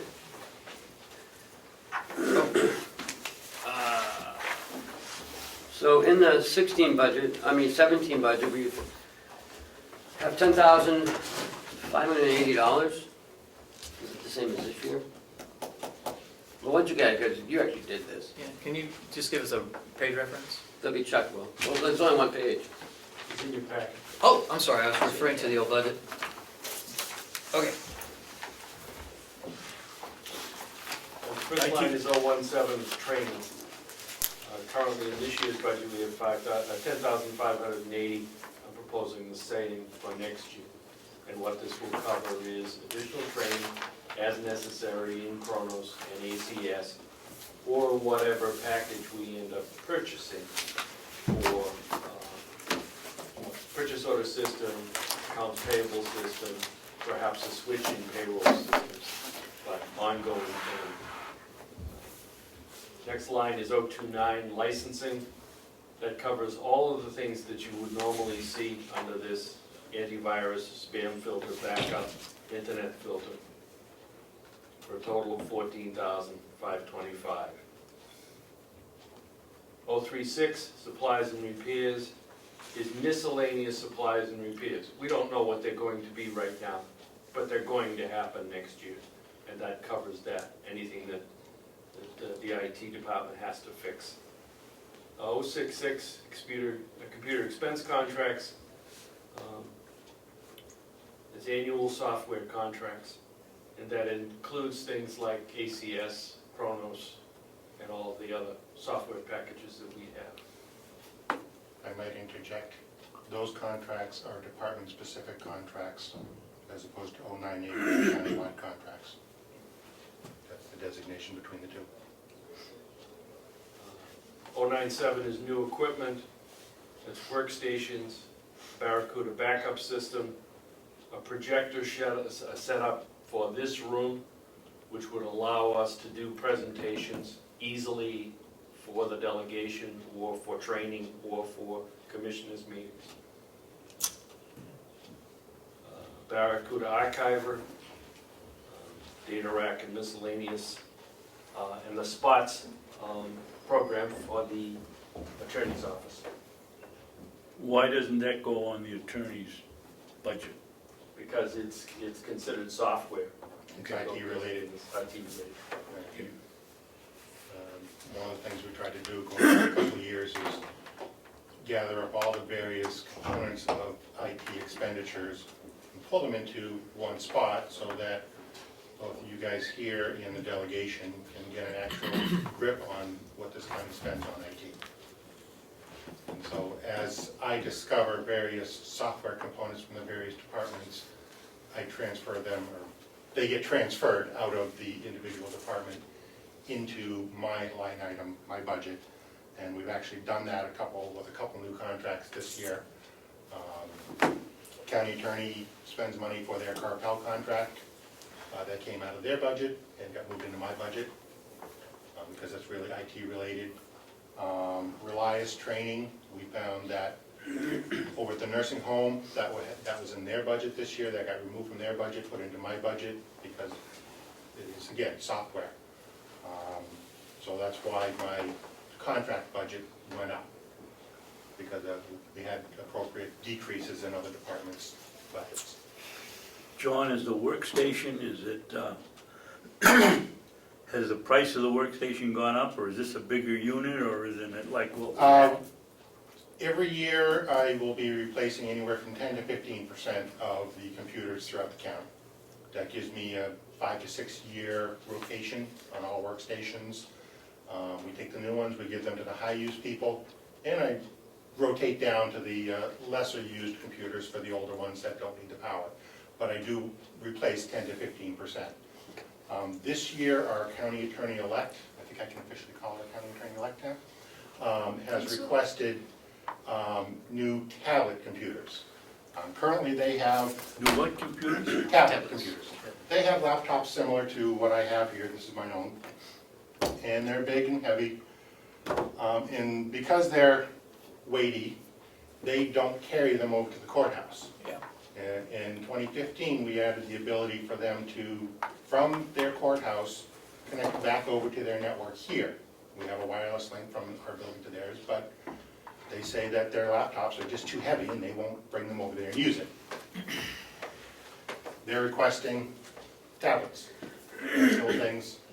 And so these are a little more pricey than regular computers, and we're requesting 5 of those in this year's budget. And that's why it's up a little this year over what it was last year, because these are a little bit pricey. That's the big increase from my budget last year. 5? 5. They have 5 people that go back and forth from here over to the courthouse. 4 attorneys and the victim witness advocate. Victim witness, yep. Yeah. Other than that, for new expenditures, we need a larger capacity, well, let me start over again. In my long-range IT plan, that I didn't think to bring a copy of, I had in 2017 planned for a new large server, high speed, high capacity, and to combine everything into one. Over the course of the last year, our data usage has increased beyond our initial expectations. And so we are now in need of a larger capacity backup unit for the servers in this building and a larger capacity backup unit for the servers over at the jail. That takes precedence. We need to have our backup. Right now, I'm actually doing a lot of things manually on a weekly basis. So I have requesting 1 new larger capacity backup for this network here in this building, and the one that's here, I will shift over to the jail, because what's here now is bigger capacity than what they have. So by purchasing 1 unit, I can fix both networks there. So I felt that was more important to get in next year's budget. And the other expenditure is a message archiver for our email system. Right now we have a backup system, which I can use in the event of a disaster. If the email server has corruption, whatever, I can piece it back together, but there are limitations. My backup occurs every night at about 1 AM, and it backs up a copy of the database as of what's at 1 AM. A message archiver actually backs up emails on a real-time basis. As they come in, there's a copy of it. So with our backup that we have now, if somebody emails a department head an email, and the department says, I don't want to deal with this, deletes it, trashes it, it's gone. It's because it wasn't there at 1 AM when my backup happens, there is no record that it ever occurred. But the message archiver, it happens on a real-time basis. And let's just say, due to some of the personnel issues you guys have experienced this in recent years, I felt it was important to get that in 2017 rather than 2018, which is when I originally planned to implement that. So those two expenses, I think are about $12,000 total. So because of that request, I put off my large server expense until 2018. Our servers are getting by. They're not as speedy as I'd like them to be, but they're doing the job.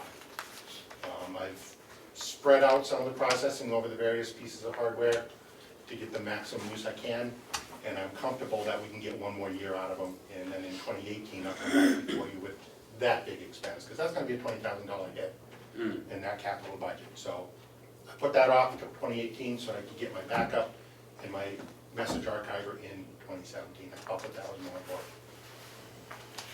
Other than that, some of the contracts have gone up just because our vendors have increased them. I reflect that in there. And again, I've absorbed a couple of other contracts from other departments that their budgets have gone down accordingly. John, what's virtual town hall? That's our website. That's the website.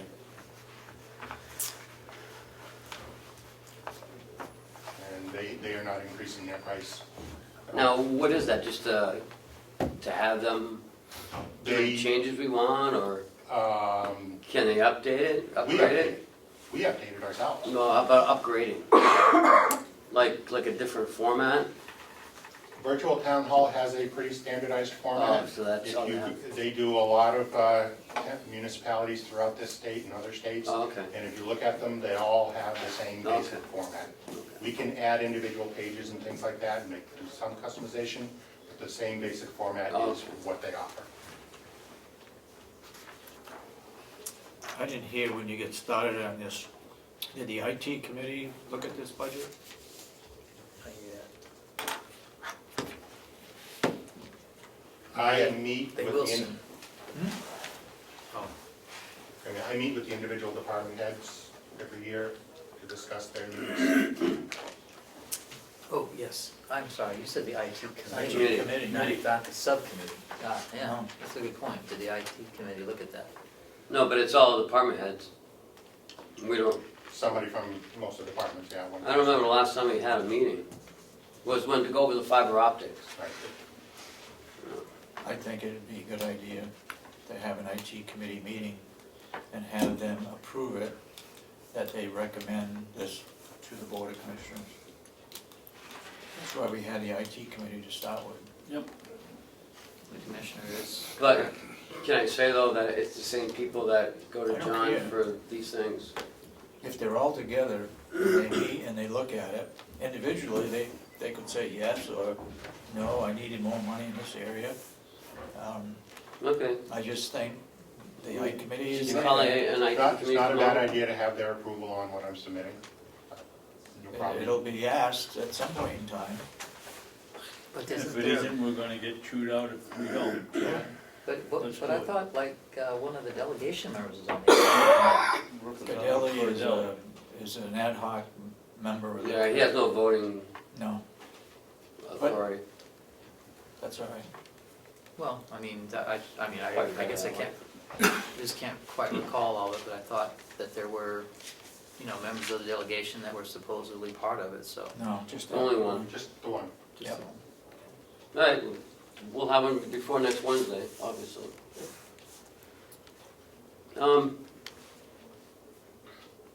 Chuck, did you say that the voice report for the sheriff is moving over to capital improvements? Digital recorder, 20,000. You had mentioned that we were gonna move that over to capital improvements rather than IT. Okay. Could you put in here what the figure was for 2016? And you got 20, oh, I'm sorry, you got 2016, I see it, I got it. What the total was? Yeah, it's in the budget. I'll give it to you in a second. But is it in several different places? No, it's in the IT budget. We have an IT budget in the budget. Okay. Yeah. This is just, that's what got me, that's where I was. That's why he was heading. Yeah, that's what I was looking at, what page is it on? But it's, let's see, 017, what's the departmental masking? 40, what's the departmental masking for the IT? Was it? 109,000. 109,000? 2016 is 251,000. 083. Say that again, please? 251,083, that says here. Page 13. 19. 13. Page 13. Is yours double-sided? Oh, that's why it said it's page 19 or Saving something. trees. On single-sided ones, it's page 19. On double-sided, it's page 13. So the figure's the same. Is it the same figure? No, when you go to single-sided. Well, I thought it probably increases You it, kill yeah. more trees. Well, it looks than like you it's have less. the price. If it's 251, now we're at 138. No, you gotta add all five of these up. Oh, Six right, of them. you're right, you're right. So it should be 311,000 is, unless you add supply, is there supplies and repair in here? Yep. Yeah, so add another the- 11. The digital recorder for 20,000, we're actually gonna take that out of here and move that over to Oh, yeah. expense. Because we're also gonna be requesting phone systems as part of our capital expense. So that would be 34,033 Oh, right. on number, line 97, because 97. because in the budget on page 19, it would take it down to 45,833. That one number under 097 doesn't line up with the spreadsheet as of right now. It says 65,833. Instead of the 54,083, I mean, So it's 9,000 something, right? like $15,800 was taken out or something like that? No, I did the wrong math there. 11,000? Yeah, 11,000. 11,500 was removed from new equipment? Does that ring a bell? From last year? No, from, this year. no, from what it says our working budget is to what it says under new equipment.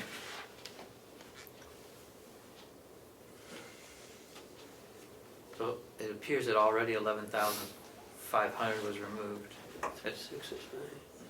That's right. 562 is right. Yeah, that's one that's wrong.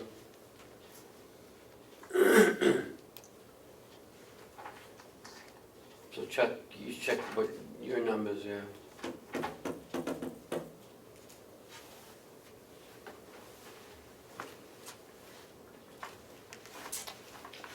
The 2016 number's right. Which one are you looking 097. On the budget, it says 65,833. On the handout we just got, it says 54,033. at? 54,133. Well, somebody must have made changes, because in mine, I've got Is that the single page, double page thing 65,833. again? Chuck, is that the single page double I have 11-1. copy? Is that? 11-8. Unless we made changes? Oh, yeah, it's 54,033. Sorry, I was working off an old budget Geez, book. what, is this year's budget or last year's budget? 50 is the working 2017 budget is 54,033 Right. for line 097. I got it. Okay. What was 2016? 16,800. How much? 16,800 16? in line 097. Oh, you're going right up to the top. Yeah. I was trying to compare the 54,033 to last year. Well, it is. That is the It's just- comparison. No, it's just not added up. No? That's all that was in it, so then it's gonna be 16. 16,800. Okay. Well, no, it was, Versus now 54,33. oh, yeah, I'm sorry. Yeah. 097 should just be the $20,100 for new PCs. Underneath that, really. Oh, you gotta take Yeah. that 20,000 out, right? And then underneath that is what? Starting with miscellaneous software and miscellaneous hardware, Yeah. that's really line item 033. It didn't get labeled right on the initial spreadsheet. Oh, it says 036. I think it's 033, isn't it? It's 036. 036. 036, okay. Even the budget is 036. Okay. So 036 should be the combination of 6,500 miscellaneous software, 5,300 miscellaneous hardware, the Barracuda backup 5,075, projector setup for 2,000, data archiver for 5,000, the data rack for the county attorney 1,000, and spots for 858. Again, the digital recorder is going to be moved over to capital expense. So whatever that all adds up to. Everything from the Barracuda back down to spots, remember on the cell. That's also 097? Yeah, here, John, let me give you my copy. So then 036 is just miscellaneous software, Yes, miscellaneous hardware? yes. Two Gotcha. items for 11,800. Okay, so that's where the 11.8 comes out of that? Yep. Plus the 20,000 for the digital recorder, because that's gonna move. Okay, so that comes out of 097? That also comes out of 097. Okay, so where does that go to? Capital, Oh, okay, so we're moving it out of the budget into capital. right. Okay.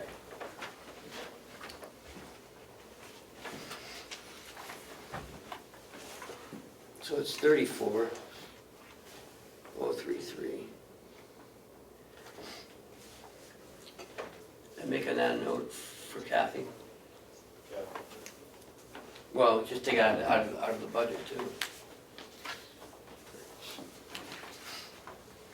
Anything else?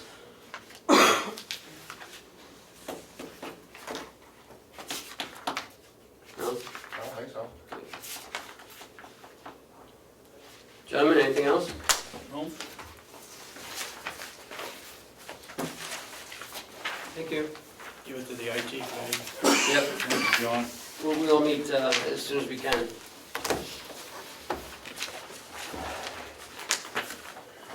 Next week, we're gonna do is capital. We're gonna do victim witness. As far as the IT committee meeting, just remind you all that next Monday, we are going live with Chronos, so we're not having a meeting on Monday. No, why not? Oh, come on. You can't be everywhere? You want everything I to be cannot be everywhere. Oh, that's right. I did just think of something.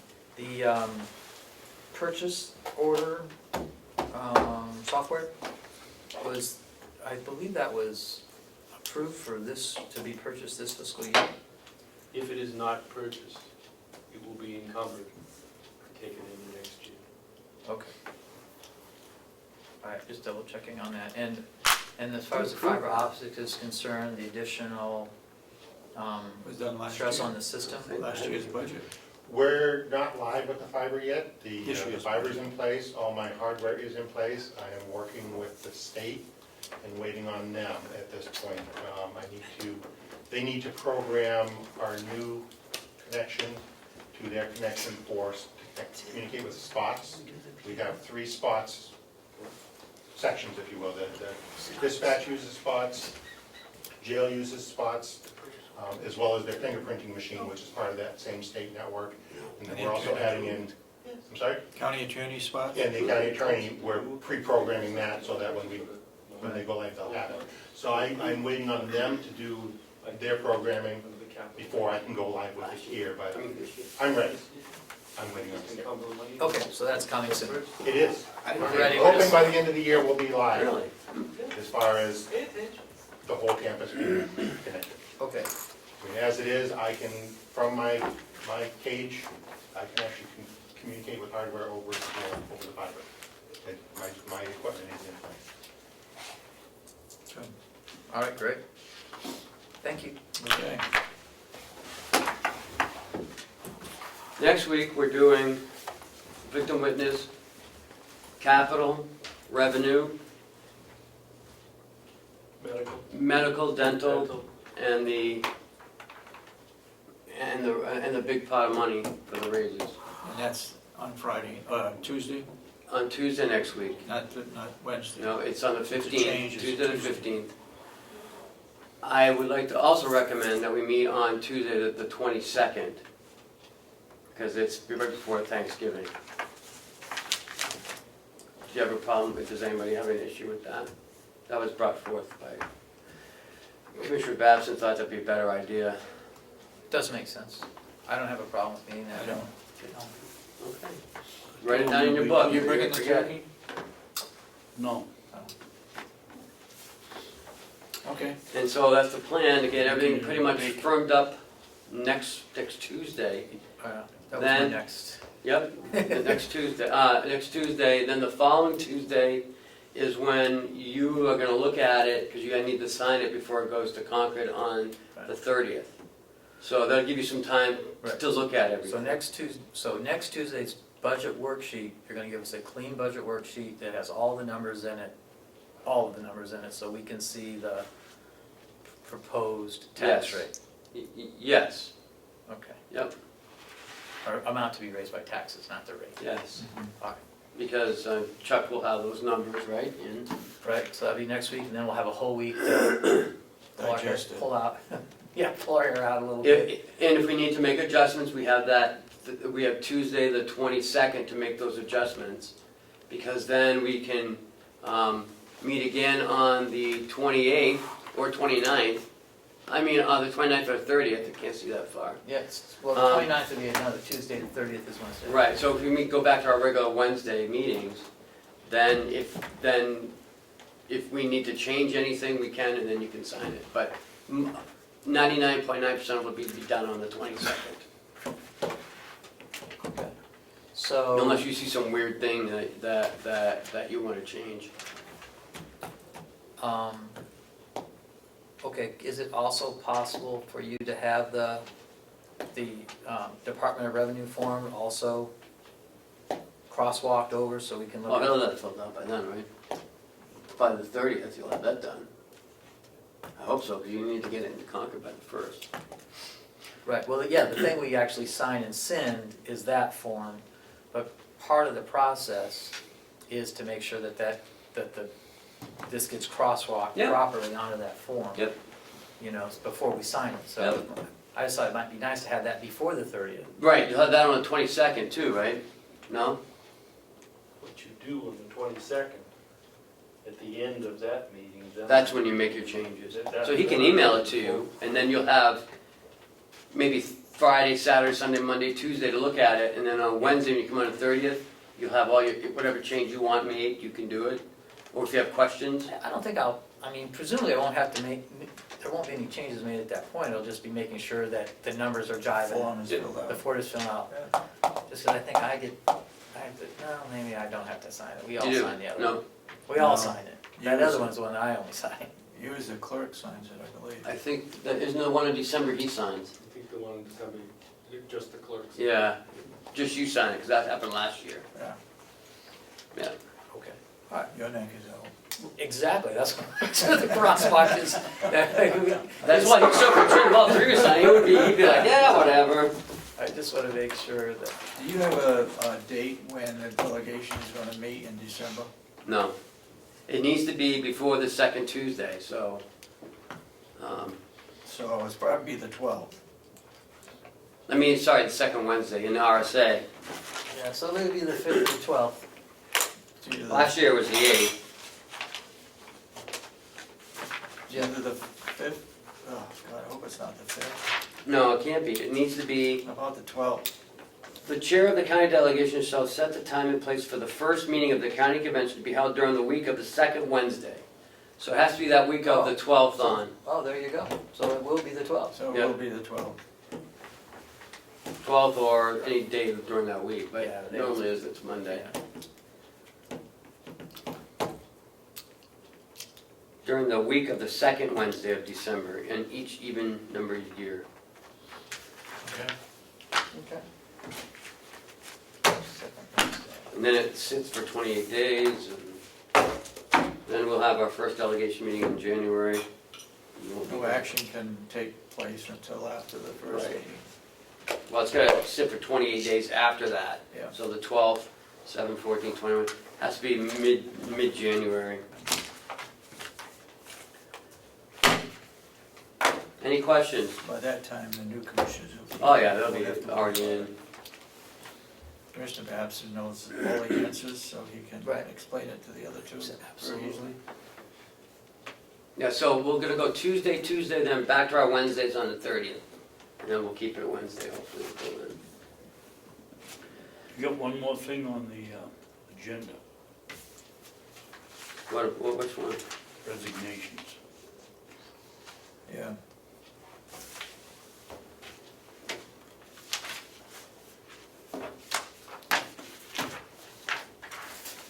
I don't have that. Well, they're here. Lobster lady and, Oh. Yeah, I think I actually took those out. But, we did have a resignation at the nursing home. Our director of admissions, Jen Chivachi, gave her notice, last week. The last day will be Monday. Monday Monday the the- 21st? No, the 14th. Oh, And, it wasn't public last week we met. She didn't wanna make it public until the following day after our we meeting. advertised already? Howie is coming up with a plan, and in the meantime, we are advertising, but they need to be certified, so it may take a little longer. Really? Yeah. Yeah. Certified? Mm-hmm. Yeah. Is Lisa certified? I think she is. So she can do the job I think she is. between now and, Yes, and she is gonna be a big part of that. We're not gonna dump everything on, I told Howie not to dump everything on her. So Megan's gonna help take some of the slack up, and so are some other, Yeah. Lori Tatro is gonna help out too. Renee Masson has tendered her retirement. She will retire at the end of the year. where is she? Renee is the HIMS manager. She does all the electronic medical records. She is retiring at the end of December. How many years was she there? Renee, Jen's been here 9 years. Renee's been here, I want to say 13. I don't remember that name. Mm. You're having excellent interviews, I hope. Yes, I've met with both of them and discussed a lot. Went at his meeting with Jen Friday, and then Renee we have till the end of December. But I've met with both women, and I'm sorry to see both of them go, but Renee is retiring, so, you know, she is, well, I'm not gonna tell you how old she is, but. Probably why. Yes, Going I was gonna say, well, she is, and I'm like, nah, I better not. Upcoming events, Veterans Day, we're closed on Friday. The Commissioner meeting next Tuesday at 8:30, November 16th and 17th is the New Hampshire Municipal Association Convention. The 22nd, the Commissioners meeting is Tuesday at 8:30. November 24th is Thanksgiving, and December 1st, the budget is the completion deadline. Public input? Did the Commissioner update?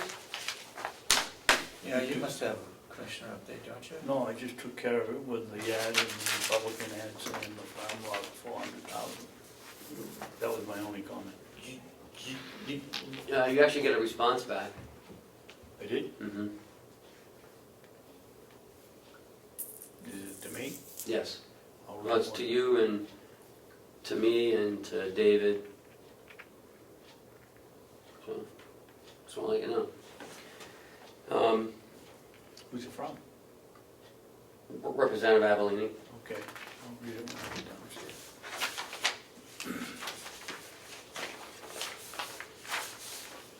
Got anything else you wanna bring up today? Everybody's all set? Yep. I'll make a Think so. motion, we adjourn. Second? Motion made and seconded that we adjourn. All those in support of the motion, say aye. Aye. Aye? So voted. Can you come down and sign checks?